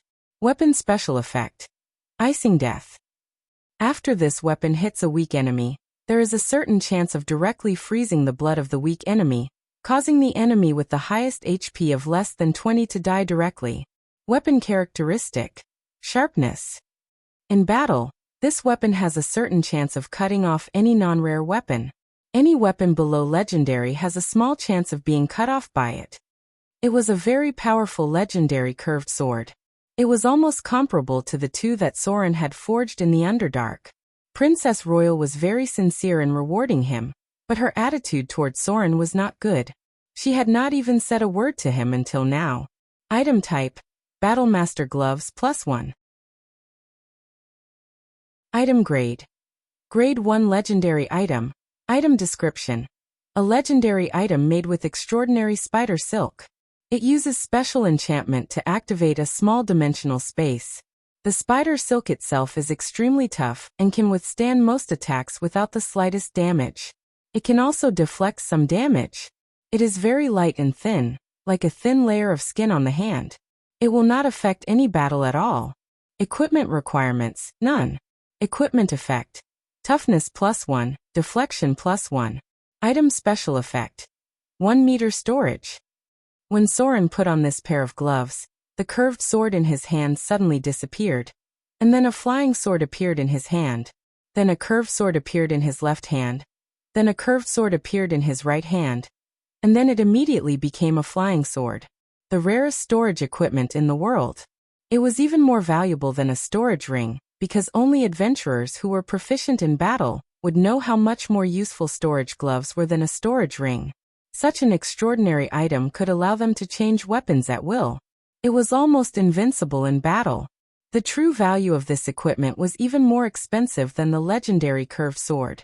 The value of both equipment was almost comparable to a low-level noble title and a territory that was rewarded for generations. Soren nodded silently.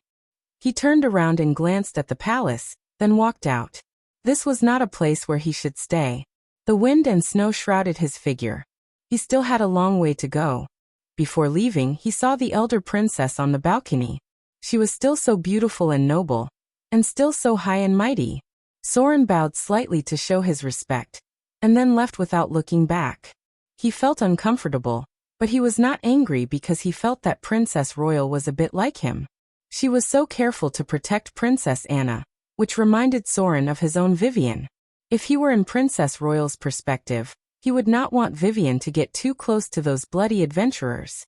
Since she could quietly enjoy the comfortable life of a princess, why let her get close to those adventurers who were always surrounded by blood and killing? Maybe one day, such people would die somewhere.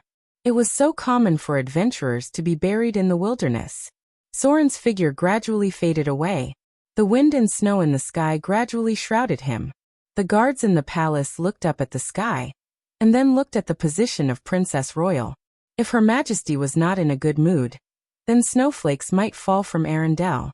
Princess Royal was a very restrained person. Outsiders rarely had the chance to see the emotions in her heart from her face. She was always the gentle and kind Her Majesty.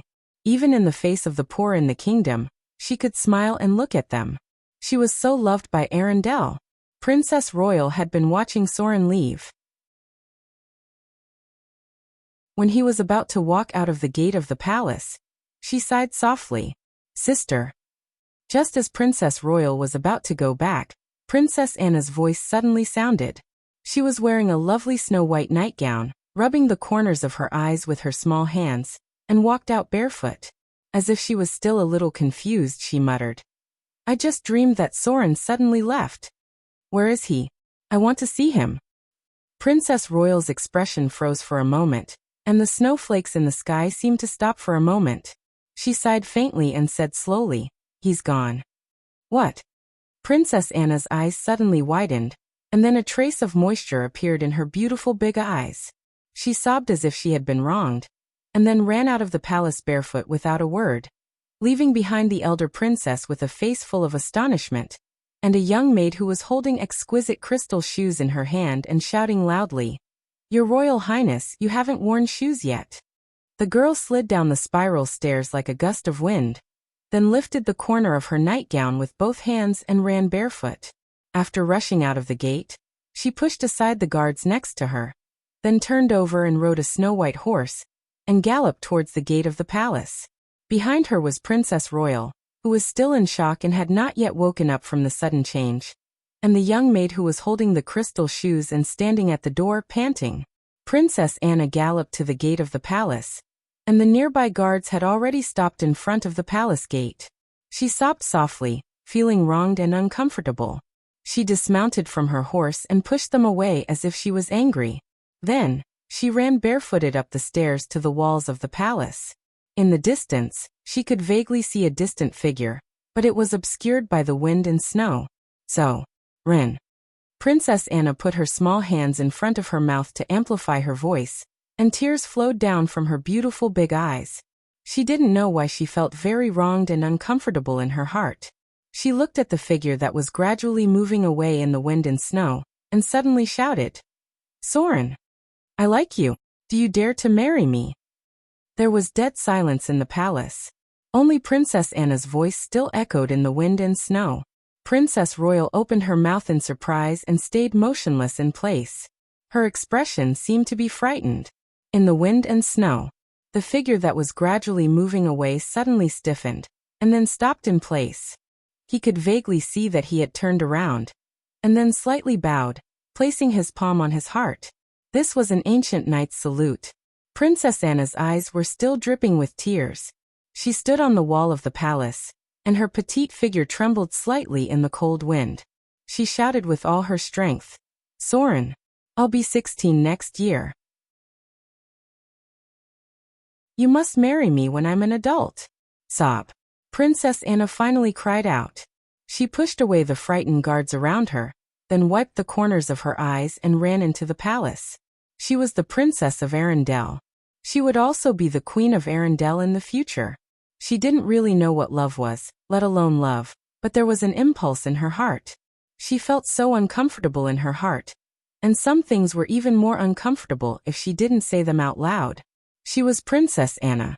She was a princess who dared to take responsibility for her actions. Others may not understand her courage, but she was really brave. She also had the pride of a princess because she asked Soren if he dared to marry her. This was a very heavy responsibility. She was one of the 2 pearls of Arendelle, the future queen. She was not an ordinary girl. Marrying her required not only strength, but also great courage. She was also a traditional girl, because what she wanted was not a love relationship. She followed the ancient tradition of Arendelle. She was very simple, because she thought that if she liked someone, she should enter the sacred marriage hall. So she shouted to the person she liked, "Do you dare to marry me?" She was a brave girl, but in fact, she was also very scared. She was Anna, one of the 2 pearls of Arendelle, the most dazzling princess. She may not be strong, or the most beautiful princess, or even very smart, but she was her. She was the one and only Princess Anna. P.S. Originally, this was going to be written in 2 chapters, but I'm afraid you'll go crazy and smash my window, so I'll just stick to 1 chapter. After writing it, I actually felt a sense of exhaustion. I don't know how it went, but I should have done my best. Finally, please reward me. Please give me monthly votes. Please give me monthly votes. There are 2 more today.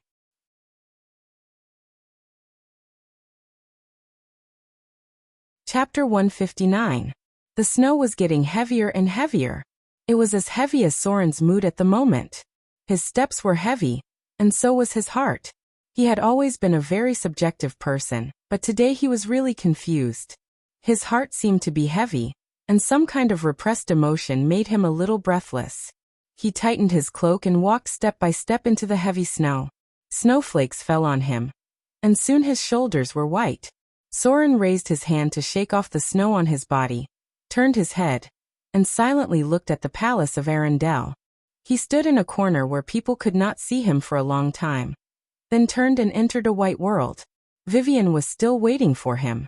It was almost impossible for him to marry the Princess of Arendelle, the future queen, because Vivian was the child of fear and might become the Dread Lord in the future. Unless he was willing to let Vivian face all this alone, he was bound to go further and further on the path of the Dread Lord. At that time, it would not be an exaggeration to say that they would be enemies of the whole world. Even if he helped Vivian defeat the Dread Lord in the end, the evil gods would covet Vivian's divine power, and the good gods would try to eliminate the Dread Lord once and for all. Vivian's path was destined to be full of thorns and blood. Otherwise, he would not have prepared for the worst in his heart to transform into a shadow lich. Soren performed an ancient knight's salute. It did not mean anything, but it was just a promise from a guardian knight. When she needed it, he would stand behind her. The snow was still flying. In this snow-covered world, Soren saw 2 lines in his eyes. One rose to the top of the throne. She would become the ruler of Arendelle, the queen who was supported by all people. The shadow of the gods stood behind her, protecting her kingdom and protecting her. The other fell to the bottomless abyss. The road he walked would be covered with blood, and the bones of countless enemies would accumulate into stairs. In the vast white bones, he would step into the bottom of the abyss, where a battle awaited him. For Vivian, Soren was willing to give up his life, but he wouldn't stop here. Although his heart was so heavy, the world was shrouded in a bone-chilling coldness. The curved sword at Soren's waist glowed. When he pulled out the legendary curved sword named Icing Death, a cold light seemed to spread from it. It looked so dazzling, but its temperature was so bone-chilling. The curved sword seemed to have a spirit, and it could feel the heaviness in Soren's heart. The mountains in the distance gradually appeared. Soren's footsteps did not slow down at all. He quietly walked past one town after another, heading towards the north.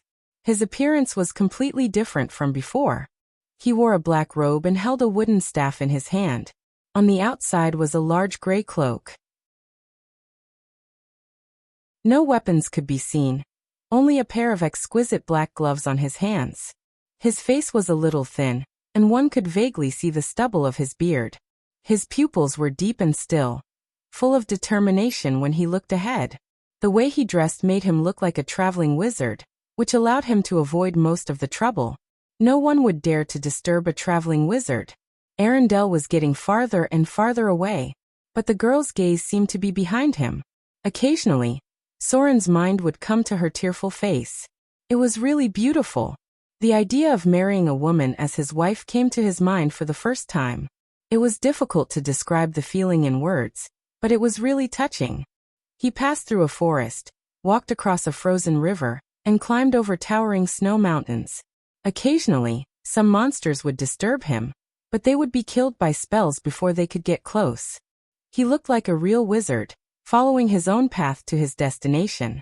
The snowstorm lasted for 3 days before it stopped. Soren had come to the ice mountain range that stretched for hundreds of miles. He moved along a small path, using levitate and fly to hurry on his way, crossing these mountains that were like natural strongholds. Time passed little by little. He didn't travel much every day because he encountered many powerful creatures, such as the ice Quetzalcoatlus near the mountains, the huge ice sculptures, the earth dragon that was as heavy as a mammoth, the earth spirit bear that was scattered all over the place, and many other powerful monsters that he was familiar with.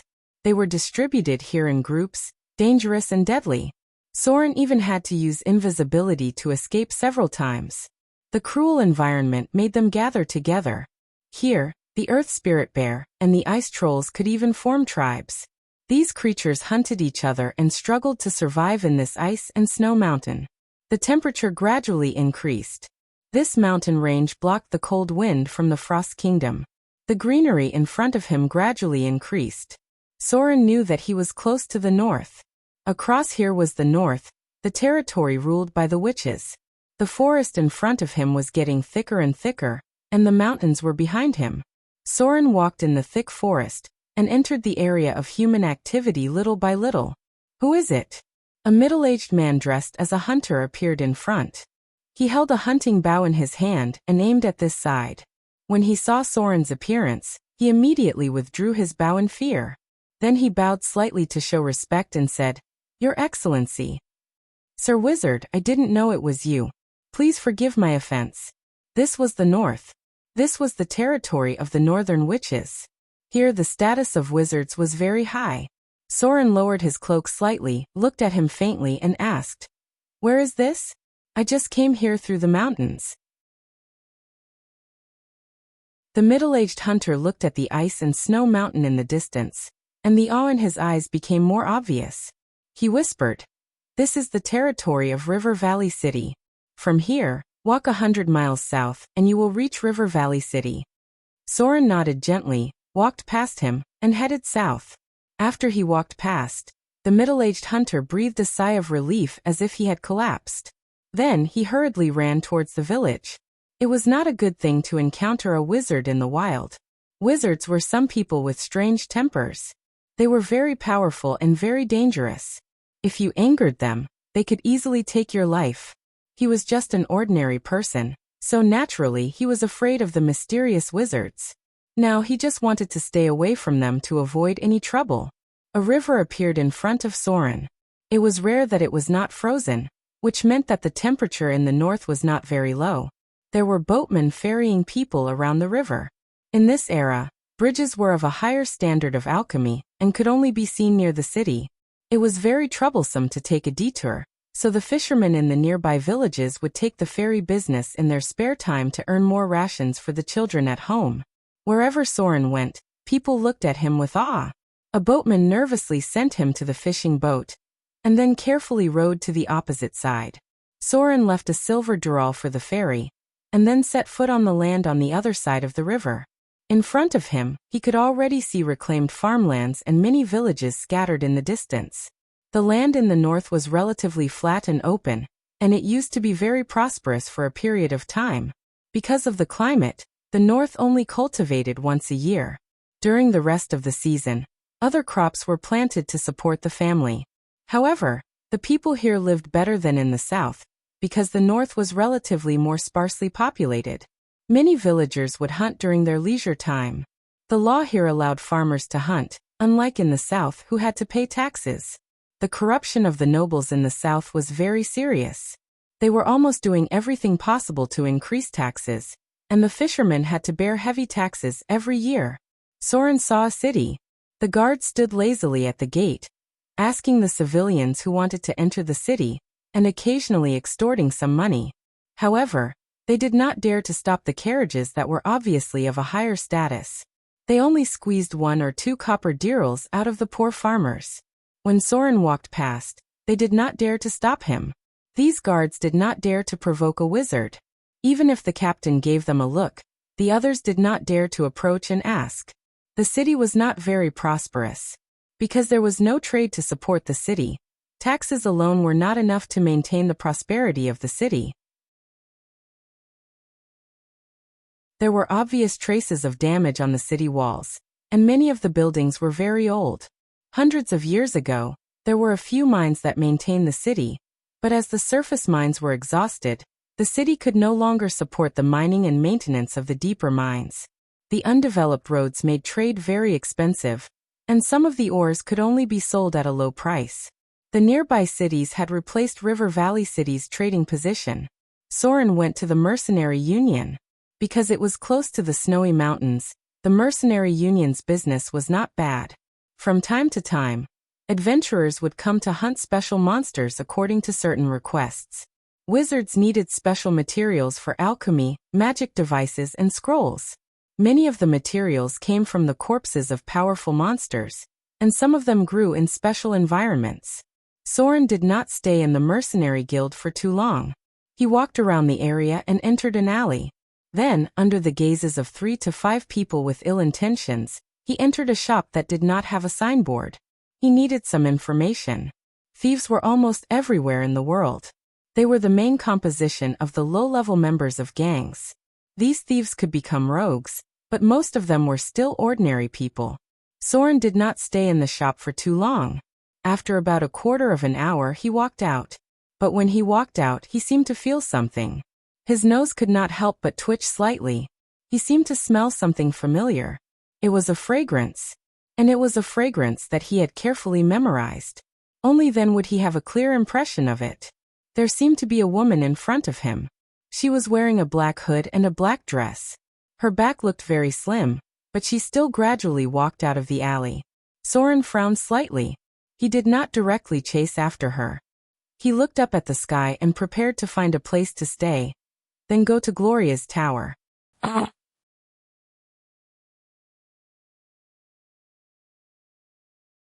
Chapter 160. The snow was getting heavier and heavier. It was as heavy as Soren's mood at the moment. His footsteps were heavy, and so was his heart. He had always been a very subjective person, but today he was really confused. His heart seemed to be heavy, and some kind of repressed emotion made him a little breathless. He tightened his cloak and walked step by step into the heavy snow. Snowflakes fell on him, and soon his shoulders were white. Soren raised his hand to shake off the snow on his body, turned his head, and silently looked at the palace of Arendelle. He stood in a corner where people could not see him for a long time, then turned and entered a white world. Vivian was still waiting for him. It was almost impossible for him to marry the princess of Arendelle, the future queen, because Vivian was the child of fear and might become the Dread Lord in the future. Unless he was willing to let Vivian face all this alone, he would inevitably go further and further on the path of the Dread Lord. At that time, it would not be an exaggeration to say that they would be enemies of the whole world. Even if he helped Vivian defeat the Dread Lord in the end, the evil gods would covet Vivian's divine power, and the good gods would try to eliminate the Dread Lord once and for all. Vivian's path was destined to be full of thorns and blood. Otherwise, he would not have prepared for the worst in his heart to transform into a shadow lich. Soren performed an ancient knight's salute. It did not mean anything, but it was just a promise from a guardian knight. When she needed it, he would stand behind her. The snow was still flying. In this snow-covered world, Soren saw two lines in his eyes. One rose to the top of the throne.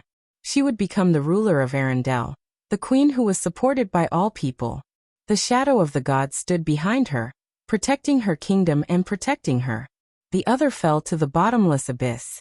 The road he walked would be covered with blood, and the bones of countless enemies would accumulate into stairs. In the vast white bones, he would step into the bottom of the abyss, where a battle awaited him. For Vivian, Soren was willing to give up his life, but he wouldn't stop here. Although his heart was so heavy, the world was shrouded in a bone-chilling coldness. The curved sword at Soren's waist glowed. When he pulled out the legendary curved sword named Icing Death, a cold light seemed to spread from it. It looked so dazzling, but its temperature was so bone-chilling. The curved sword seemed to have a spirit, and it could feel the heaviness in Soren's heart. The mountains in the distance gradually appeared. Soren's footsteps did not slow down at all. He quietly walked past one town after another, heading towards the north. His appearance was completely different from before. He wore a black robe and held a wooden staff in his hand. Outside he wore a large gray cloak. No weapons could be seen, only a pair of exquisite black gloves on his hands. His face was a little thin, and one could vaguely see the stubble of his beard. His pupils were deep and still, full of determination when he looked ahead. The way he dressed made him look like a traveling wizard, which allowed him to avoid most of the trouble. No one would dare to disturb a traveling wizard. Arendelle was getting farther and farther away, but the girl's gaze seemed to be behind him. Occasionally, Soren's mind would come to her tearful face. It was really beautiful. The idea of marrying a woman as his wife came to his mind for the first time. It was difficult to describe the feeling in words, but it was really touching. He passed through a forest, walked across a frozen river, and climbed over towering snow mountains. Occasionally, some monsters would disturb him, but they were killed by spells before they could get close. He looked like a real wizard, following his own path to his destination. The snowstorm lasted for 3 days before it stopped. Soren had come to the ice mountain range that stretched for hundreds of miles. He moved along a small path, using levitate and fly to hurry on his way, crossing these mountains that were like natural strongholds. Time passed little by little. He didn't travel much every day because he encountered many powerful creatures, such as the ice Quetzalcoatlus near the mountains, the huge ice sculptures, the earth dragon that was as heavy as a mammoth, the earth spirit bear that was scattered all over the place, and many other powerful monsters that he was familiar with. They were distributed here in groups, dangerous and deadly. Soren even had to use invisibility to escape several times. The cruel environment made them gather together. Here the earth spirit bear and the ice trolls could even form tribes. These creatures hunted each other and struggled to survive in this ice and snow mountain. The temperature gradually increased. This mountain range blocked the cold wind from the Frost Kingdom. The greenery in front of him gradually increased. Soren knew that he was close to the north. Across here was the north, the territory ruled by the witches. The forest in front of him was getting thicker and thicker, and the mountains were already behind him. Soren walked in the thick forest and entered the area of human activity little by little. Who is it? A middle-aged man dressed as a hunter appeared in front. He held a hunting bow in his hand and aimed at this side. When he saw Soren's appearance, he immediately withdrew his bow in fear. Then he bowed slightly to show respect and said, "Your Excellency." "Sir Wizard, I didn't know it was you. Please forgive my offense." This was the north. This was the territory of the northern witches. Here the status of wizards was very high. Soren lowered his cloak slightly, looked at him faintly and asked, "Where is this?" "I just came here through the mountains." The middle-aged hunter looked at the ice and snow mountain in the distance, and the awe in his eyes became more obvious. He whispered, "This is the territory of River Valley City. From here, you can reach River Valley City by walking 100 miles south." Soren nodded gently, walked past him, and headed south. After he walked past, the middle-aged hunter breathed a sigh of relief as if he had collapsed. Then he hurriedly ran towards the village. It was not a good thing to encounter a wizard in the wild. Wizards were some people with strange tempers. They were very powerful and very dangerous. If you angered them, they could easily take your life. He was just an ordinary person, and naturally he was afraid of the mysterious wizards. Now he just wanted to stay away from them to avoid any trouble. A river appeared in front of Soren. It was rare that it was not frozen, which meant that the temperature in the north was not very low. There were boatmen ferrying people around the river. In this era, bridges were of a higher standard of alchemy and could only be seen near the city. It was very troublesome to take a detour, so the fishermen in the nearby villages would take the ferry business in their spare time to earn more rations for the children at home. Wherever Soren went, people looked at him with awe. A boatman nervously sent him to the fishing boat, and then carefully rowed to the opposite side. Soren left a silver dural for the ferry, and then set foot on the land on the other side of the river. In front of him, he could see reclaimed farmlands and many villages scattered in the distance. The land in the north was relatively flat and open, and it used to be very prosperous for a period of time. Because of the climate, the north only cultivated once a year. During the rest of the season, other crops were planted to support the family. However, the people here lived better than in the south, because the north was relatively more sparsely populated. Many villagers would hunt during their leisure time. The law here allowed farmers to hunt, and they did not have to pay taxes like in the south. The corruption of the nobles in the south was very serious. They were almost doing everything possible to increase taxes, and the fishermen had to bear heavy taxes every year. Soren saw a city. The guards stood lazily at the gate, asking the civilians who wanted to enter the city, and occasionally extorting some money. However, they did not dare to stop the carriages that were obviously of a higher status. They only squeezed 1 or 2 copper dirhams out of the poor farmers. When Soren walked past, they did not dare to stop him. These guards did not dare to provoke a wizard. Even if the captain gave them a look, the others did not dare to approach and ask. The city was not very prosperous. Because there was no trade to support the city, taxes alone were not enough to maintain the prosperity of the city. There were obvious signs of damage on the city walls, and many of the buildings were very old. Hundreds of years ago, there were a few mines here, but as the surface mines were exhausted, the city could no longer support the mining and maintenance of the deeper mines. The undeveloped roads made trade very expensive, and some of the ores could only be sold at a low price. The nearby cities had replaced River Valley City's trading position. Soren went to the Mercenary Union. Because it was close to the snowy mountains, the Mercenary Union's business was not bad. From time to time, adventurers would come to hunt special monsters according to certain requests. Wizards needed special materials for alchemy, magic devices, and scrolls. Many of the materials came from the corpses of powerful monsters, and some of them grew in special environments. Soren did not stay in the Mercenary Guild for too long. He walked around the area and entered an alley. Then, under the gazes of 3 to 5 people with ill intentions, he entered a shop that did not have a signboard. He needed some information. Thieves were almost everywhere in the world. They were the main composition of the low-level members of gangs. These thieves could become rogues, but most of them were still ordinary people. Soren did not stay in the shop for too long. After about a quarter of an hour, he walked out. But when he walked out, he seemed to feel something. His nose could not help but twitch slightly. He seemed to smell something familiar.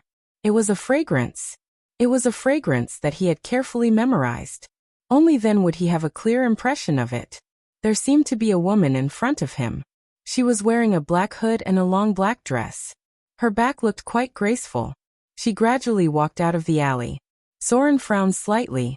He did not directly chase after her. He looked up at the sky.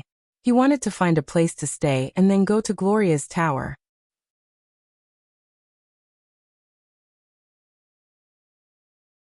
Chapter 161. There were many alleys in the city. The two were walking on an intersecting road. Although Soren felt that the fragrance was a bit familiar, he didn't intend to delve into it. He didn't have the leisure to care about other things. But what he didn't expect was that as soon as he walked out of the alley, he saw another tall figure on the side of the street. That figure made him tremble, and he quickly retreated back into the alley. The woman in the black dress on the other side also did the same. She shrank back like a cat and hid in the shadows. What the hell? Soren's figure kept retreating, and he couldn't help but curse in a low voice. He murmured, "You can still catch up with me like this?" The knight in silver. Soren was sure that the woman outside was the knight in silver in disguise. His ability to see through disguises was very strong. He recognized the other party at a glance, and he also noticed that there was a drool next to her whose strength was hard to estimate. It was possible that it was a high-grade drool, or even a legendary drool. Is that leaf really so precious? Soren murmured to himself, turned around and prepared to leave from the other side.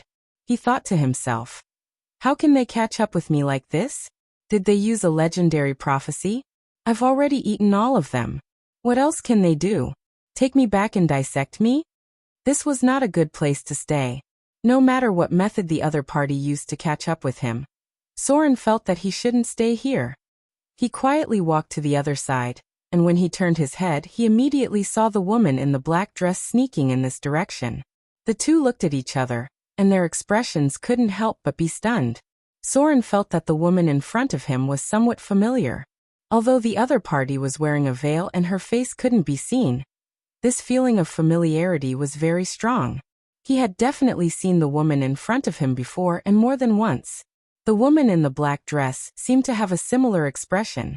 She carefully looked at Soren in the black robe in front of her, and her eyes seemed to be somewhat puzzled and familiar. Both of them were dressed in black, and they were retreating in the same direction. This scene was a little strange. So it's you. The woman in the black dress suddenly revealed a strange smile, and her eyes became seductive. She walked as lightly as a cat and gently took off the veil on her face, revealing a charming face. Her expression seemed to be seductive, and she said in a charming voice, "Come here. Come here. Come to Big Sister." Soren's expression turned blank for a moment before he subconsciously walked towards the man. The seductive woman's expression clearly showed a trace of pride. She stretched out her fair finger, and was about to poke Soren's forehead. At the same time, a strange smile appeared on the corner of her mouth. She slowly said, "I'm really lucky to meet you. Looks like you're not weak either. You should be able to help me attract their attention." Berserk charm. Soren was getting closer and closer. When he was right in front of the beautiful woman, a cold glint flashed across his eyes, following which, a ray of sword light slashed towards the woman's head. The seductive woman's face showed a trace of shock. An invisible protective energy field appeared and directly knocked Soren away. However, at the same time, the sword light also destroyed the woman's protective energy field. When it hit the woman, it was blocked by another energy field. The long dress in front of the woman's chest was cut open by the curved sword, revealing her white and full breasts, as well as wisps of frost. How is this possible? How long has it been since we last met? The man in front of me can actually break through my protective energy field? In the past, when she used the Circle 1 spell charm person, she almost controlled Soren. But now, not only did he resist the high-grade berserk charm cast by the seductive woman, but he also broke through her mage armor. If it weren't for the other energy barriers that were triggered by the attack, she would have been cut open. Even so, there was still a 10-centimeter long gash on her clothes. Strands of ice appeared where the scimitar had cut her, causing her to shiver uncontrollably. Legendary equipment. Only a legendary-grade weapon could have such a strong cold energy. How did he become so strong all of a sudden? Boom. Soren did not continue to attack after being shocked. Instead, he stepped on the barrel, making a muffled sound, and then his figure disappeared directly in front of the woman's eyes. Wizards often had a habit of storing memory spells, especially protective spells. The last time he fought with this woman he was shocked away, and this time it was the same. The other party's sneaky look seemed to be being chased by people outside. Maybe this time it was not him who attracted the knight in silver, but the seductive woman in front of him. Soren remembered that Gloria mentioned that her mother seemed to have caused a lot of trouble in the past, causing the whole world of Droll to regard her as a thorn in their side. Evade sight. Soren's figure disappeared in the shadows, and then he quickly fled. The woman in the black dress was obviously a little afraid after the attack just now. The moment Soren disappeared, she activated a tool and then blessed herself with the spell, Eye of Truth. She was worried that Soren would continue to attack. Since the other party could break through her protective energy, he was qualified to threaten her life. Unfortunately, she still did not expect it. After casting see-through invisibility, the seductive woman did not see Soren's trace at all. On the contrary, because the movement here attracted the attention of others, the knight in silver and the middle-aged Droll rushed in quickly. When she saw the two enemies rushing in, the seductive woman's silver teeth were almost broken. She looked at the direction where Soren disappeared with hatred, then raised her hand and broke something. Her figure suddenly disappeared and then appeared 3 kilometers away. Damn it! The seductive woman almost stomped her feet in anger and cursed. That damn guy! You actually made me use up my last teleportation beacon, just like that. In the distance, a silver figure was approaching quickly. The seductive woman looked at the knight in silver who had tracked her position again, and the eagle flying in the sky. The expression on her face was very ugly. In an instant, she blessed herself with several spells, and then fled into the distance. These guys are just haunting me. The seductive woman gritted her teeth and fled. At the same time, she secretly said to herself, if it weren't for the fact that I haven't taken back my own things, I would have imprisoned all of your souls. I've almost used up all my equipment. If this continues, they will definitely catch up with me. Wait till I become a legend, I'll definitely get back at him. Now I can only go to my good daughter. I hope she still remembers that I'm her mother and can help me. Phew. Soren looked back, and could not help but breathe a sigh of relief. Sure enough, the knight in silver did not track him. He knew it. How could he be caught up? He had not met her in the Frost Kingdom for so long, and he had met her as soon as he came to the north. It turned out that the other party was tracking Gloria's mother. But wasn't she exiled to Whiterun? How did she sneak here? It seems that Droll is still chasing her. Soren did not dare to stay here. If the knight in silver found him, she might turn around and hunt him down. After all, that group of women was famous for holding grudges. Soren hid in the shadows and moved forward. He bypassed River Valley City and moved along the forest path, and then headed in the direction of Glacier City. He had already inquired about the location of Gloria's tower. As one of the core members of the Northern Witches, her status in the north was quite noble, equivalent to that of a city lord. He would not be surprised to find her and Vivian there. As for Gloria's mother, who was obviously willful and reckless, Soren did not care about her life or death. This woman's mind was extremely vicious. At first, she planned to use Berserk Charm to control him and attract the attention of the enemy. If it were not for Soren's high will resistance, he would not have been able to escape so easily. Northern Tower. Gloria's tall figure stood in front of the balcony. She reached out and held the little Vivian with a gentle smile on her face. She opened her mouth and wanted to say something.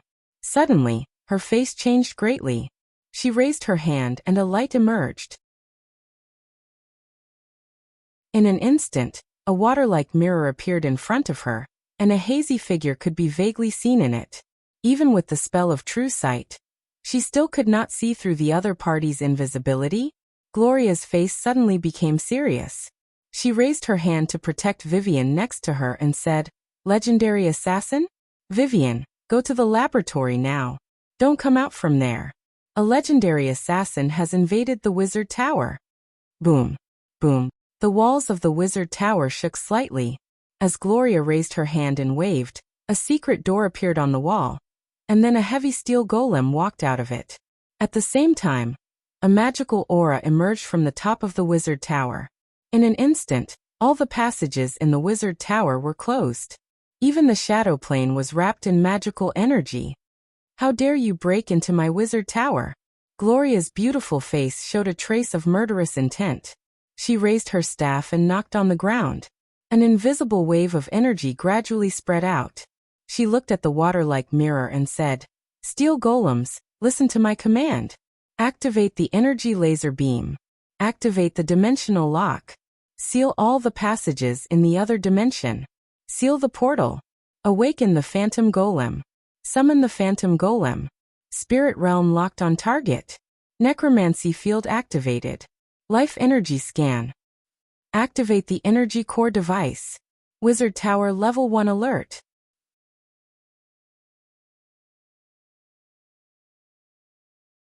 Chapter 162. Inside the Wizard Tower. An invisible figure was slowly moving forward. She didn't know how he sneaked into the Wizard Tower. It wasn't until he reached the second floor at the bottom of the tower that Gloria found him. The figure moved carefully along the corner. No one would underestimate the power of the Wizard Tower, not to mention the various traps in it. No one knew how many dangerous devices those crazy adepts had installed in the tower. This was something that even legendary adepts were worried about. Click. There was a slight noise, and the invisible figure pried open a door, and then walked in carefully. The other party's basic skills were very high. He could hardly hear any sound when he walked, and complex magic locks could be easily opened. However, when he stepped into the door, suddenly there was a heavy muffled sound from the wall, and a solid stone door fell in an instant. Heavy footsteps sounded behind the passage, and the huge figure of the steel golem slowly approached. A mechanism opened on the right side of the passage, and then a deadly green light shot out from it. Disintegrate. The matter hit by the green light dissipated directly, and was decomposed into the most basic material structure. The figure who sneaked into the wizard tower trembled, and seemed to have suffered a lot of damage. Disintegrate could cause 240 points of spell damage at most. If the target couldn't pass the test of fortitude, it could disintegrate a living person on the spot. Even if the target passed the test of fortitude, disintegrate would still cause about 30 points of erosion damage, and part of the body could be disintegrated. At the top of the wizard tower, Gloria's expression was a little puzzled. She frowned slightly and said, "Can he sneak into my wizard tower? How could he not avoid disintegrate? Where are the legendary items on him?" It was impossible for a legendary lurker to not have legendary items on him. Moreover, no matter what profession the lurker was in, he would master some special shadow skills. These skills could resist spell damage, so there was no need to directly resist disintegrate, because unless one had absolute confidence in their physique, they could be disintegrated on the spot. Disintegrate was a fatal spell determined by spell energy. "No," Gloria frowned and said in a deep voice, "Activate the energy laser beam." A magic gem device was activated, and a red energy laser beam appeared. The path it passed through was directly cut open. It streaked across the passage at an astonishing speed, and instantly hit the lurker. The other party's body was cut in half in an instant, but no blood flowed out. The body that was cut in half at the waist appeared. It was a figure wearing a black cloak and covered his face. There was a special emblem on his chest. It was a pale palm that stretched out from the ground, surrounded by a graveyard of white bones. Not good. Gloria's expression changed drastically, and she instantly activated some kind of device. Her body was wrapped in a protective energy, and she muttered, "Hand of Despair." What kind of spell-like ability was that? Shadow Incarnation? True Mirror Image? Or Simulacrum? A cold light appeared behind her. A strange figure suddenly rushed in from a height of hundreds of meters outside the wizard tower. For a moment, the figure was distorted, and then it passed through the energy shield of the wizard tower, and directly broke the window into the room. The enemy's main body had been hovering several hundred meters above the Adept's tower all this time. Once he found her position, he used a special interplanar teleportation technique to break through the defensive energy barrier. He then broke through the window and entered the tower. A dark dagger appeared, and there was a faint wail of the dead. Spell trigger. Spell order. Accident. Energy shield ring. 6 magic auras appeared on Gloria's body in succession, and a protective energy field opened up. At the same time, her figure disappeared in place and appeared 10 meters away with a flash spell. The dark shadow chasing behind her also disappeared in an instant, and some kind of special field power covered the room. Then he appeared again behind Gloria and stabbed her heart with a dagger. The magic shields broke like eggshells, and the dagger hit the weakest point of the protective energy field. At the same time, a spell was dispelled at the moment of contact. The next moment, the dagger stabbed into Gloria's heart. A stream of blood gushed out. Gloria's face was very pale. The deflection field made the dagger move a little bit. Although it did not stab her heart, it made her seriously injured. The strength of the other party was more amazing than she thought. Weakness detection. This was a legendary assassin with a profession level close to 25. The power of the poison began to take effect. Gloria seemed to want to cast a spell, but the process was interrupted by the poison. A trace of blood flowed from the corner of her mouth, and there was already a trace of black in the blood. Crossplane jump, shadow realm, shadow shuttle, shadow strike, deadly poison, weakness detection, true mirror image. In an instant, Gloria's heart was full of despair because the other party was the legendary Hand of Despair, a top assassin who entered the legendary realm hundreds of years ago. He even succeeded in assassinating legendary wizards. Although Gloria was a high-level witch, she didn't know any ninth circle spells. She couldn't cast the Chain of Accidents spell on herself, and she didn't have time to cast any other high-grade spells. Her opponent didn't give her any time to cast any spells. The black dagger flashed and stabbed towards her throat. From the beginning until now, the other party did not intend to sneak into the wizard tower. The mirror image was just to alarm her, and then find out where Gloria was in the wizard tower. This was a very experienced legendary assassin. Death came. Gloria's pupils were full of despair. As a core member of the Northern Witch Council, she had never been so embarrassed and powerless. A legendary assassin with a profession level of 25.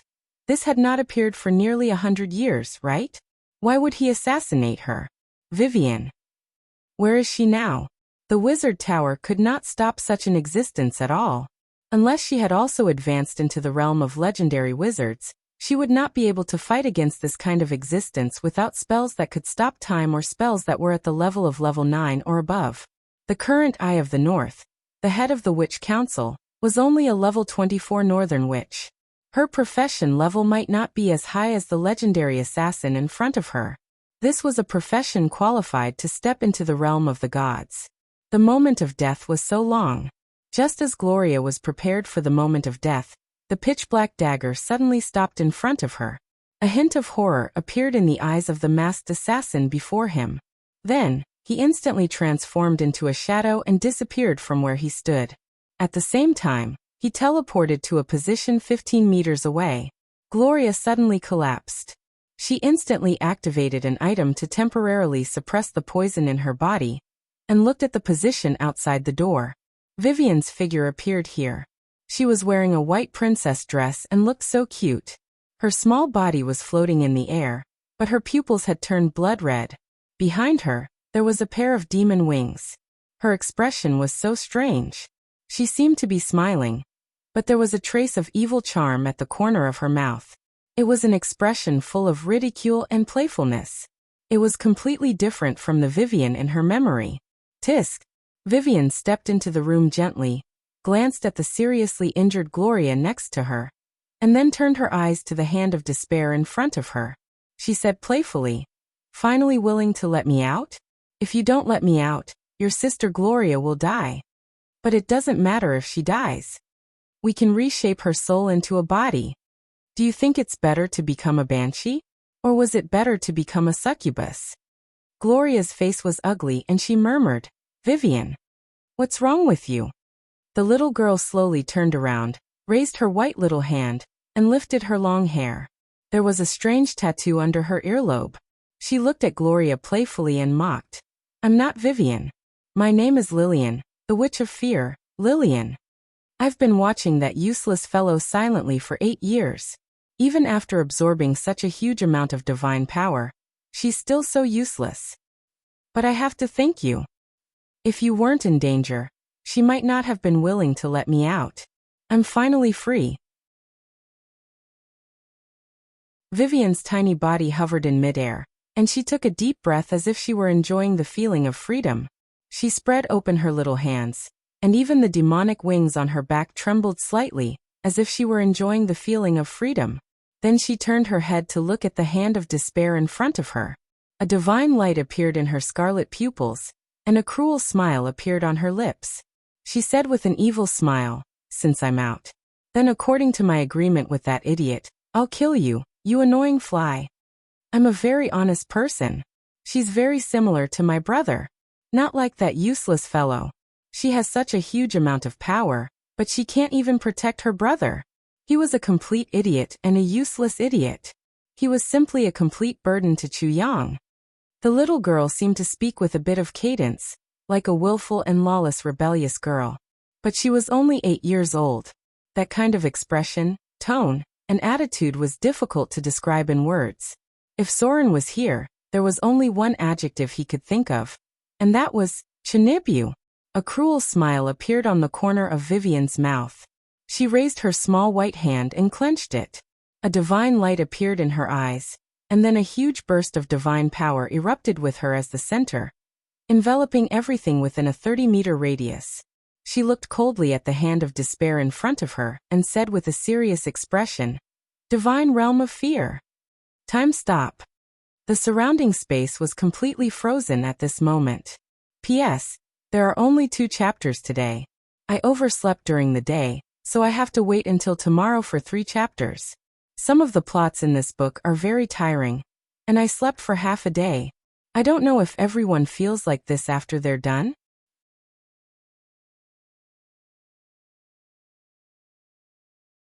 Chapter 163. With Vivian as the center, everything within 30 meters was frozen in place. But nothing had changed outside the wizard tower. The cold wind was still howling, and everything was normal. Gloria sat motionless. Her lips were slightly open as if she wanted to say something, but she looked like a puppet. Even her eyes were completely still. In front of her was a completely motionless black shadow. The twisted shadow wrapped it in it, and one could vaguely see the horror in its eyes. Vivian's petite figure floated to the ground. Her hands began to cast spells quickly, and a series of notes came out of her mouth. This was the most ancient demonic language. It was a language with special power, and it was also the main component of blasphemy language. Only some powerful demon lords and fallen evil gods could master part of it. This language was also very precious knowledge in the abyss. From the appearance of the abyss until now, only one legendary existence could speak this language completely. She was the most ancient demon and the world's first succubus. Of course, at that time, she was not called a succubus. Even the Baylor had not appeared yet. There were no records of her name. Even if the Queen of Succubus stood in front of her, she would have to humbly bow her head and call her the Lady of Pain. She was a very strange existence. Anyone who worshipped her, served her, and regarded her as a god, would be killed by her mercilessly. She was one of the legendary incarnations of the abyss.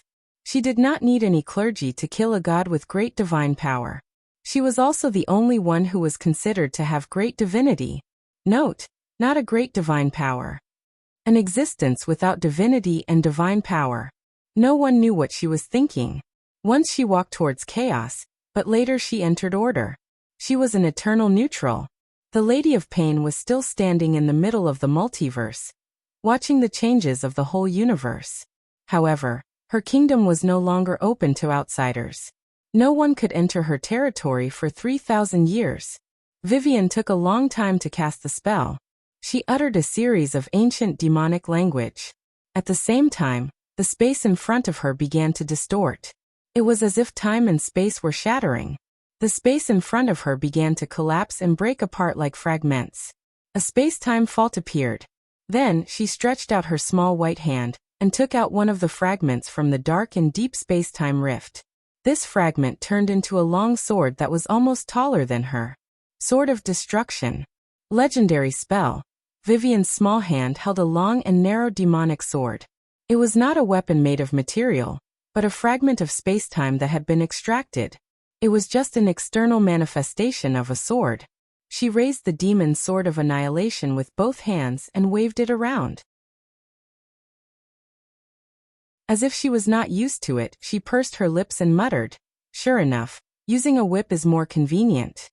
The demon's sword touched the ground a little. Because she was too short, the ground under her feet was directly disintegrated, revealing a sword mark nearly 3 inches deep. There was no material in the sword mark, not even a speck of dust. Anything that came into contact with the demon's sword of annihilation was disintegrated. She flew over with the long and narrow demon's sword of annihilation and came directly in front of the hand of despair. In front of her was a motionless puppet, without any movement at all. She just smashed it like a toy, chopping it in a messy way. In an instant, the hand of despair in front of her was split in half. Time began to return. The still wind blew through the window, and everything that was still in an independent space began to connect with the outside world. Although 30 seconds had passed in the outside world, everything inside was still 30 seconds ago, except for the slight changes that occurred when Vivian moved. The hand of despair's eyes recovered a little. He seemed to want to do something, but there was already a crack in his chest. No blood gushed out, and all matter that came into contact with the demon's sword of annihilation was disintegrated. He opened his mouth as if he wanted to say something, but his whole body had dissipated like dust. The body of the hand of despair gradually collapsed, and the flesh and blood collapsed into powder. Finally, when Vivian withdrew the demon's sword of annihilation in her hand, only a little black dust was left on the ground, as if it was some special material structure. The demon's sword of annihilation could not disintegrate all matter. Any matter that came into contact with it would have to undergo a very high test of immunity, legendary difficulty. If it could not pass, it would be directly destroyed and disintegrated, whether you were a legendary class or a saint walking in the mortal world. Any matter that was not in the form of pure energy had to undergo the test of decomposition by the demon's sword of annihilation. This was the demon's sword of annihilation, one of the strongest legendary spells of the evocation class. It could crush and destroy most of the matter, including other legendary equipment. Only the divine equipment could go head-to-head with the demon's sword of annihilation. Gloria's mind was still stuck in 30 seconds ago. She didn't know what happened in these 30 seconds, but when she recovered, the hand of despair that forced her into a desperate situation had died. In front of her was Vivian, who looked a little dissatisfied. The little girl whispered something softly, as if she was saying, "Damn it! It has transformed into a shadowy life form. If I had known, I would have cast a soul imprisonment." At the same time as she said this sentence, in the shadow plane, in an ancient and dark basement, a distorted shadow suddenly appeared. Then the distorted shadow turned into a human shape and became the appearance of the hand of despair again. However, all the equipment on his body had disappeared, and only a vague body made of shadow energy could be seen. His expression seemed to be a little angry. After standing up, he looked around, then walked to a jumping flame and slowly said, "The first son of fear has completely awakened. She destroyed my body. I must reconstruct my body." In the tower, Gloria stood up with some difficulty. She looked at Vivian, who had transformed into a demon in front of her, and murmured, "You, Vivian." The little girl turned her head with some dissatisfaction, stared at her with wide eyes, and said disdainfully, "I said I'm not Vivian. My name is Lillian. I'm the most powerful witch of fear." After saying that, she turned around and left. A moment ago, her aura was still very strong, like a high and mighty demon lord. But the next moment, she controlled the small version of the demon wings behind her to tremble slightly. She was like a succubus that hadn't grown up yet. She looked a little embarrassed as she flew up. Just now, She was floating in the air with the power of magic. Now, she was really flying with the pair of demon wings behind her. But she looked very clumsy, and people were worried that she would accidentally fall. It seemed that she hadn't fully learned to control her wings. Her petite body swayed in the air, which was quite funny. Whether she was Vivian or Lillian, she didn't seem to have grown up yet. Gloria stood up with her injuries. The poison in her body had been partially removed by magic. She looked at Vivian, who had flown out of the wizard tower, and said weakly, Where are you going?" "Nonsense." The little girl, who was swaying in the sky, turned her head, glanced at her, and said, "Of course I'm going to kill those sons of fear. If I don't kill them, am I going to wait for those guys to get stronger and stronger to kill me? I'm not that stupid and idiotic. When I kill them all, I'll be the Lord of Fear. Right?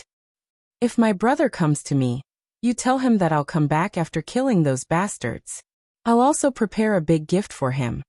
The little girl looked high-spirited, as if the other sons of fear had all been wiped out by her with a wave of her hand. Unfortunately, no matter how high-spirited she was, and how arrogant she was, she still flew out like a fluttering baby bird. After flying for a long time, she only flew a dozen meters away. The demon wings behind her were too small, as if they hadn't grown yet. They weren't as domineering as the other greater demons when they opened up.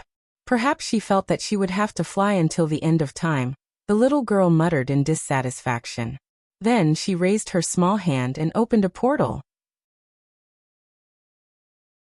Then, she stepped into the portal and disappeared directly in front of Gloria's eyes. Hundreds of kilometers away from the wizard tower, a dark portal suddenly appeared in the sky, and then Vivian's petite figure walked out of it. She fluttered her demon wings in a funny way. After flying for a short distance, she pouted her little face angrily and landed on the ground. At the same time, she said in dissatisfaction, "What a fool and idiot! Growing up so slow. Useless." The little girl landed unsteadily. As she got closer and closer to the ground, she couldn't help but frown. At the same time, she touched herself with her little hand and murmured, "Why do I feel that my strength is getting less and less? That's not right. My strength is still there. It's over. All my strength has gone to that fool and idiot. How could this be? How could I lose to that fool and idiot? Didn't she have no divinity at all? No. I don't want to go back. It's dark inside. Fool. Idiot. Bastard. Let me out. I'll be back." Plop. Vivian, who had just landed about a dozen meters above the ground, suddenly fell rapidly. The demon wings behind her gradually dissipated, and the demonic tattoo under her earlobe disappeared. Her little body fell directly into a lake, and there were ripples when the water splashed.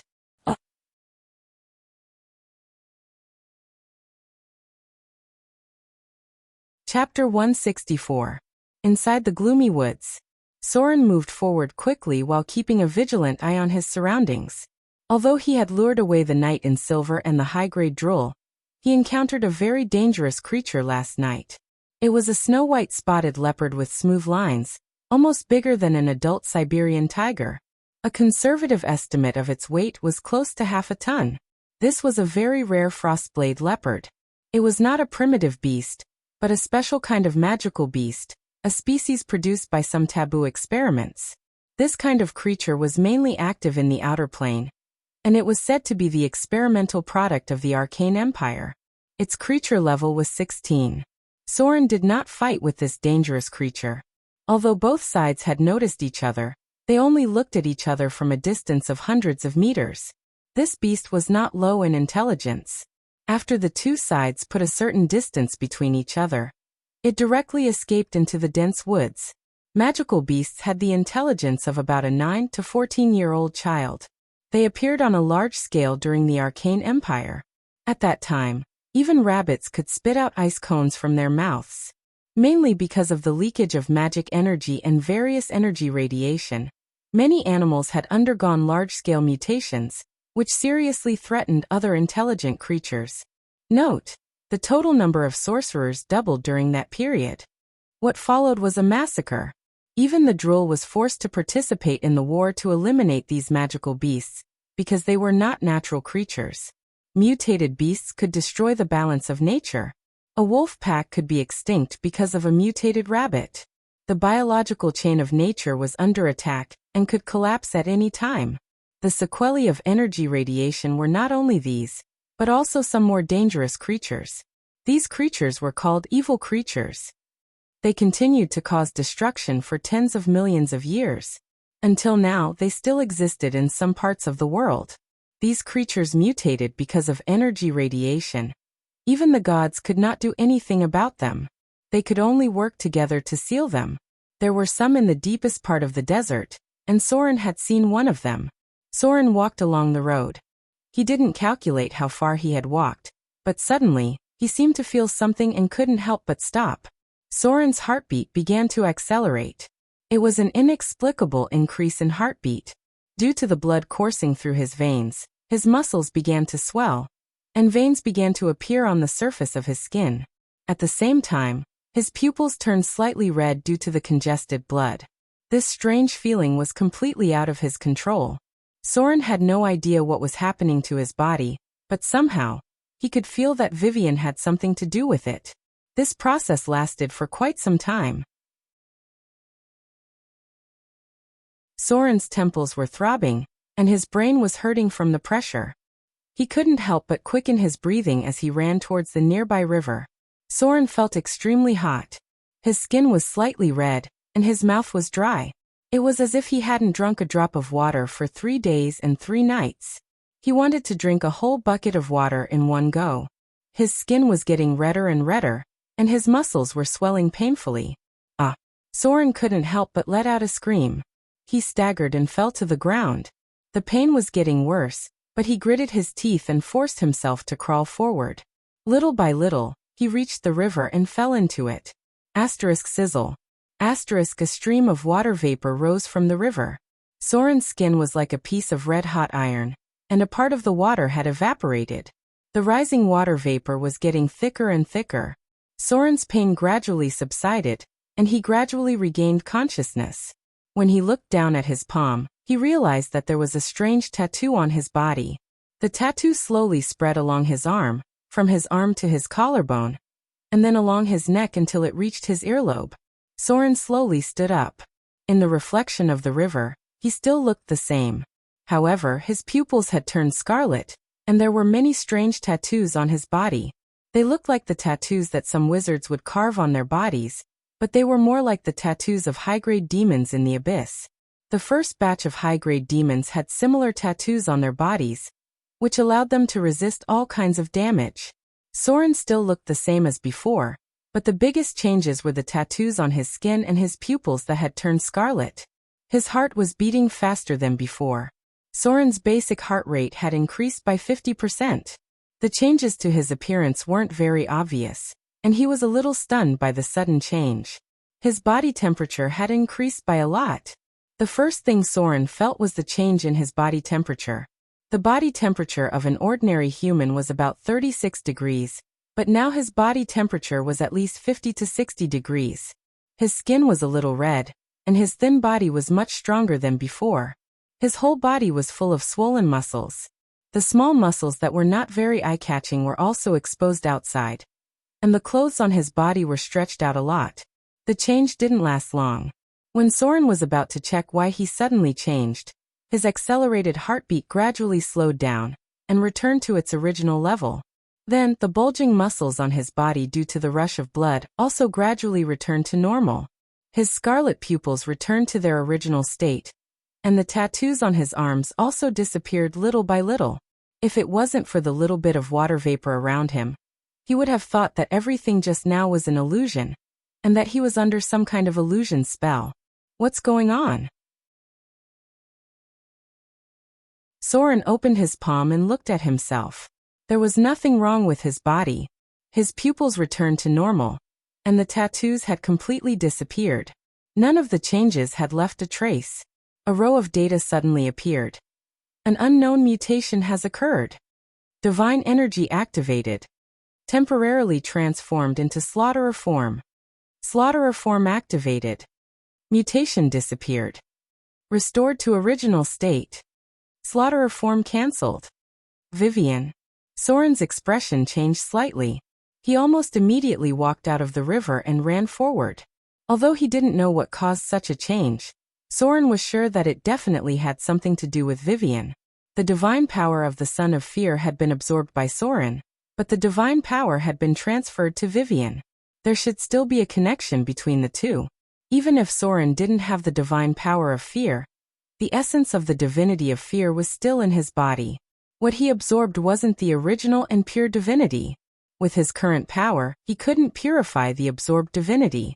The divinity must contain the power of fear. The change in Soren's body might be because Vivian used the divine power of fear. If Vivian mobilized the divine power of fear, it was indeed possible to actively awaken the divinity of fear in him. The power of divinity could change the bloodline, and in the end, it could even transform into a half-energy saint form. Soren didn't have the slightest clue about this special change, so everything could only be known after he found Vivian. He couldn't help but speed up and rush towards the location of Gloria's wizard tower. His intuition told him that something must have happened to Vivian. The Frost Kingdom. Arendelle was full of a celebratory atmosphere. This was the day when Princess Royal was crowned as Her Majesty the Queen. The royal court prepared a large number of celebration ceremonies, and even invited circuses from the southern seaside. The people of Arendelle were enjoying the joy of the celebration. People could be seen drinking and laughing everywhere. The celebratory fireworks had begun to be lit, and from time to time, bards would perform wonderful tricks, attracting waves of amazement. The Phantom Circus in the center had the most audience. The Goblin Clown gave rise to waves of praises, and the Beast Tamer directed the beasts to perform, creating dozens of new tricks. The celebration, which had been postponed for some reason, was finally held again. Princess Royal stood at the top of Arendelle's castle, looking down at the city in front of her, like a queen watching everything. Sister. Soft footsteps sounded behind her, and Princess Anna's slightly thin face appeared behind her. She looked much more haggard than before, and was not as naive and lively as before. She looked more peaceful and indifferent, like a little white flower in the breeze. People would always grow up. The girl would also become more mature day by day. Her temperament had begun to change slightly, and she was faintly similar to the Princess Royal in front of her. Since the day she scared the whole palace, Princess Anna had locked herself in her room for 3 days and 3 nights. When she came out, she became much quieter than before, and began to try to help Princess Royal deal with the kingdom's affairs. She was also kind and gentle to the officials and guards. Occasionally, she would sit in front of the balcony in the afternoon and meditate, playing with some gadgets in her hands. Anna. Princess Royal's eyes showed a trace of affection. She opened her arms and hugged Princess Anna in front of her. She said slowly, "Are you okay?" Princess Anna nodded gently, then said, "I want to start learning magic. As the Princess of Arendelle, I can't always rely on others to protect me. Maybe I should try to learn to protect myself." Princess Royal pondered for a moment, then nodded gently. Then she took Princess Anna's little hand and led her to the high platform at the top of the castle. The court maid next to her made a gesture, and immediately fireworks rose. The gorgeous fireworks bloomed in the sky, illuminating the sky above Arendelle. The people outside the castle looked over. While they marveled at the beauty of the fireworks, they also saw the 2 princesses at the top of the castle. There was a burst of cheers like a landslide and a tsunami. Princess Royal was crowned as Her Majesty the Queen, and Princess Anna became the first heir to Arendelle. You're tuning in to the Lee May's Sword of Destiny YouTube channel. We're so grateful for your support, and don't forget to subscribe to join us on this incredible journey through captivating stories. Your generosity through donations truly makes a world of difference, as it's the primary source of revenue that allows me to expand and enhance this channel for you. Thank you from the bottom of my heart for being a part of this adventure.